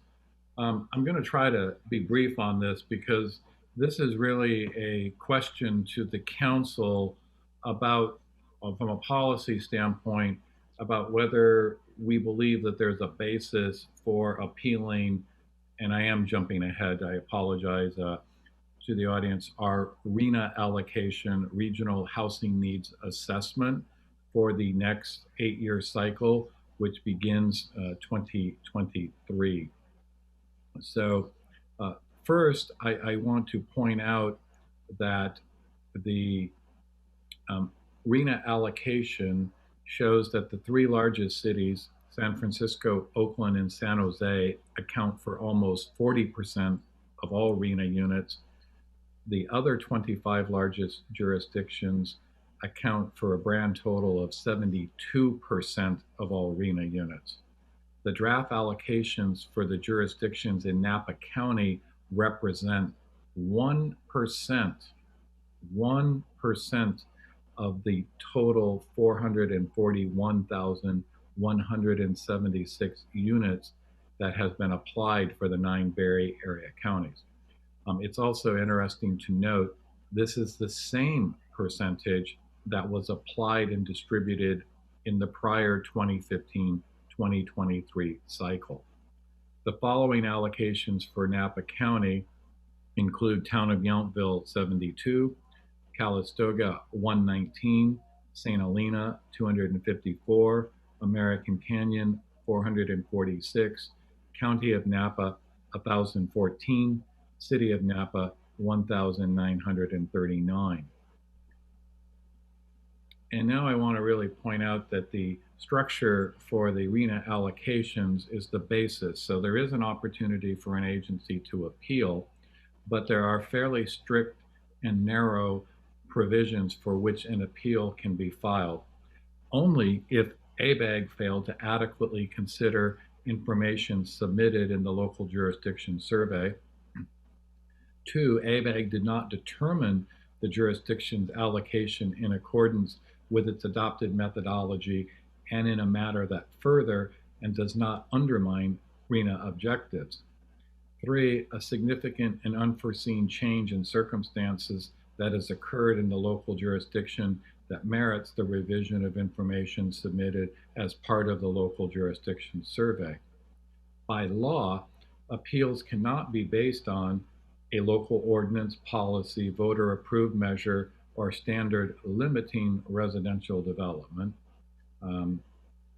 underproduction of housing from the last RHNA cycle, stable population numbers. So again, I share that from a policy standpoint, we're asking you as the policymakers whether you believe you would like to file an appeal. At this level, staff has reviewed it and given the information that I'm shared, we don't believe that there is a structural basis for the town to move forward with an appeal, especially given the fact that the 1% ratio reflects the same ratio in the prior cycle.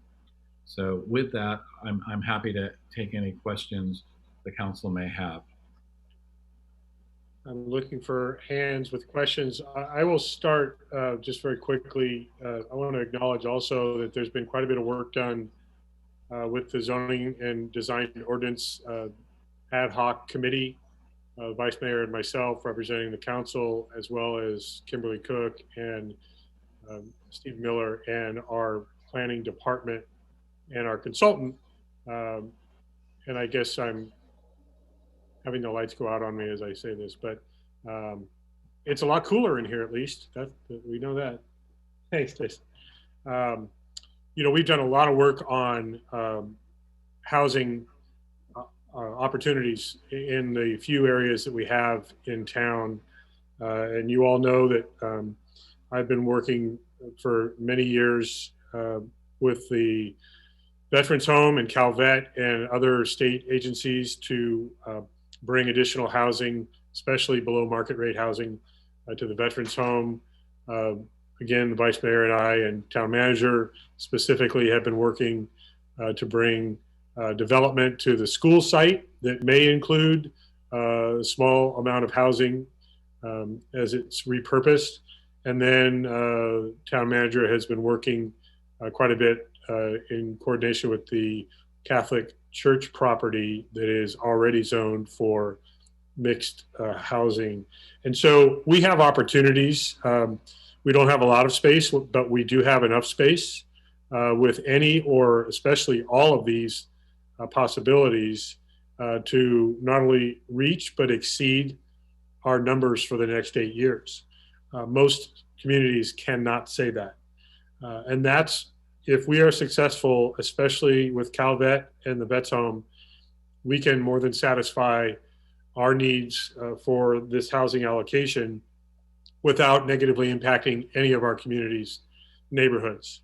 I am concerned that the legislation that has been very active in Sacramento for years now may mandate higher densities in our residential neighborhoods. It may mandate verticality and more development, in particular near transit and infrastructure that we may not be able to really control. So that, we went from 17, I believe, to 72. It's a large number for us, but I do believe that not only can we do it, but I think that we have an obligation to provide additional housing that is more affordable to a wider underserved population, and that allows more support for our workforce, young families. Not everyone is looking for 3 bedrooms, 2.5 baths with a yard. And so I think we have the opportunity to get creative to achieve the numbers that we need. So that said, you can probably anticipate, I feel like while it is going to be challenging, it is achievable, and that we should accept these numbers and spend our time and our resources towards achieving the goal. So with that, I'm waiting for other hands to go up to provide comment or eventually a motion, but comment, not motion, but direction. Councilmember Knight, I saw your hand go up first. Thank you, Mayor. Yeah, I do not support an appeals process. When you look at the numbers, Napa County is responsible for 1% of the housing needs from 2023 to 2031, and Yountville is responsible for 1.5% of that 1%. We have an obligation in this valley to support. We create a lot of jobs here. We have responsibility to provide housing for people that want to live and work in this valley. So I appreciate the work that you've done, and that we spoke about at our strategy meeting to continue to build a relationship with Dr. Ibassiani and the CDBA, so we can create opportunities to provide staffing for our residents at the Veterans Home. So thank you. Thank you. Councilmember Mueller. I'd like to thank the staff. It was a very good report. Thanks for the analysis. And town manager's analysis that we probably do not have a structural justification for doing this. So we have considered the other side, but more importantly to me, just to follow on what the mayor's already said, we do have some possibly really great opportunities. My crystal ball is not really very good. I'm not really sure how things are going to work out, but Yountville's met a lot of challenges, and we've always kind of risen to meet those. So I don't know how we're going to get there. I know we're going to give it our everything we've got to try to meet those. So I'm going to keep my fingers crossed, because I think one of these 3 sites that we're talking about is really going to help us kind of get there, and it's the right thing to do. And so I hope that we are successful in these next 8 years of really something coming forward, because I'm not really very enamored. I do see a lot of these housing bills, coming forward. I don't really like it's not something we want to get stuck into, because I think we can kind of come up with some other solutions. So I also agree. Thank you. Next, I see Vice Mayor. Thank you. I also appreciate the staff report. As much as I read the fine print, I do not see any grounds for appeals, and I would defer to the lawyer and the town manager in any event. But I think our community is ready for this, ready to accept the challenge and the opportunity. This was something that was discussed at length during the general plan process during Envision Yountville. This was something that our community wants. It will be economically beneficial. It will be socially beneficial to us as a community. And I think it's one of those, although it is challenging, I think hopefully it will turn out to be one of those happy circumstances where what is right is also good. So I do not support an appeal of the number. Thank you. Councilmember Dornbecker. Yes, I'm so happy to hear all the positivity coming from my council colleagues. I just, it worries me a lot. I think it's going to be, because we do not have control over the parcels of land that we're thinking of and hoping that we'll be able to develop to do this. I am really concerned. I think it's going to be a hard, but I agree. I don't think that there are any opportunities for us to appeal. I think we're going to have to find some way. So hopefully Dr. Imbasciani and Calvet and also the school administrators and hopefully we'll, be able to get there. But I believe it's going to be a tough road for a while, but thanks. Yeah, I just want to recognize in the staff report also the allocations that we're talking about in the 72, 19 very low income units, 11 low income units, 12 moderate income units, and 30 above moderate income units. So we're looking at in any one of the sites potentially mixing those levels. Again, the Zoning and Design Ordinance Ad Hoc Committee has been evaluating some of the policies that go with this kind of housing development. We have done a lot of cleanup, a lot of consolidation, frankly, a lot of improvement on some outdated policies that are going to help us move forward in this. So good on us for being proactive about that. It's only been a couple of years, I think 2 whole years and counting with this review, but we are very close to finishing that review, and it's going to really help us with this obligation for additional below market rate housing. So we are very well prepared to take it on. So I believe you have been given the clear direction that you need, Steve, that we are not going to appeal the numbers that we are assigned by the state. Direction received. All right. Thank you. Who knew the budget and RENA and the CIP were just going to be the easy things today? Let's move on to, and I hope I didn't just jinx us, with our item 10D, Municipal Code Amendment, introduce and waive the reading of ordinance number 21-500, amending Title 13 of the Yountville Municipal Code regarding enforcement of mandatory water conservation measures. Thank you, Mayor, members of the council. We have tonight for your consideration, introduction and waiving of the ordinance to amend our municipal code regarding our water conservation measure. The previous conservation measure in phase 2 was rather unwieldy. It would require a lot of staff time to figure out who's using what water and how much they were using. It would be almost impossible to execute.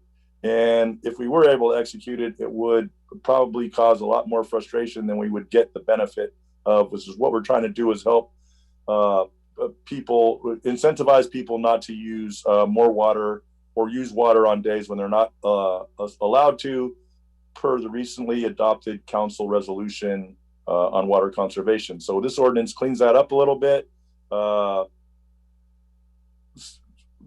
It'll give us a notice of violation without any penalty, and an administrative citation with a fine or penalty, and or an abate order, which will require some corrective action. This will just give us a few more options to correct the code violation with the least amount of enforcement action, and that's the goal of all of our code enforcement. So we're hoping that we don't have to use this very often. It really is modeled after what we do with our notices of violation and other code enforcement actions. We find that very successful. And with that, I'm happy to answer any questions you may have on this item. Thank you, Joe. And I just want to clarify, this is about the process for violation enforcement. This does not have anything directly related to the status of our water conservation that we have put into effect already. This is about enforcement of violations to that order. That's correct, Mayor. Sorry if I was not clear on that. My apologies. No, you were clear on it. I was just reinforcing for our listening audience. I see Vice Mayor Dorman, your hand is raised. Thank you. Thank you for the report. I think these are actually questions for the town attorney. I see that we're adding the reference to Chapter 8, which is our sort of administrative enforcement. Do the previous sections of 13.08 still stay? The ones about the 1st through 5th violations and the turning off of the water in extreme circumstances? Yes. Okay, and so then is it an either or at town staff's discretion? Yes. And I noticed the language, if the town enforces a violation, a code violation, or if an enforcement officer determines that a code violation exists. So again, this is discretionary. It doesn't mean that every time somebody waters on the wrong day, they're going to get a notice of violation, and the next week they're going to get a $100 fine. Correct. So this will, as Director Tagliabue said, this just is another tool in our toolkit to gain compliance where we need it. That's right. And the appeal, the only thing one other thing I saw, the appeal, it looks like it goes from a hearing officer, which would be staff, to court. So is there no council appeal? Under Chapter 8.05, it's an administrative hearing officer who hears the appeal. The only exception of that is for some violations do come to the council still under state law. In this case, if it were just a violation of the emergency water regulations and enforcement occurred under Chapter 8.05, it would go to an administrative hearing officer. And under our current setup, we don't have an appeal by right to the council, correct? So we're not losing anything by making this change. Correct. That's okay. Right. Yeah. Thank you. Yes, Joe. If I may, Mayor, just to kind of clarify the Vice Mayor's line of questioning just a bit, this is really in line with what we have done with a variety of code enforcement issues in the public works in particular, whether it's right away or some other issue where we're trying to incentivize the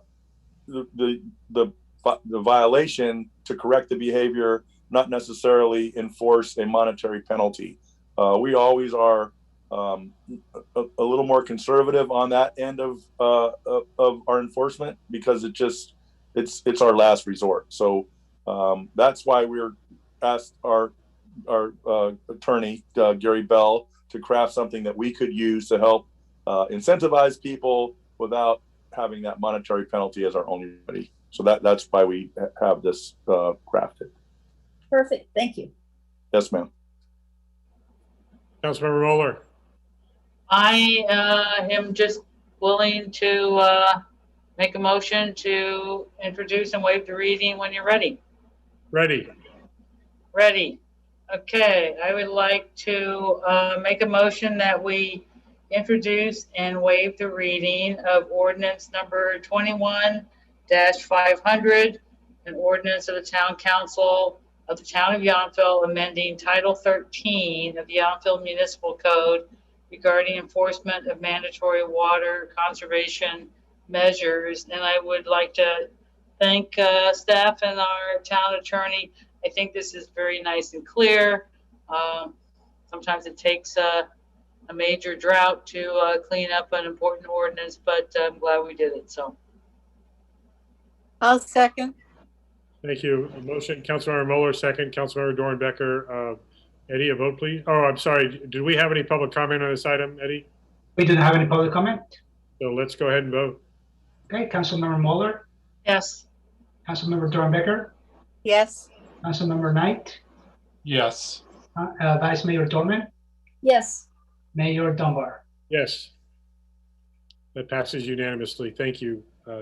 Thank you again, Joe, for the report, and Carrie also for helping put that together. Move on to our item 11A, monthly financial report for May 2021. Is this when we hear from Kyle? Or there we go. It is. It'll be very quick. So May was pretty standard. So I'm going to present to you guys the May financial report. And May represents about 92% of the fiscal year. Obviously, we're coming to a close. And as such, that 92% is the target percentage of budget received or used for most of our revenues and expenditures. So real quick, going over our major revenues. Property tax revenue is in great shape, as we have already exceeded our $1.7 million budget amount by about 15%. And sales tax and TOT tax revenues, of course, those are the ones catching up a bit due to COVID. So in May, we received our sales and TOT tax revenues related to March. And we have collected 71% of our budgeted sales tax revenue and about 60% of our budgeted TOT revenue amount.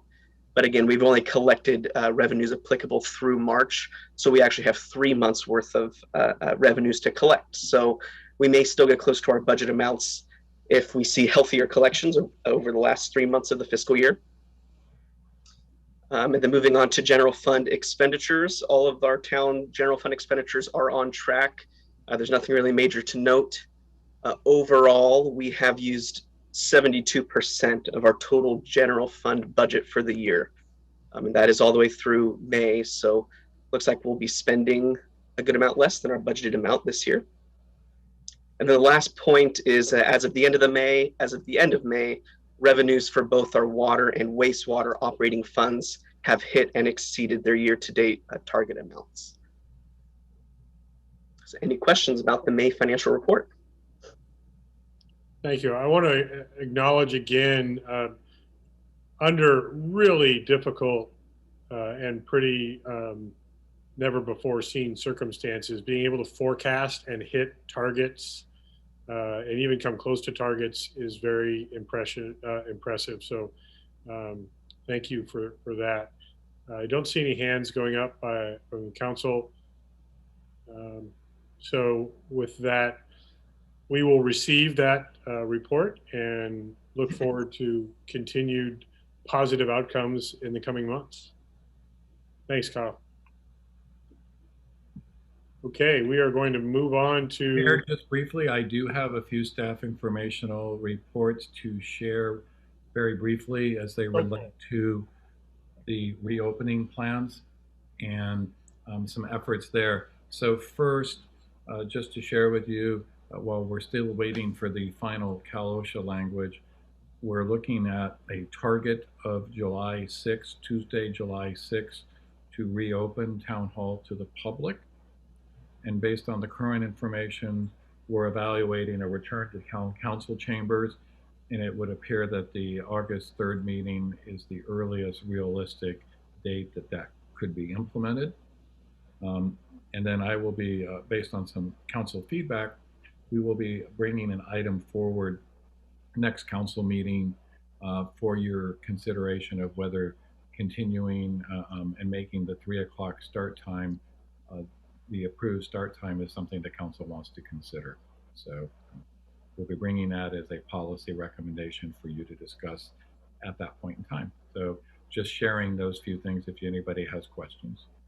Yeah, and just to expand on the 3 o'clock start becoming a permanent regular meeting time, maybe you could speak to, I know we're just introducing the concept right now, that we're looking at potential certainly staff time savings to not require staff to extend normal operations to, let's see, we're 5 hours in today.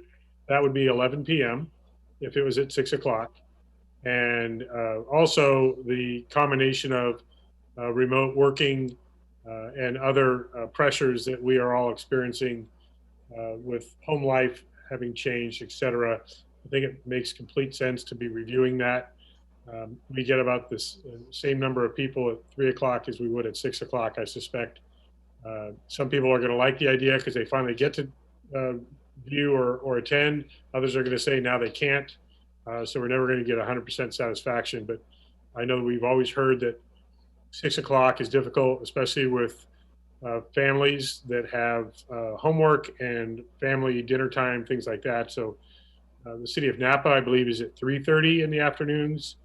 The county of the Board of Supervisors is all day starting at 9 on typical days. On Tuesdays, so it's certainly not unique if we were to go to daytime meetings with the occasional exception of a special meeting as necessary. But I absolutely think it's worth looking into. And one of the reasons that we brought it up now is it will take a couple meetings to present and potentially take action. Mayor, or did you find out something different? We've actually learned that a resolution will suffice based on the way the municipal code was structured. So we've got some clarity from the town attorney on that process. Way to go, Gary. Cool. And we're not. Excuse me, can I ask? Are you saying for both meetings in the month, or just for both? 3 o'clock. Yeah. New start time for all regular meetings, but we'll bring that concept. This is just a quick FYI. We'll get into the pros and cons Okay. in an upcoming meeting, but we wanted to bring it to your attention just so you've heard it here first. And it does just take a resolution to change our bylaws or law, whatever it is. Okay, Steve, is that it? Info reports? Okay, thank you. Let's try to have only really necessary reports from the council. I have none for flood control and water conservation district yet. There'll be a meeting coming up. LAFCO, do we have something to report? I do want to talk about SB 13, but I will move it forward to another date. Okay. I'll be very brief at the Cal Cities update. Some folks on this call participated in policy committee meetings. There are several actions taken that are going to come before the Cal Cities Board of Directors. We meet July 15th and 16th, and actually I'll be flying. I actually booked a plane ticket to San Diego for that Board of Directors meeting that will be held in person. The North Bay Division is having a meeting the day before that on July 14th. And I was a part of a conference call with Assembly Speaker Anthony Rendon, where Cal Cities was requesting $10 billion in direct and flexible funding for cities in a variety of budget allocation areas. We're going to see what happens. The budget was passed, about $260 billion, but some are calling it a placeholder budget, and 80 plus trailer bills are being negotiated right now that are actually going to determine the final funding allocations of all that money. So stay tuned on that. Do we have any other council ad hoc or standing committee reports? Mayor, just a short report. Briefly, I don't make a lot of reports here right now, but I just wanted to tell everyone that I did participate in a Helen Putnam awards review of 4 proposals for an award for economic development in the arts, and it was very interesting. I think we should look in the future of potentially applying for some of that an award in that area, because our art sip and stroll or many of our other events would match up with what I reviewed. And also want to just briefly say that in that conversation. I met Justin Ezell. He worked with Joe in the city of Concord. He said hello, wished you well. I told him you were retiring, and he said congratulations and hello. So thank you. It was an interesting process to go through and look at what other cities are doing, looking how arts affect economic development. Thank you. Yeah, and we have often submitted programs that we do here in Yountville, and in some cases we have very worthy programs, but because of other awards in the same sectors, we have not always been successful, but we will continue to do that, absolutely. Speaking of Art Sip and Stroll, I wanted to acknowledge, I don't believe we still have Samantha Holland with us on the meeting, but Samantha, especially our Park and Rec staff, our Arts Commission, and volunteers, big weekend for our arts, with a very successful, I think, first real outdoor or event of any kind in the Valley, Art Sip and Stroll, followed up, because that just wasn't enough, Music in the Park, with, I think, also kind of a record-setting crowd on Sunday. Great work. The creativity to pull off Art Sip and Stroll when we were still in the last few days of some of the public health restrictions, but great creativity with getting tenting and wine tasting and free access for people. It was really fun to see, and really, again, it's one of those things that really makes us feel like we're getting back to a higher quality of life. I want to also bring up just a few other things very quickly. This Friday is Kohler Chocolate's 10th anniversary. Well, actually, this week is their 10th anniversary. On Friday, they're celebrating. I will be presenting a certificate of recognition to Chris Kohler and Kohler Chocolates, acknowledging the milestone anniversary. A reminder for folks that like the Napa Town and Country Fair, there is a scaled down version that is a more carnival and rides and some classic fair food that's happening June 24th through the 27th at the Napa Expo. And then in mid-July, there's going to be the Junior Livestock Auction as a standalone this year. I also wanted to very quickly acknowledge putting final plans together. Really proud to help organize this with CAL FIRE Chief Jeff Bellier. I was contacted by the Summit Bank Foundation, which is in the East Bay. I believe they're headquartered in Oakland. They have a fire relief effort fund. And through Chief Bellier and I, working with gentleman Bill Wheeler, who's on the board of the Summit Bank Foundation, they are contributing approximately $80,000 to 3 firefighters who lost their homes in the 2020 fires, but continued to fight fires instead of dealing with their own losses and hardship. And so Summit Bank Foundation is rewarding them. 2 of them are now a married couple. They were engaged at the time, both firefighters. Each lost their own homes. And a third firefighter that also lost his home, and they all continued to battle those fires. Thanks in advance to Summit Bank Foundation and their generosity. So I will be letting you know more about that, but because we won't be meeting before, we believe this is going to happen before the end of June. And so I wanted to acknowledge that effort right now. I see a couple other hands raised. First, I'm going to go to Vice Mayor. Thank you. A couple of things. This morning, I was on a Parks and Rec roundtable put on by California cities, and speaking of Art Sip and Stroll and Music in the Park, when they asked for what other cities and towns are doing, we have got it going on. So even heaps of kudos to our staff and volunteers.